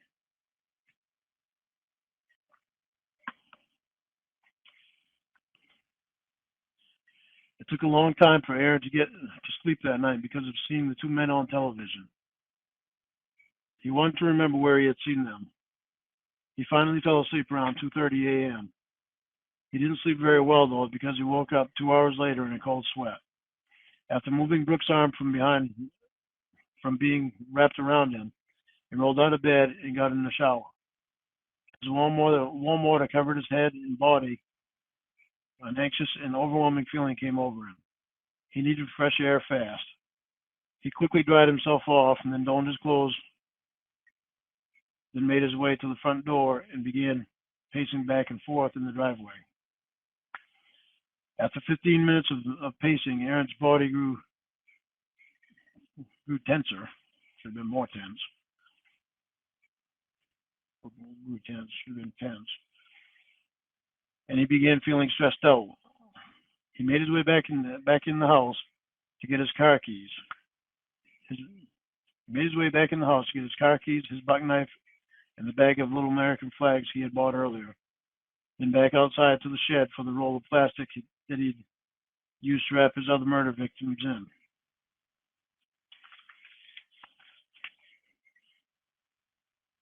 He threw the items in the trunk of his car, then got in and drove away toward town. The town was quiet and almost empty in the early morning, so Aaron knew he'd find his next victim without anyone else knowing anything. He pulled his car in the back of the local grocery store and hid behind the big dumpster as he watched three young women smoking a cigarette out by the rear entrance. He stayed quiet as he listened to their conversation about the night of work and the day ahead of them. One lady was finished working her shift and was having a cigarette with the other two women before she went home. After about 10 minutes of kneeling behind the big dumpster, the ladies finally extinguished the cigarettes and parted ways. Once the rear entrance door closed, Aaron quietly stepped out from behind the dumpster and approached the young lady from behind. He put his buck knife up against her back as she was unlocking the car door. Do it exactly as I say or I'll kill you, Aaron ordered sternly. He felt the young lady's body begin to shake as he pressed it against his own. The fear that was emanating from her is what Aaron was longing for. Walk along this way toward my car quietly, he demanded. The young lady did as she was told as Aaron led her to the direction of his car. Once they were at Aaron's car, he opened the trunk, pulled out an old towel that lay in the back and tied it around her eyes. He then put the duct tape over her mouth and tied her hands behind her back in order for her to get in the trunk. Reluctant and in tears, the young lady complied easily when Aaron put the knife up to her throat and scratched her skin enough to make a little line of blood appear. Aaron closed the trunk and climbed in the car. Before leaving town, Aaron stopped at a small convenience store and purchased a coffee and a candy bar. When he came back out of the store, he could hear the young lady kicking in the trunk. He unlocked the trunk and opened it. It won't do any good to kick. Nobody is going to hear you, especially where we're going.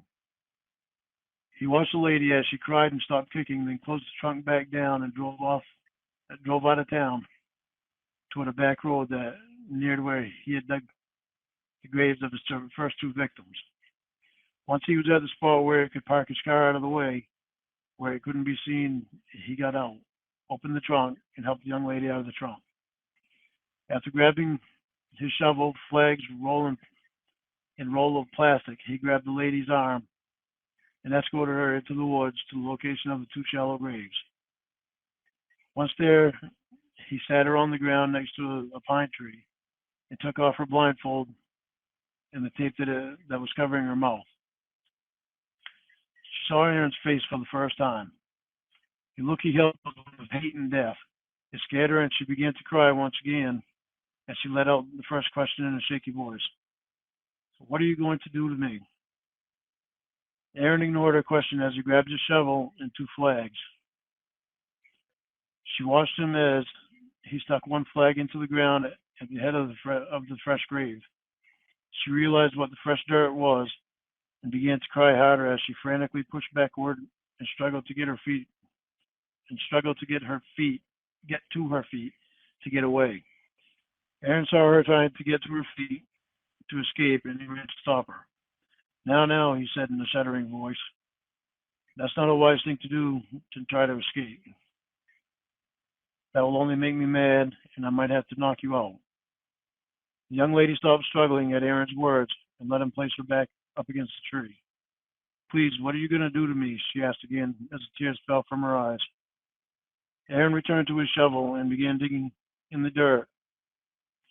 The young lady watched in horror as Aaron dug the outline of the same size as the grave next to it. She then realized he was digging another grave, her grave.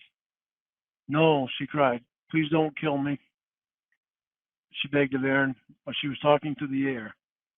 Aaron had completely blocked out any plea she had made as he continued to dig. Aaron got the grave halfway dug when he decided to stop and take a break. He sat down beside the crying young lady, and to her surprise, he began talking to her like he wanted to get to know her. "What is your name?" he asked her. "Amber," she answered in a wavered voice. "Well, Amber, my name is Aaron," he introduced himself. "Why are you doing this, Aaron?" she asked as the tears started to roll. Aaron just sat there and ignored her question. "How old are you, Amber?" Aaron asked. "I'm 22, she answered. "Do you live around here?" "I'm not sure where here is, because you didn't take off the blindfold until we got here in the woods," Amber replied as her voice began to calm, thinking that Aaron might let her go if she answered his questions. "That's true," Aaron stated, giving Amber no indication of where they were. "Do you plan on killing me?" Amber asked him. Aaron didn't answer her question. He just sat there and stared into space until he asked his next question. "Do you have any kids, Amber?" "Yes," Amber replied. "I have a little girl," giving him a confused look. She saw tears welling up in his eyes and decided to attempt another question. "Are you all right?" "No, I'm not," Aaron exhausted.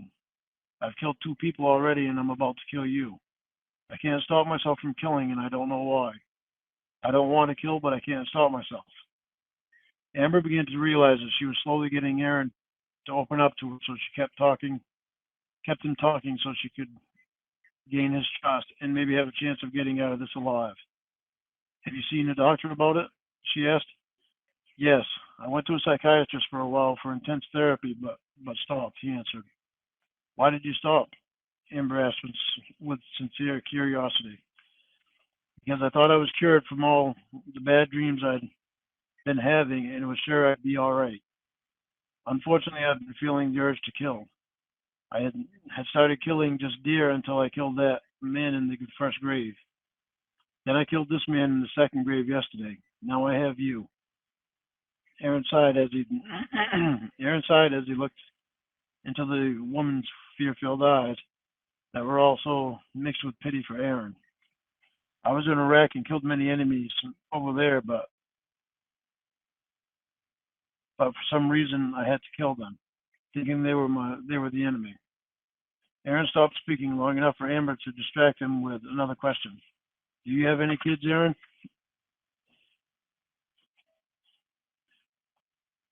Aaron's head fell down toward the ground, and when he lifted it back up, Amber could see that she hit a soft spot in Aaron when the tears rolled down his cheeks. "Yes," he answered her. "I have a son." "Tell me about him," Amber asked as she gathered the thought in her head of rubbing the material binding her hands behind her against the trees slowly so Aaron couldn't notice.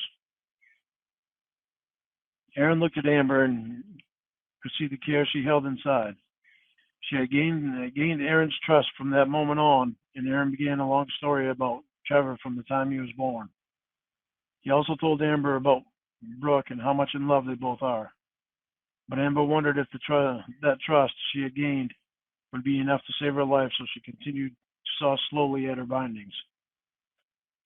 Aaron finally finished his story and told Amber he had to get back to digging. Amber looked at Aaron when he got up, and it was like someone had turned the switch on and off to make the completely different change in Aaron. She saw the look of hatred and death return when she watched him stand up. As Aaron continued, Amber was able to finally get her hands free, but she left them behind her back so Aaron wouldn't know. She looked over at the plastic where the plastic lay, and saw the knife on the ground. She then looked back at Aaron to make sure his attention was still on digging the grave. He was not only digging still, he was also standing with his back to Amber. Amber took the chance to look around and found a piece of a thick branch about 2 inches thick and 3 feet long, laying a few feet from the knife. She slowly and quietly got to her feet and kept her eyes on Aaron as she moved continuously toward the knife and stick. Every step and every movement made Amber's heart rate pick up and race at an incredible rate. For a moment, she was afraid Aaron might hear it and turn around at any second. About 2 more steps, and she'd have the knife and stick in her reach. All of a sudden, the branch snapped under Amber's feet, and Aaron's head quickly snapped up in her direction. Amber quickly reached for the knife and stick. Just as Aaron got close enough to her, Amber was able to stand up and swing the stick hard enough to knock Aaron off his feet when the stick connected with his head. Aaron laid there, dazed and confused. He put his hand to his head and felt the wetness of his hair from the blood of the gash in his skull. Amber clutched the stick tight in her hand and swung the second time, connecting once again with Aaron's skull. The second blow knocked Aaron out cold. After checking Aaron's pulse to see if he was still alive, Amber took off running through the woods with the knife clutched tightly in her hands, looking for a way out of the woods. Not knowing where she was made it almost impossible for her to have any sense of direction. She had no idea where Aaron had parked the car and didn't know if there were any houses around. She stopped and leaned against a tree and started crying. She was frantic and needed to calm herself down, but she knew Aaron wouldn't stay knocked out for long. After taking a few deep breaths, she removed her weight from the tree and stood up straight again. She looked around her without looking behind her, knowing if she turned her body physically around, she may end up heading back toward Aaron. She decided to take her chances and just continue heading straight away from the direction she had just come. It was hard to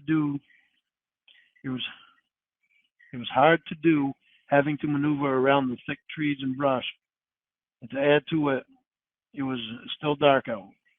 That made it worse because if Aaron were to come after her in the direction she was going, she would never see him. Aaron walked another 100 yards before she heard the voice calling her name. "Amber, I'm going to kill you," Aaron screamed.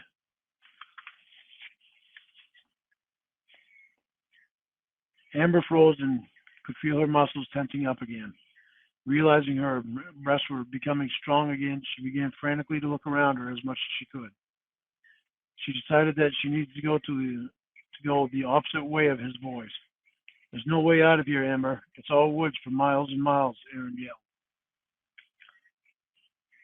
Amber's, I see, silly. Amber's heart was speeding up as she listened to Aaron's threats. She found some hope when she saw a little set of headlights in the distance. "At least now I know which way to the road," she whispered her thoughts. The road seemed so far away, though, from the distance of the lights. She had to go that way. It was the only hope that she had.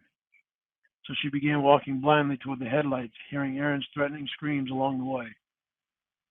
About 15 minutes later, Aaron's screams had ceased, and that's when Amber began to grow frightened again. When she heard his threatening screams, she could at least target the location of the distance she was from him. Without his screaming, she had no way to know of his location. On the plus side, she could tell that daylight had started to form. That's what she needed, and also what she didn't need. At least without the daylight, she couldn't be found very fast by Aaron. But with the daylight, she could see where she was going and get there faster. Amber continued on her path. Amber continued on her path to finding the road that should lay not far from where she was now. Her heartbeats became more rapid when she heard a branch snap not far behind her. She frantically looked around her for a place to hide until she knew what it was that made the branch snap. About 30 feet to her left, she made out an uprooted tree. Let me read that again. About 30 feet to her left, she made out an uprooted tree in the pre-dawn light. She quickly walked toward the uprooted tree, being careful not to make much noise as she moved between the other trees and thick brush. Once she reached her destination, she crouched down behind the roots and waited to see what it was that was behind her. After 5 minutes of waiting, she relaxed as a raccoon appeared, keeping company with two others. Amber let out a sigh and sat for a moment with her back resting up against the roots. She needed to take this chance to get her breath back. The constant hike through the woods had taken a lot out of her. When she felt better with having her breath back, she carefully peeked over the roots to scout around for any sign of Aaron. She saw nothing, so she stood up and moved from behind the uprooted tree. There was no way she could know that Aaron was waiting for her to move from behind the roots before he sprung ahead of her from behind the big pine tree. Amber turned as she heard the slight noise come from the direction of the pine tree. Frightened at the sight of Aaron leaping toward her, she automatically lifted the knife. Aaron went to the ground with a long gash on his ribs. Aaron struggled to get up, but fell back down on his back and appeared to be unconscious. Amber took that time to get closer to Aaron to see if she had killed him. She focused her eyes on Aaron and slowly approached him. She couldn't tell if he was breathing, so she cautiously moved her hand toward his mouth, a move that she would regret. Aaron quickly and unexpectedly reached up and grabbed Amber and pulled her to the ground. Amber screamed, but to no avail. Before she could position herself to strike Aaron with the knife again, Aaron had her arms pinned under his leg, and was on top of her with his hands gripped tightly around Amber's throat. Amber struggled with her free hand to try and pry loose of Aaron's grip.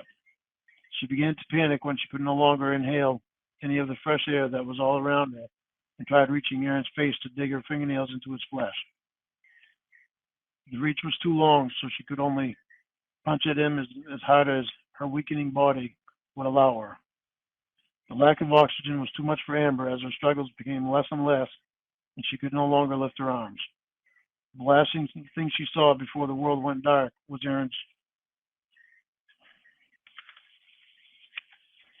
evil eyes smiling down at her as he maintained the pressure on Amber's throat even after he watched her chest fall from her last breath. He finally let loose of his grip and felt some of the madness leave him. Amber, he decided, was a good kill, an enemy to be respected. He decided he would put 2 flags on Amber's grave. One flag at the head of the grave and another at the foot, signifying that she was a formidable enemy from start to end.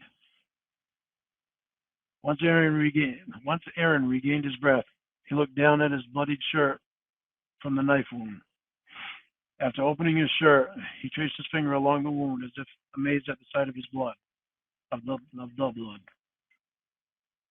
Aaron was hurt, but his determination to finish his task meant more to him than tending to his wound. He grabbed his knife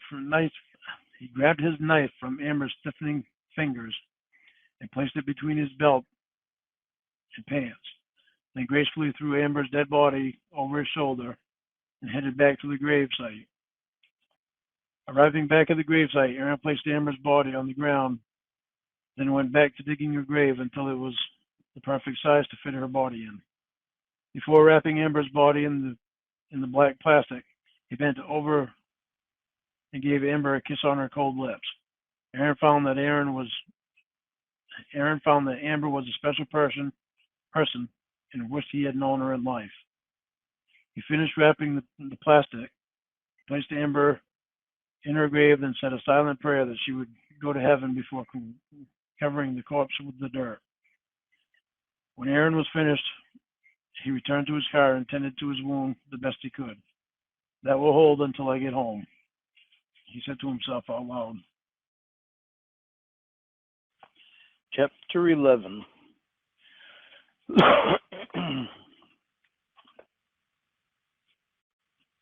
When Aaron pulled in the driveway, he could see Brooke doing dishes through the kitchen window.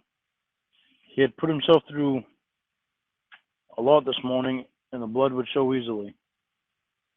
If Brooke saw the blood on his shirt, he would have to answer questions about it. He didn't see how he could avoid it, though. He took a deep breath and scrambled his brains for an excuse for the blood and the knife wound on his ribs.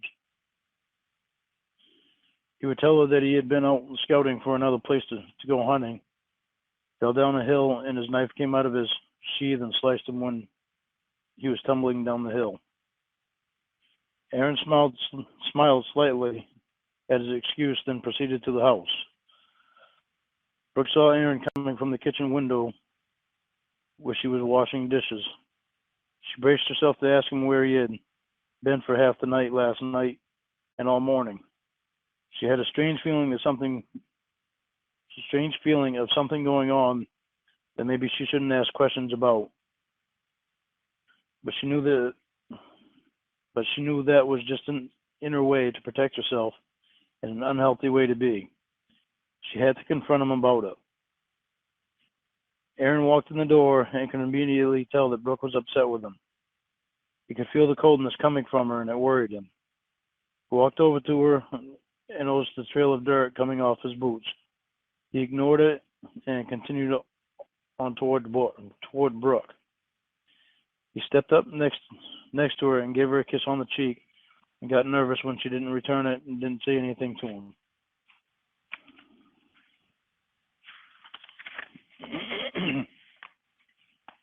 "Honey, are you all right?" Aaron asked. "No," Brooke returned sharply. Aaron was taken aback by the irritated tone in Brooke's voice and began to grow more nervous. "What's wrong?" he asked with growing interest. "What's wrong is that you left early this morning without leaving a note to tell me where you were going, and when you'd be back. I want to know what's going on," Brooke demanded. "Nothing is going on," Aaron replied. "I just felt like going out for a drive because I woke up from a bad dream and didn't want to wake you and Trevor." "So you stayed away all morning?" Brooke said, disbelieving. "I went out looking for another place to go hunting, too. I wasn't doing anything wrong," Aaron lied. Brooke was about to yell out again until she suddenly noticed blood all over Aaron's shirt. "Oh my God, Aaron, you're bleeding bad," she exclaimed in fright. "It's all right. I fixed it once. It just needs a new bandage on it," Aaron said calmly. "Come on, Doofy. Up. Up. Come on." Lazy. "Come on."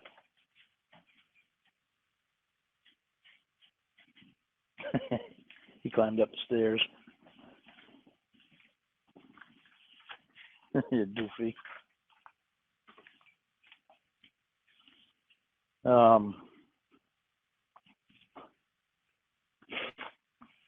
What happened? Uh, what happened? Brooke asked as she began moving his shirt to remove the bandage to look at his wound. I fell down a hill. My knife came out of the sheath and cut me as I was falling. Aaron recited his planned explanation. Brooke gave an apologetic look before cleaning his wound, and her eyes began to tear up. Aaron saw that she was about to cry. Don't cry, honey. You have every reason to be upset. I'm sorry I didn't write you a note before I left, Aaron said as he gave Brooke a kiss. Aaron lost himself in thought as Brooke quietly cleaned his wound. He couldn't believe he had gotten away with it.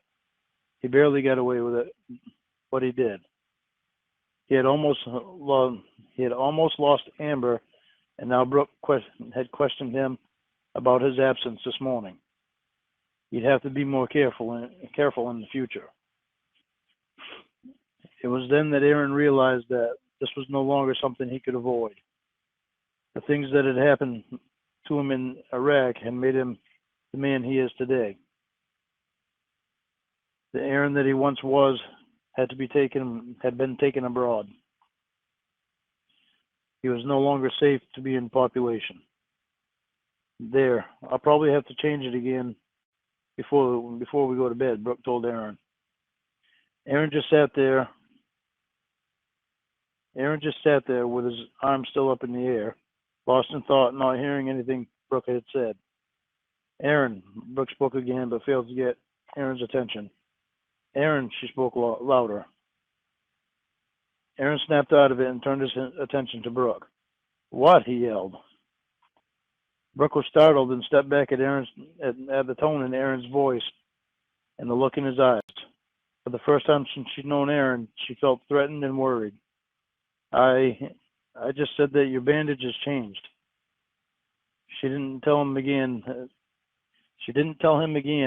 that it would need to be changed again that night before bed, because something told her that he may not be there that night. Aaron looked down at his new bandage, put his shirt back down, and got up and left. He knew he had to leave. If he didn't, his family would be in danger. He turned and looked at Brooke, shook his head, and walked out the door toward his car. Aaron, Brooke spoke quietly. Aaron, she said louder as she ran out the door after him. She caught up to him and stopped him from walking by, standing in front of him. I'll read that again. She caught up to him and stopped him from walking by standing in front of him. Where are you going? She asked desperately. I have to leave, Brooke. I don't know what's going on with me, but I'm changing and I don't feel it's safe for me to be around you and Trevor right now, Aaron explained. We can make it all right. If you go in for intense therapy again, it will help. I don't want you to leave, Brooke said desperately as she grabbed Aaron's arm while he tried to walk past her. Aaron turned around and slapped Brooke's face hard, making her fall to the ground. She looked up at him in shock as an evil look came over his face again. Oh, I'm going for intense therapy again. But this time it will be me that gives the intense therapy, he said in a threatening tone. Brooke sat with her hand on her cheek and tears welling up in her eyes as she watched Aaron get into his car and drive away. She saw her life and love slipping away. The love she thought would never end was coming to an end. She knew that Aaron had been acting different lately, but she didn't realize just how differently he had become. She didn't think he was cheating on her with another woman, but she couldn't explain what he was doing when he left the house in the middle of the night. Was he really out looking for a new place to hunt? Questions became a puzzle that she couldn't find the answers to fit. And what did he mean when he said he would be the one that was giving intense therapy? Nothing made sense to her. She collected herself and then picked herself up off the ground and headed into the house and began packing Aaron's clothes, crying the whole time. Once she had them packed, she placed them outside so Aaron wouldn't have to come inside the house to get them. After that was done, she changed the lock on the door and then called Aaron's mom to let her know what had happened. She offered to come over and be with Brooke, but Brooke felt like being alone with Trevor for the night. She had a lot of thinking to do.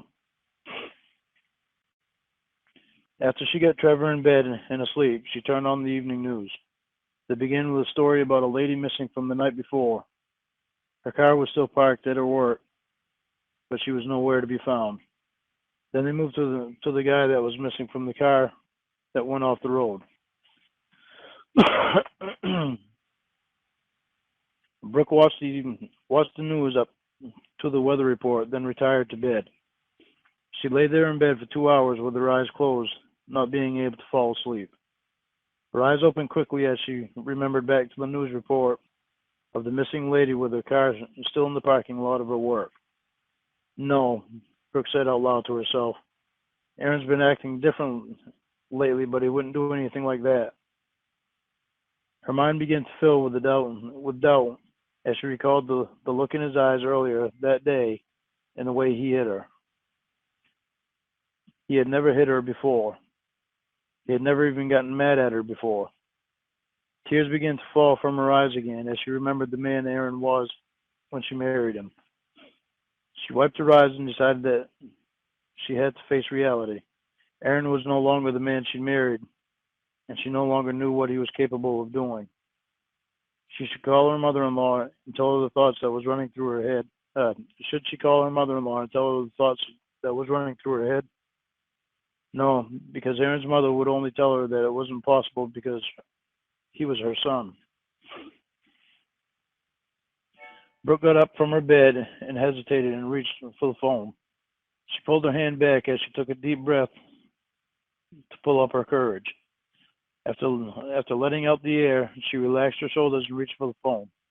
She dialed the local police station.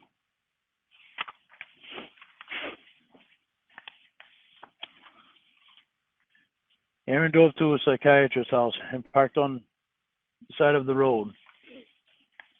Watching the house, he began thinking about how the sessions he'd had with the sessions he'd had with the psychiatrist. The way he tried to turn Aaron's thoughts around so that Aaron could forget the enemies in Iraq. Aaron didn't want to forget the enemies in Iraq. He wanted to kill them all. In the time he'd been skipping going to his therapy sessions, he'd resented the psychiatrist for trying to take his thoughts away from him. He no longer gave second thoughts to anything he was doing. He no longer felt the guilt, only the urge and the need to kill the enemy. It didn't matter that they weren't really an enemy in Aaron's eyes. Any abnormal thought about someone made them the enemy. Aaron waited patiently and smoked a cigarette as he watched the lights to the house go out at 9 p.m. He waited another hour, then made his move. Walking calmly across the paved road, he made his way up the center of the long drive to the front door, only to find it locked. He had no problem picking the lock, even though he had to work by moonlight. He slowly opened the big door and stepped inside. After quietly closing the door behind him, he began moving toward the staircase. He placed his foot on the first step and hoped none of the steps would creak on his way up. In the quiet of the house, Aaron felt he could hear his own heartbeat. His anxiety was growing, and the rush of adrenaline excited him as he thought about the outcome. Before he was able to reach the second step, the telephone rang. Aaron froze in his position when he heard the psychiatrist's voice answering the phone call. He listened closely as he heard the psychiatrist talking. Dr. Jeffs woke up irritated at the phone ringing at such a late hour. He slowly reached over and turned the lamp on next to his bed and picked up the phone. "Hello?" Dr. Jeffs answered groggily. "Hello, is this Dr. Jeffs?" the voice on the other end of the line asked. "Yes," Dr. Jeffs answered. "Who is this?" "This is Officer Randall with the Bloomington Police Department. Do you have a patient by the name of Aaron Johnson?" Dr. Jeffs heard some sort of urgency in the officer's voice. Yes, I do. What's this all about, officer? His wife called here, and she believes that Aaron's gone crazy and is hunting you down. She said he'd been acting strangely lately, and that he hadn't been going to his appointments with you. She believes that he's very dangerous. Officer Randall finished. Aaron Johnson's wife called you? Dr. Jeffs asked. Yes, sir. She's worried that he's probably in your area now. Would you like for us to send an officer to patrol your area? He asked Dr. Jeffs. No, I don't think that will be necessary, the doctor replied. Okay, well, I do recommend that you check your locks on your doors before going to bed. And if you find you need us, then please don't hesitate to call, Officer Randall urged. Thank you. Dr. Jeffs hung up the phone, told his wife what was going on, then decided to get up and check the locks on all the doors in the house. Closing the bedroom door behind him, Dr. Jeffs moved sleepily toward the stairs with the darkness surrounding him. Stepping heavily down the stairs, he flipped the light switch to the position when he reached the bottom. There was no way he could have known that Aaron was waiting for him to turn the light on. He felt the sharp pain slicing him upward from his abdomen and into his heart as he tried to focus the unwavering eyes on Aaron, and looked down at the knife Aaron had forced into him. The blood began to flow in a small stream from his mouth, and his knees began to falter as the light in the room began to grow dim. Aaron removed the knife from Dr. Jeffs and caught him as he was falling to position him over his shoulders. He adjusted the now dead psychiatrist, then stumbled with the weight to the. He adjusted the now dead psychiatrist, then stumbled with the weight to the door and found his way to his car. He opened the trunk to his car and unloaded the psychiatrist inside. After closing the trunk, he got in the driver's seat and drove off toward his personal burying ground in the woods. Aaron thought about the psychiatrist's conversation on the phone with the policeman. There was only one way they could have known. He heard the doctor say Aaron's wife. He couldn't believe it. How could she betray him like this? He never would have believed that she would become the enemy. But now she has, and Aaron would have to take care of that. Wife or no wife, the enemy must die. When Aaron got to his personal cemetery, he was exhausted. He flopped the dead psychiatrist from his shoulder onto the ground at the head of his previous victim, then laid down at the foot of the nearest tree and fell fast asleep. He woke up a few hours later to find it still dark and now beginning to rain lightly. He decided that he had better get the grave dug and the body buried before it rained too much. All the time he was digging, his thoughts kept going back to the conversation the psychiatrist had with a policeman over the phone and mentioning Aaron's wife. That made Aaron mad and more determined that Brooke must pay for her betrayal. After he had the body buried, he plunged a small American flag into the ground at the head of the grave and began the journey back to his car. It was almost daylight now, and he would be taking a big risk going to his and Brooke's house right now to make Brooke pay. He'd be better to wait until tonight when it was dark again. Until then, he'd park his car in an empty drive just down the road from where he was now and catch up on some sleep. Chapter 12.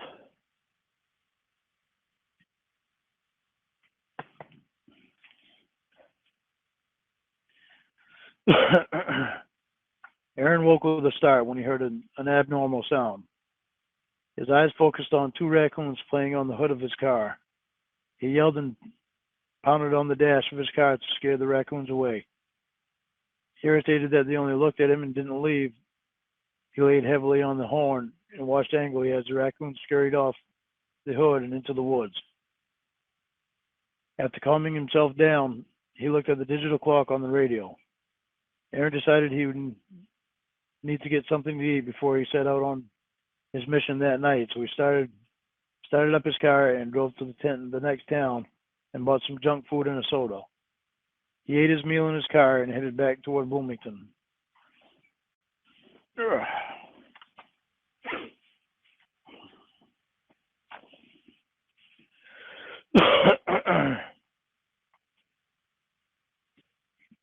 Brooke was at home alone.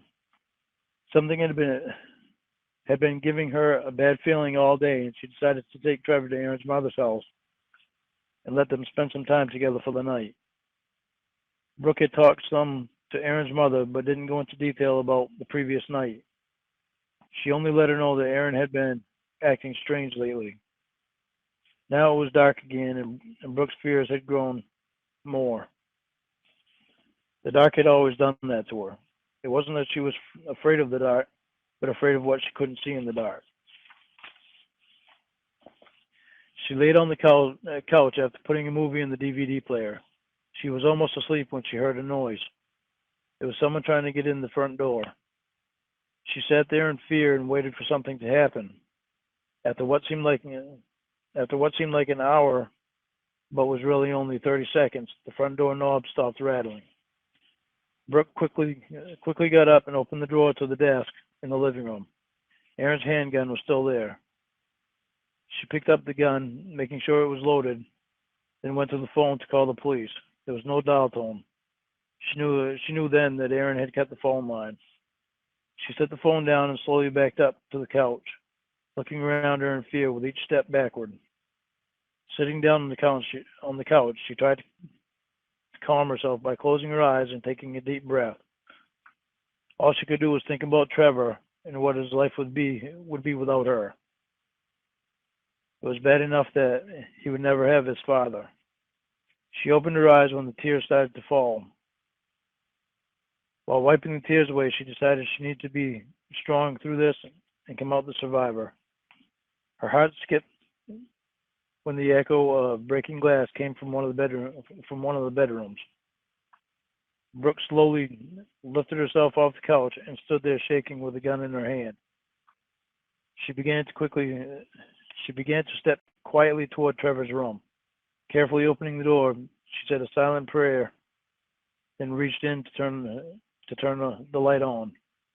Her hand stopped before reaching the light switch when the light to hers and Aaron's bedroom turned on.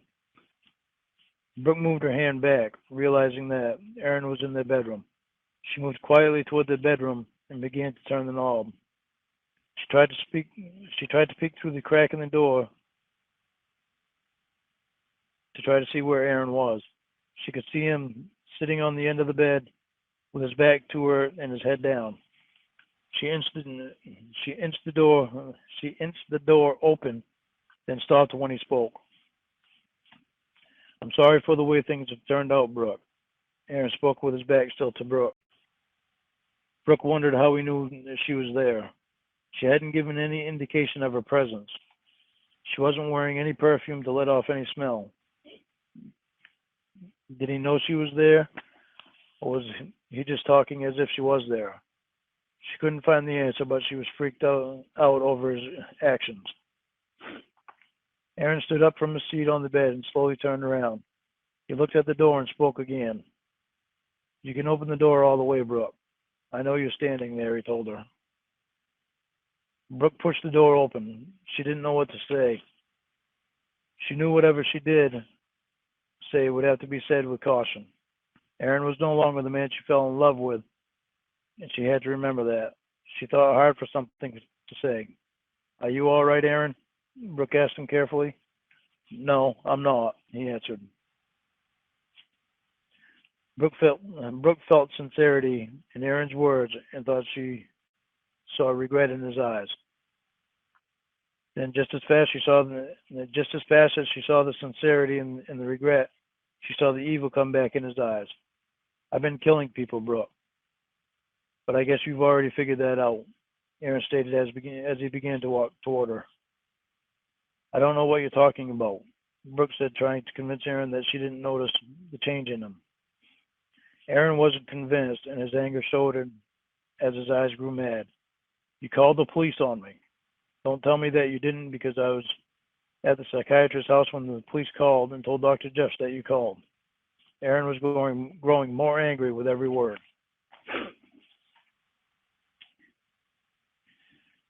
Brooke didn't know what to do. She turned and slammed the door shut behind her and began to run for to the front door. Aaron flung open the door and ran after Brooke. She was fumbling with the lock on the front door when she saw him walking at a fast pace toward her. She got the door unlocked and started running for her car.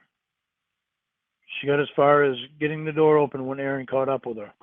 Brooke felt her head being jerked back by Aaron grabbing her hair, and the next thing she knew, she was being thrown on the ground. The gun that she held flew out of her hand on her way to the ground. Aaron was quickly on top of her, and she couldn't move. She struggled to get Aaron off her, but it was useless. She felt Aaron's fist connect with her cheek and felt the world around her grow dizzy. She was stunned and was at Aaron's mercy.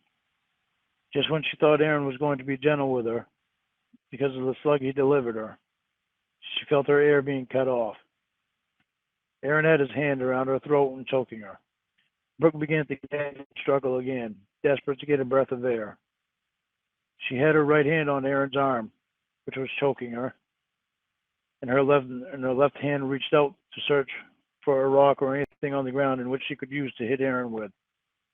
She couldn't find anything in her reach, no matter which direction she moved her hand. She then remembered the knife that Aaron always carried on his belt. She reached down and felt the knife sheath. Aaron realized that Brooke was trying to get his knife out of its sheath, but couldn't reach her hand with his left without letting go of his grip on her neck. Brooke felt Aaron's fist start pounding against her head. She wouldn't give up even after the continuous blows to her head. She finally was able to get the knife out of the sheath and was able to stick it in Aaron's side. Aaron's grip relaxed on Brooke's throat. Brooke took a much-needed breath of air as Aaron fell off her and landed on the ground with blood leaking out his side.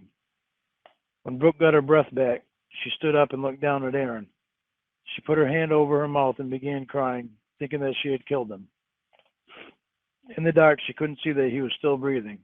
She turned and made her way back to the house to get her cell phone. Aaron came to after passing out from the sudden loss of blood. He noticed Brooke was not there, and it came back to him that she had stabbed him with his own knife.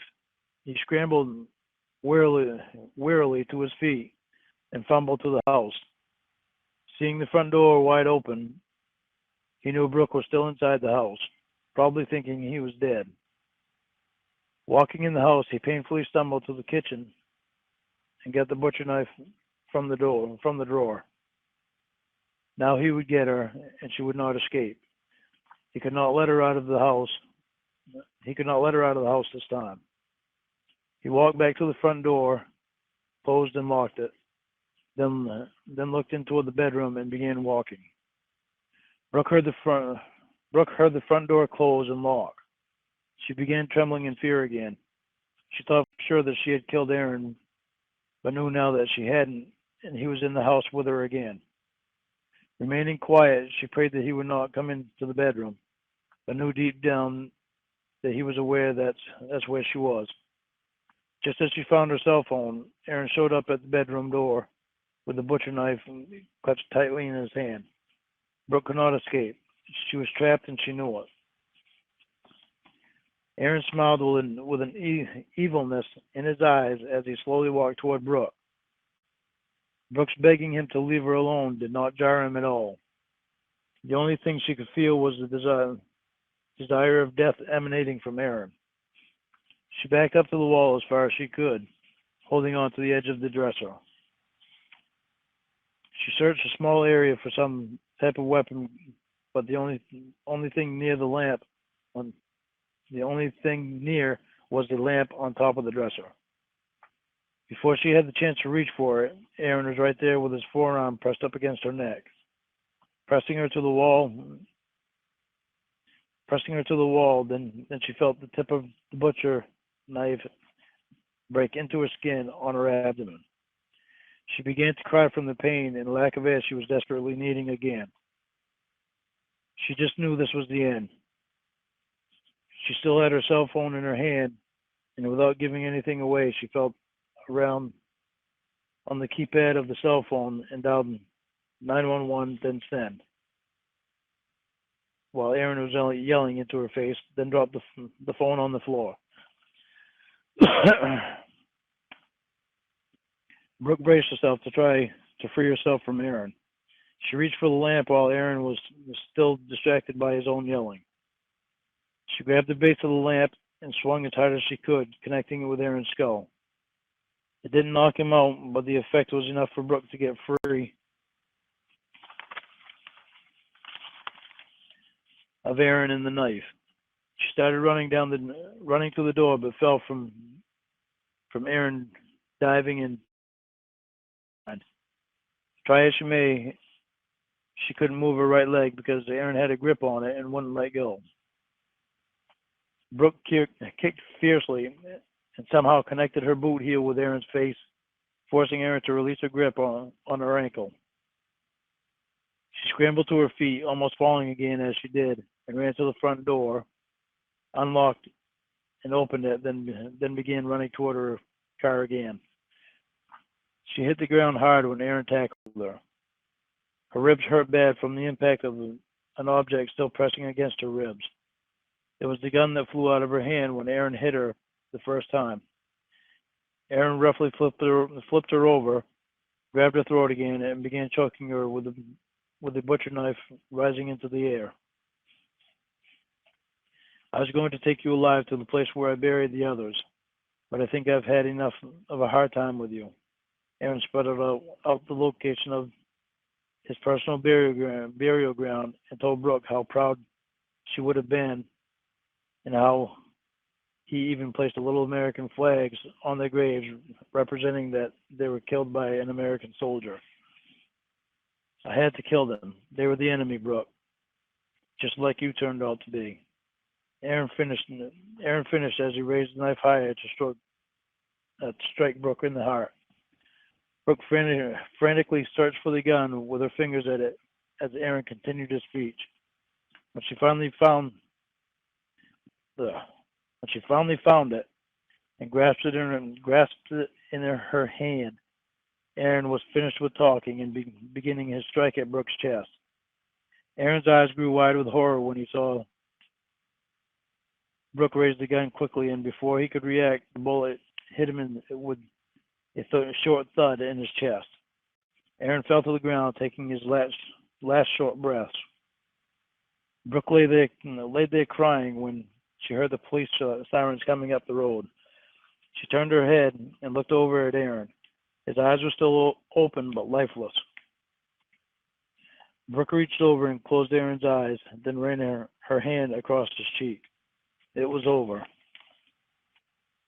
The bodies of the people that Aaron had killed and buried were found because of Brooke repeating to the police what Aaron had told her. She sat there at the funeral of 5 different people. One person that at one time she knew very well. The other 4 that she didn't know at all but grieved over because they represented the end of their life that she knew and loved. Brooke stood up and walked away from the gravesite, hand in hand with Trevor and Aaron's mom. Now it was time to move on and start a new life, keeping only the memories of the man Aaron used to be. That's the end, honey. Who's on the cover of your book? I don't know who that is. The publishers, they have a whole thing of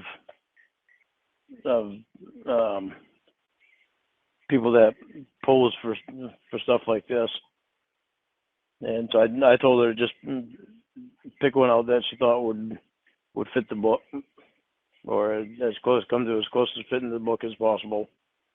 And Was that's the the cover one your she said. idea? Was the cover my idea? No, that was hers. But she asked me about it before she used it. I said, yeah, that looks fine. Oh, okay. I thought about doing a cover to it but then um, I thought about using my own drawings, but I can't draw that good, even though I knew what I wanted in.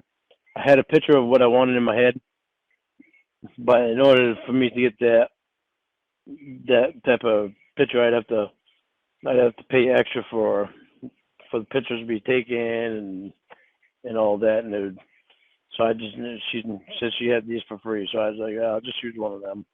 What would your cover be?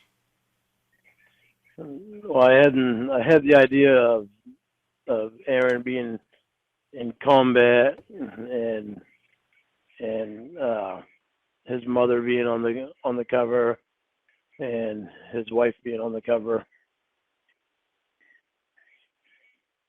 and then I had the other thought of Aaron when he wasn't in combat.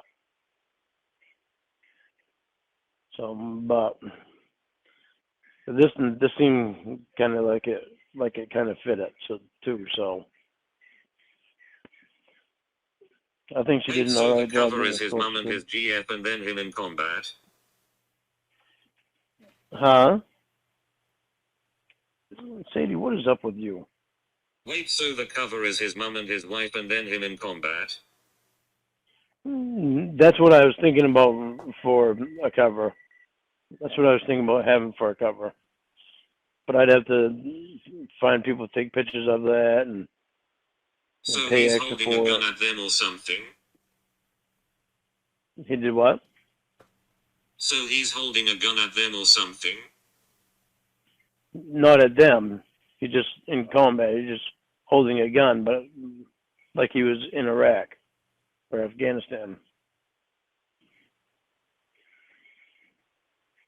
But then in a separate, see, him being in combat was going to be one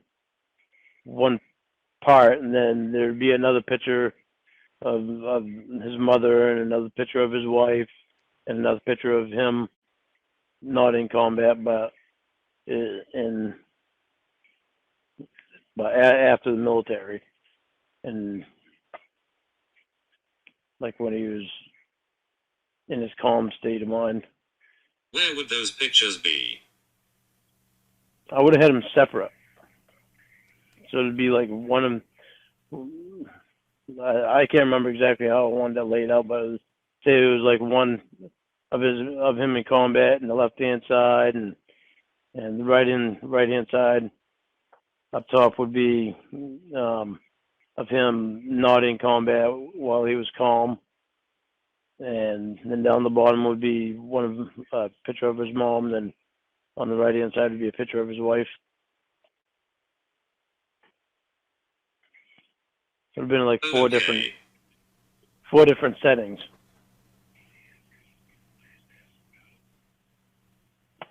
Does that make more sense? Why did you decide to start the book in high school?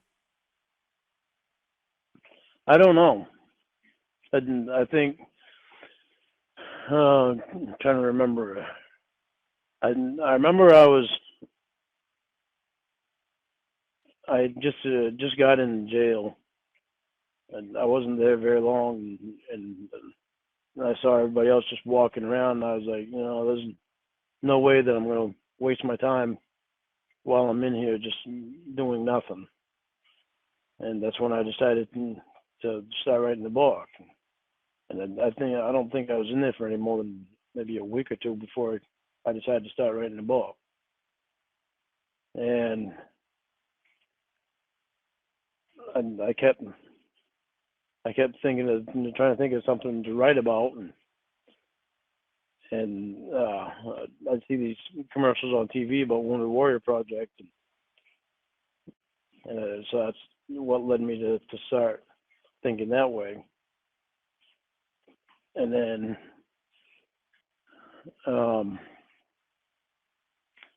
to remember back.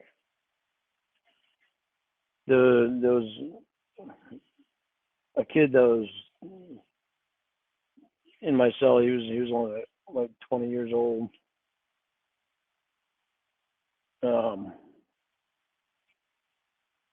He went what was it? I think he went in the army. I think he went in the army, and he wasn't in there very long. And I can't remember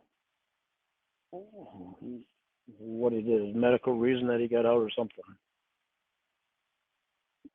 But he'd talk about what he did when he was in there and all that.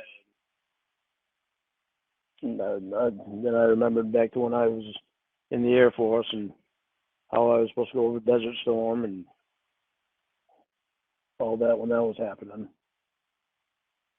And then I got to thinking, I was like, well, I didn't want my name to use my name in the book.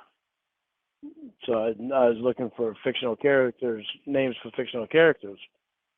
So I was like, well, I can use Aaron's name, and just think up a different last name. And Aaron's last name was actually Aaron Jones. I remember his last name. So I was like, well, I'll just change the last name to Johnson. And then, so I used Aaron's name, first name, as the main character of the book. And then there were other guys in the cell that I was like, I can use their names, because that way it'd be easier thinking up names for fictional characters. So, or for non-fictional characters. No, wait a minute. True, non. Yeah, fictional. So that's what I did with Gentry and Baker, and there's some others in here. And but for like the lady that was at the recruiting office, I just thought up a name for her. Then the Staff Sergeant Buchanan, I just thought of a name for that one. But there was a Mexican guy in there named Pablo, and another guy in there. His name was Paul. So that's where I got Paul and Pablo from. And I'm trying to remember the other ones that are in there. But a lot, that's where a lot of the names came from in the book, was from people that were in the cell. I'd use their first name or the last name. But Might then as put for my start in high school instead of where he was stationed. Why did I? Well, because I had to start it somewhere where it was where he hadn't gone into the military yet. So most people, when they join right out of high school. So some people wait. Well, like I waited till I was 19, almost 20, before I joined the Air Force.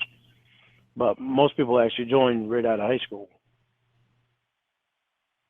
So that's why I made it so he was joining right from high school. Why did you skip basic training? I didn't. Basic training was in there. It's just I didn't go into any detail with basic training. I didn't go in any detail with tech school either. That's what I meant. Why? Because I don't know. I didn't want to set I didn't want to make it drag out too long. with the well, because I had an idea of what I was going to do with the story. It wasn't quite positive, but I had an idea. But to get there within a certain amount of pages, because I didn't want to make it like 300 pages long. So in order to do that, I had to cut some things short and skip, things that he had done in basic training and things that he had done in tech school and stuff like that. So I kind of had to skip over it rather briefly. Did you have So that parts way of the story done before the start? What scenes or parts did you write first? I didn't have anything done before the start. I just went right from the start and I just kept going. It was literally, the way that I did it was, well, it's like I write anything.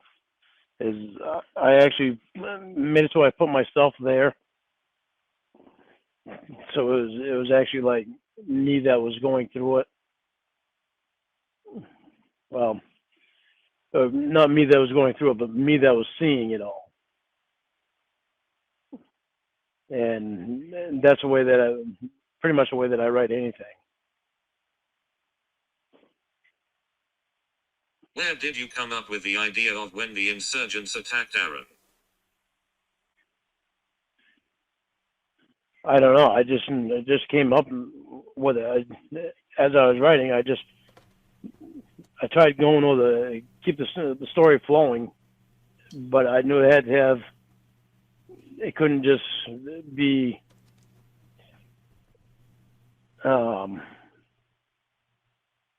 It couldn't just be that they were riding to the police station and to train and the police and all that. There had to be something in there for an action, something to happen to get people's attention. So it's like that's where I thought of the insurgents,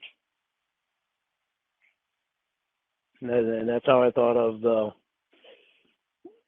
IED, the roadside bomb, and the suicide bomber. That I don't even know how I came up with that one. It just wound up popping up in my head, and so I wrote it down.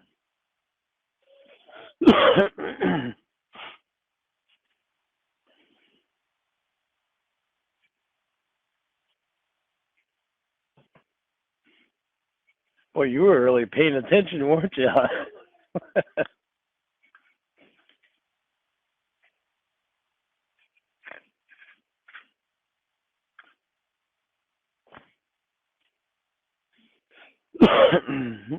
Do you have any more questions about it, honey?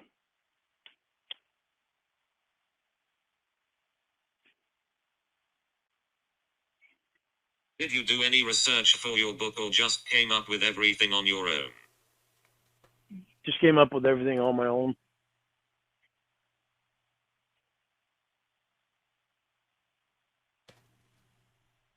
Everything that's in it, I already knew things about some things that had happened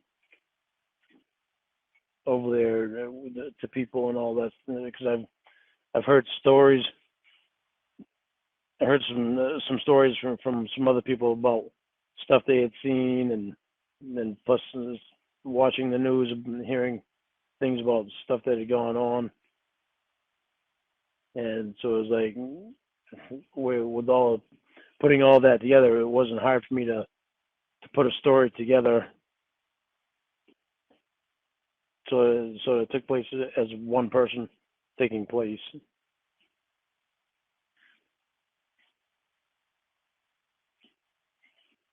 It wasn't hard for me to do it because well, like I said, it's like I was watching the whole thing. It's like I was watching one person go through. It's just like watching a movie. If you watch a movie and you see, yeah, because like in a movie you watch one person, the main character, go through the whole thing until the end of the movie. And that's the way I set my mind to going when I did the book. So that's why and I think I only had a hard time on it one time. Um, and I can't tell you about that time yet because it hasn't come to that time in the book yet. But it's further down in the book after. Okay, well, tell me when it happens.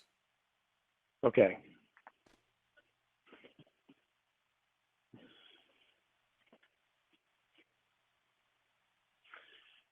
Jamie.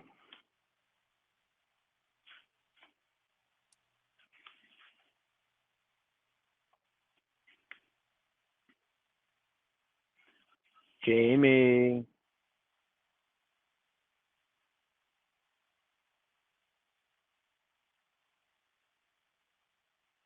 You know I'm waiting for you to say what? Pardon. I said, Jamie. Oh, I didn't hear you. Oh. Okay, let me try again. Jamie. That's my name. Yes, it is. Smart ass. I love you long. I love you deep. My heart forever is yours to keep. I am very anxious to call you my wife and to show you each day I will love you for life. That's my bookmark now. Seems I was in the book I'm using it as my bookmark. Oh, okay, neat. I got another piece of paper in here too. It's just a blank piece. What Just is a it? blank piece of paper. It's just a blank piece of paper. I just turned a few more pages and it was in it. Trying to see if there's any more papers in here. I have a question. Okay.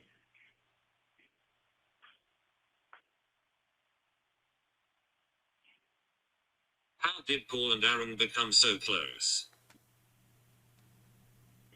They were friends before that. Before they got to Iraq, they became friends when I think it was Oh, did they in go tech school. camping together? I think they went through tech school together. I think, if I remember right. Now you gotta look back.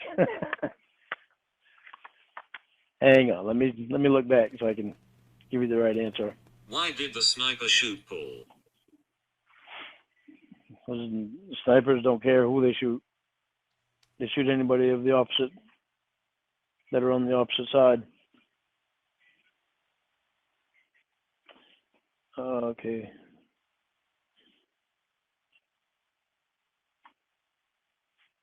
Hold on one second.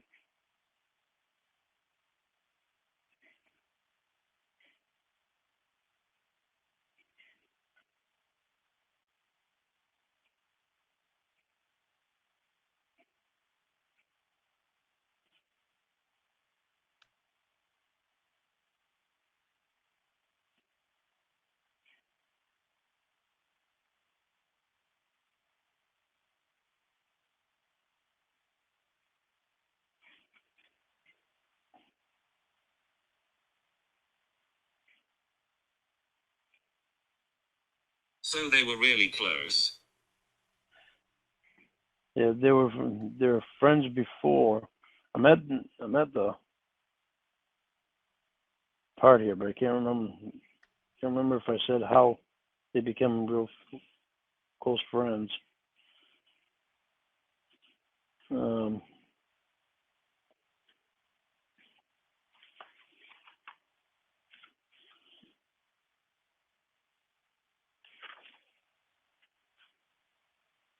let me see.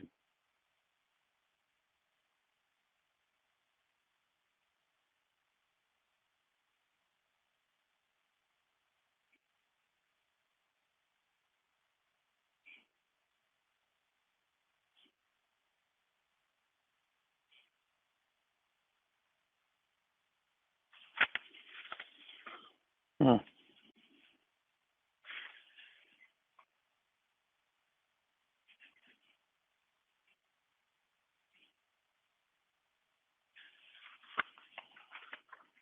Yeah, wait a minute.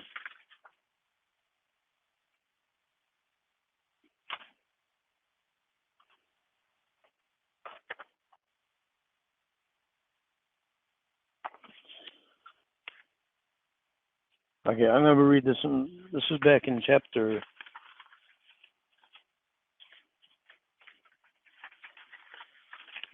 3. um,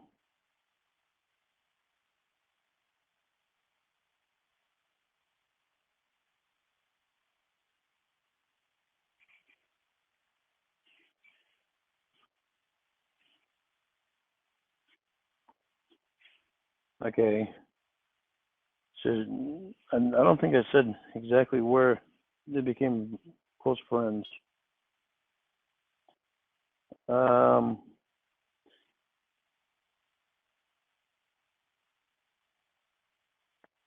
Aaron located his bunk and began unpacking his gear. He had his gear all spread out over the bottom bunk, and he felt a tap on the shoulder. He turned around to find his friend, Staff Sergeant Paul Pablo, there with a smile on his face and his index finger pointing to the top bunk, indicating to Aaron that the bottom bunk was his. "Oh, no way," Aaron said with a smile spreading across his face. "Oh, yes way," Paul replied, grinning back at him. "Rank has his privilege, you know," he said as he smiled and patted Aaron on the back. "Well, I guess I can be thankful for a good bunkmate anyway."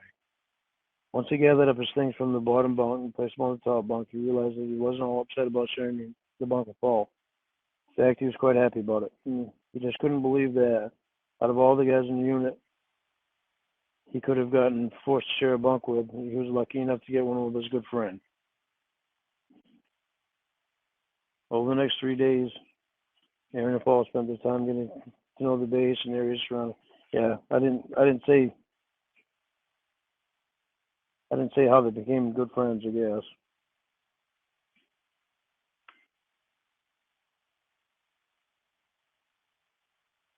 Huh.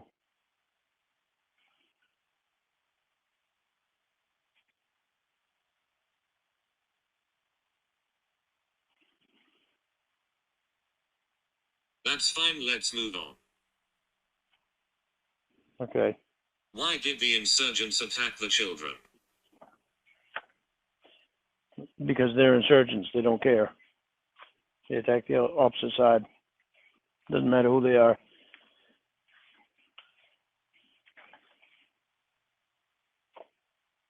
My guess, they actually do that did that in the war too.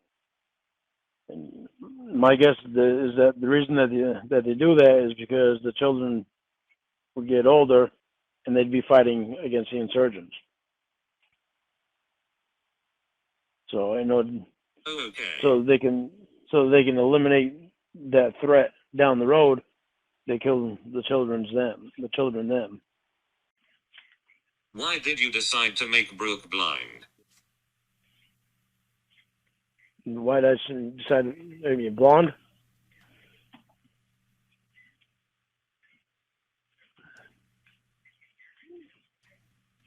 You don't mean blind. You mean blonde, right? Both. Well, she's not blind. It was just a blind date. Meaning, it was a blind date for Aaron. It was a blind date for What? Brooke. Meaning that you said blind. Did you mean blind or did you mean blonde?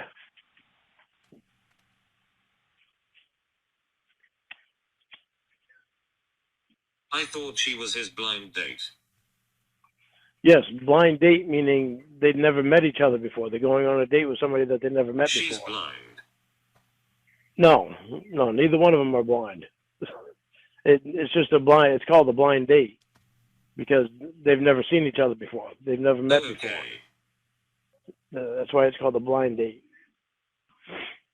Why was she As for the blonde, I don't know. I just popped in my head.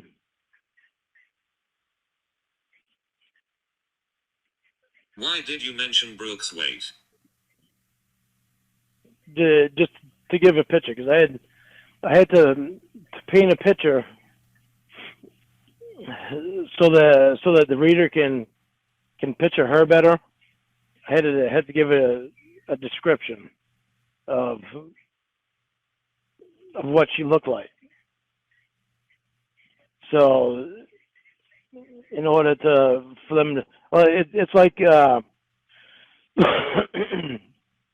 where you remember when Aaron went to the recruiter's office, and when he walked in, he met the receptionist there, and I gave a description of the receptionist, so that the reader can draw a picture in their head of what the person looks like. So it puts them more, it makes them feel like they're more there, like they can actually see the person themselves.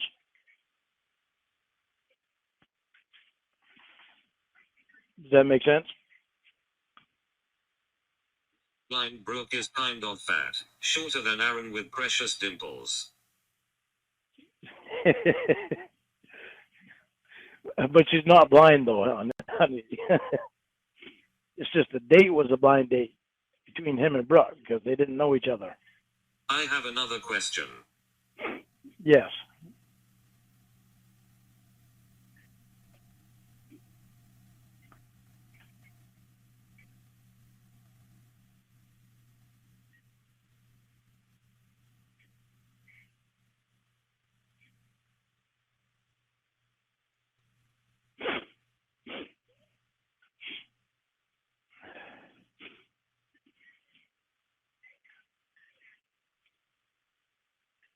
Why was there little detail about the actual date but so much when he went to his sisters and nephews?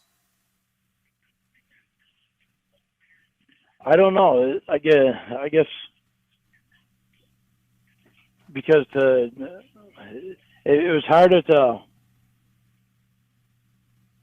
put more into what the date actually could be when they, or what the date was actually like when they first met. So I guess probably I should have put more in about the conversation with them having a conversation while they were dancing, and I probably should have put more in about that, but I didn't think about it at the time. I was just trying to find a way to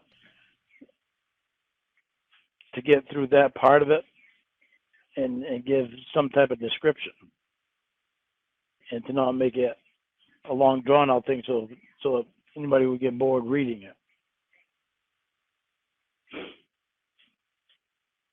Why It's a did little Aaron bit eat two hot dogs before a date? because he was hungry. He needed something to do, so that's what I just put Didn't in he there. eat on the date? Yeah, he did, but I just needed Why something did he to eat put in after the there. date? Why did he eat after the date? Or before it? Oh, you mean when he got back from the date? He had 3 meals in a span of a couple hours. No, he must have been hungry.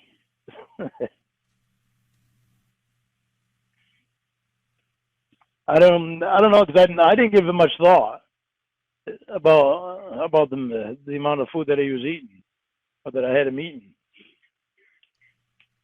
What was So with the baby's diaper thing? I don't know. It's just I remember that happening to me when my sister's. Well, my sister had her.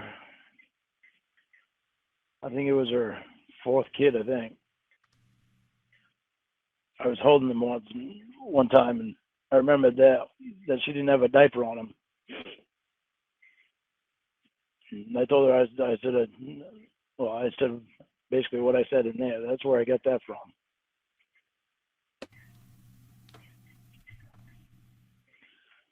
Some of the stuff in this book I relate to things that I had gone through when I all through my life because it was easier to relate some things to me in order to make an explanation. Come on, Doofy, up, up, up. Come on, up, up. There you go, Doofy. It was easier to make an explanation of things that I had gone through versus trying to struggle in figuring out some other way of something that a person that I wouldn't even know had gone through. So that's why I Well, if that's related the some of case, the lack of detail on the date would imply you haven't been on any to use for detail. the what? Well, no, it's just I don't know. I just kind of skipped through that. I didn't want to drag it out too much because I didn't want it to see to to get bored for during the date. If I remember right, there's more on this. There's more detail on the second date, I think.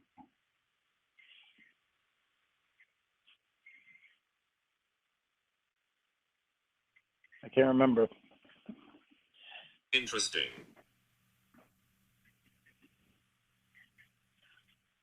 Some of the stuff in this book I relate to things in my life, so that because it made it easier for me to be able to.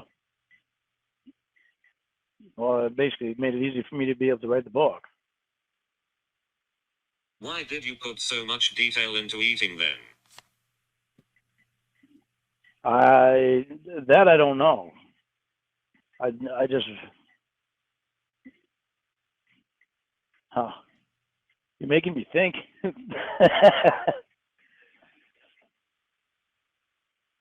I think it's just because of giving a I'm just description of. asking questions. I know, honey, but it's making me think. It's like nobody's asked me these questions before. So if anybody would have asked me any questions, I would have thought it would have been my brother Richard when he read the book.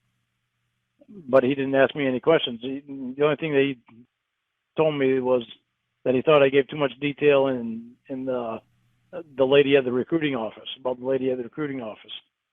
But so nobody's asked me a lot of questions about the book. So it's like you're the first one to ask me this many questions about it. So it's like it makes me think. Why does Aaron have a Norman Bates vibe to him? A what?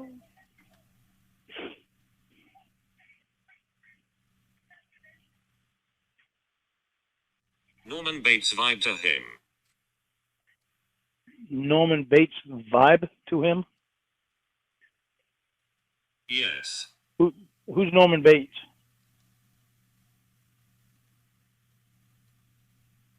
I don't know who Norman Bates is. Seems like I've heard the name He before, loved but his I mother a don't. whole lot. Oh, I I don't know. He's close to his mom. A lot of kids that age are close to the mom.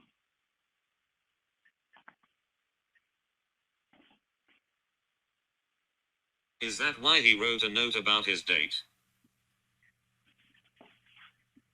She asked him to write a note. She said if he didn't write her a note, then she was going to wake him up. Do you remember that? Remember me reading that?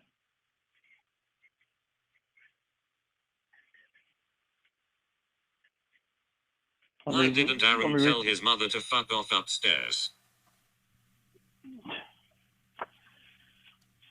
Why would he do that?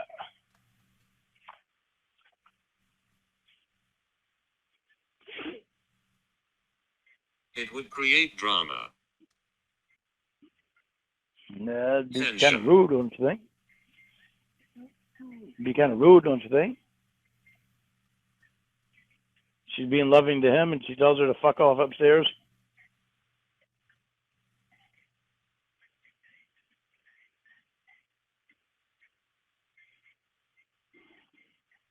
Why would he want to be rude to his mother?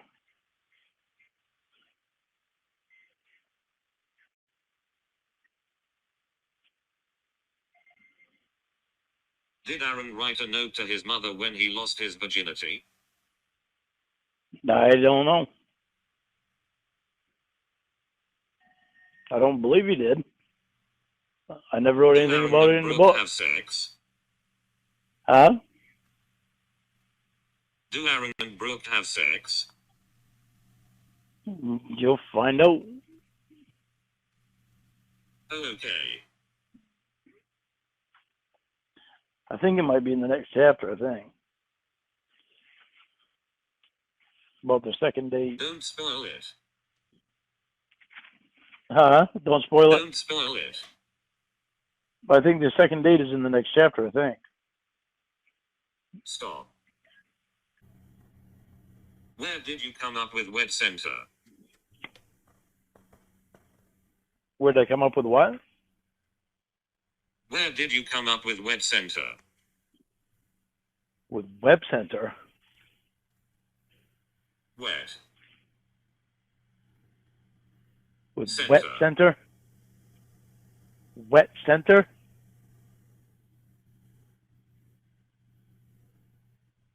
Pardon. Did you say Wet Center? Yes. You must be talking about while they were about ready to have sex.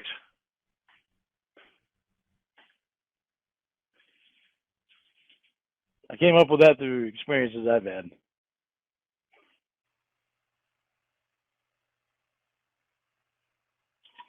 Why didn't Brooke and Aaron have a gender reveal party? I don't know. I didn't think anything about it at the time. Do you like those? A gender reveal party? Yes. Mm-hmm. I don't see anything wrong with them. Why didn't Brooke breastfeed the baby? I don't know. I wasn't even thinking about it at the time. I guess. I never even gave a thought to it.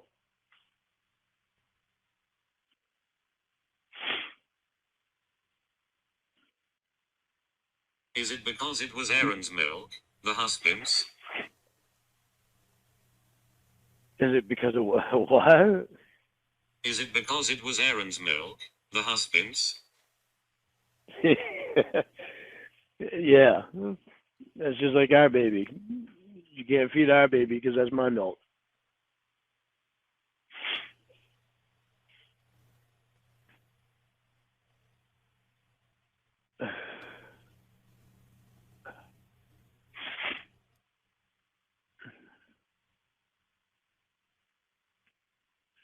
Do you think that I changed Why did Aaron that too snap fast? at Brooke? Huh? Why did Aaron snap at Brooke? Because that's part of where he changes.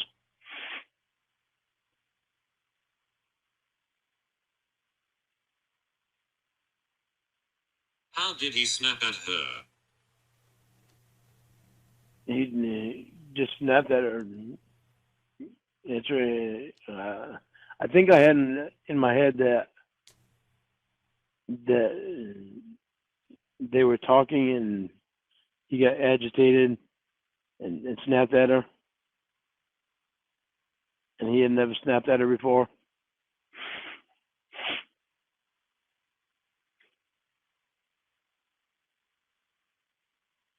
And I think that I was trying to show that's part of where he started changing.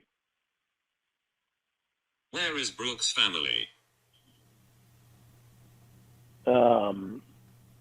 Shit. They are never mentioned. Yeah, because you remember I said it in the beginning of the book. I don't remember what chapter it was in. Hold on, put my reading glasses back on.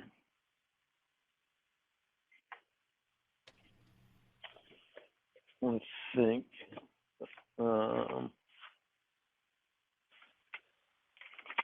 Just say what it is. I can't remember. That's why I got to go back. So,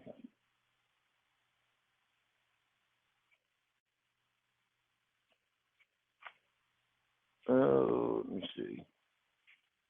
How old is Trevor at this point in time? He would be approximately 2.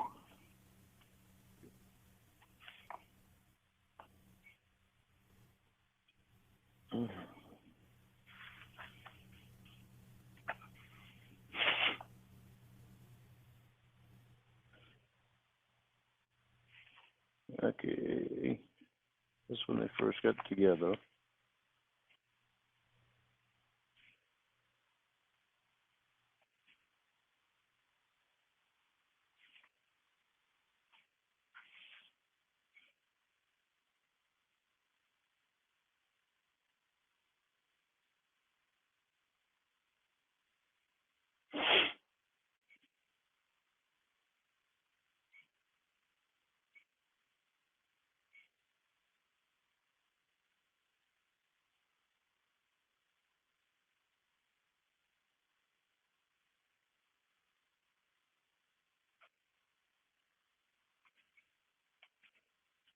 Um,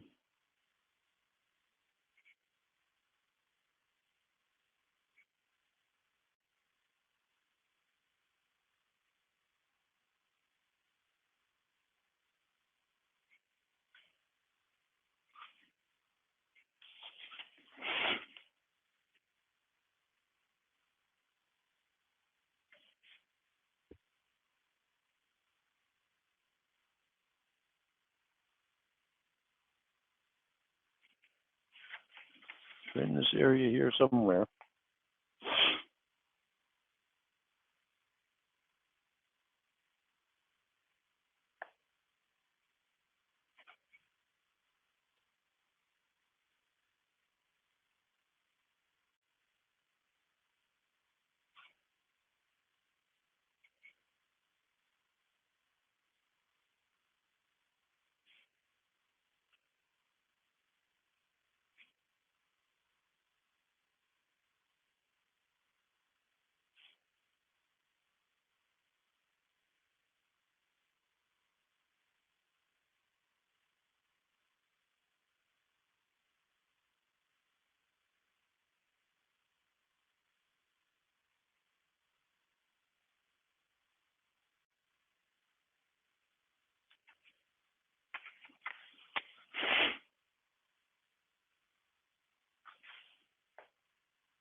It's in some area somewhere here on the. Hang on, I'll find it.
I guess I didn't. I guess I didn't say exactly what happened to Brooks' family. This part that I just found. Um,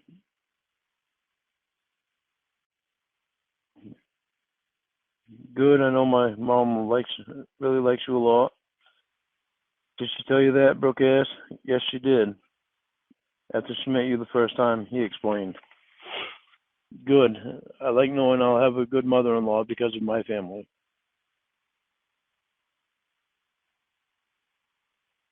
So I didn't say exactly what happened to Brooks' family.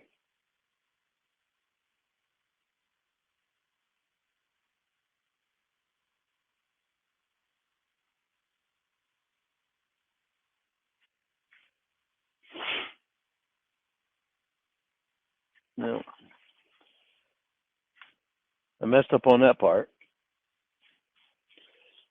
I should have went more into detail about what happened to the Brooks family.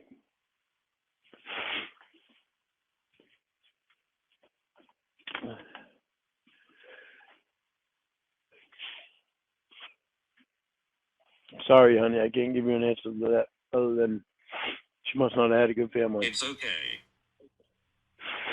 I wish I would have thought about that back then. Yeah, it went off the deep end in the last few chapters. Yeah. Funny how I wrote it, but I've never read it. That was the first time I've ever read it. It's funny. I don't even remember writing a lot of it. Why? I don't know. Probably because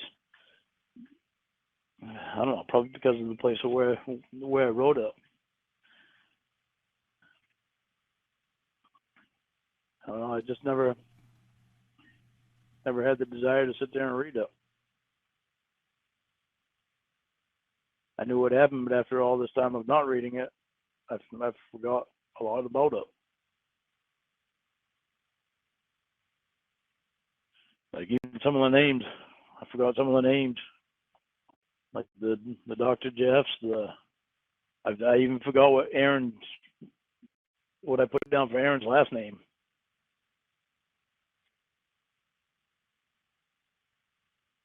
Some of the other things, there's a lot of things in there that I forgot about.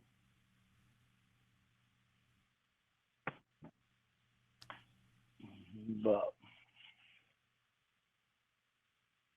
oh shoot.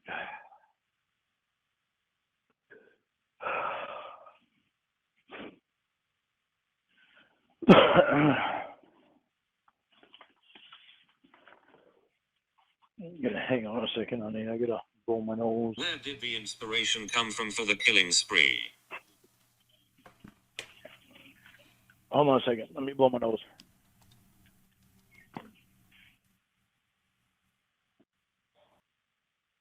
Okay. The inspiration from this killing spree was, well, I told you about the about the guys that were in the same pod with me, in the same cell, the same place as me in the jail. About them reading every time I wrote pages. I remember that I asked I asked them all where they would like the book to go, and they all took a day to think about it. And I told them to take a day to think about it because there wasn't any hurry. None of us were going anywhere. So they all took a day to think about it, and they talked about it with each other, and they came up with a conclusion that that's where they wanted it to go, was in some direction like that, because they wanted it some type of suspense, some suspense killings and shit like that. So I was like, all right. It took a long time for me to to write it. I remember that. I got stuck a couple of times. And even when Mom wanted me to finish it, when I got back, because I hadn't finished it completely, and then I wound up that I had to leave because I was going to the Rotary complex. Because they don't tell you when you're leaving. They just tell you to pack your stuff up that you're leaving. And they wound up doing that, and I weren't done with the book yet. And I wound up sending the book back to Mom, and apparently she read it apparently, and when I got back, she wanted me to finish it, and then she took me to publish it, self-publish it. So even when I finished it, it still took me a while to finish it. Did your mum like the wet center part? I don't know. I never asked her. I never asked her about it. I asked her if she liked the book as far as what I got, and she said yeah, that I did a good job. But I didn't. And then the wet center part, even then, when Mom wanted me to finish the book, I couldn't remember it being in there. I remember it getting hot and getting hot and heavy, but I couldn't remember anything about the wet center. And I hadn't reread it. I had only reread, I think, oh shoot. I think I had only reread like 10 pages and then continued on to finish it.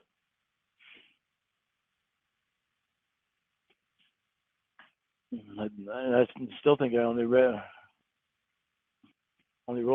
about 10 pages, maybe 11 pages, 12 pages, something like that. Then I had finished it. So to me, I know if I finished it suddenly, or it's like I didn't want it to go on and on and on and have people get bored with it. I know that the same old thing was happening. Okay. So it's like that's why I finished it as sudden as what I did.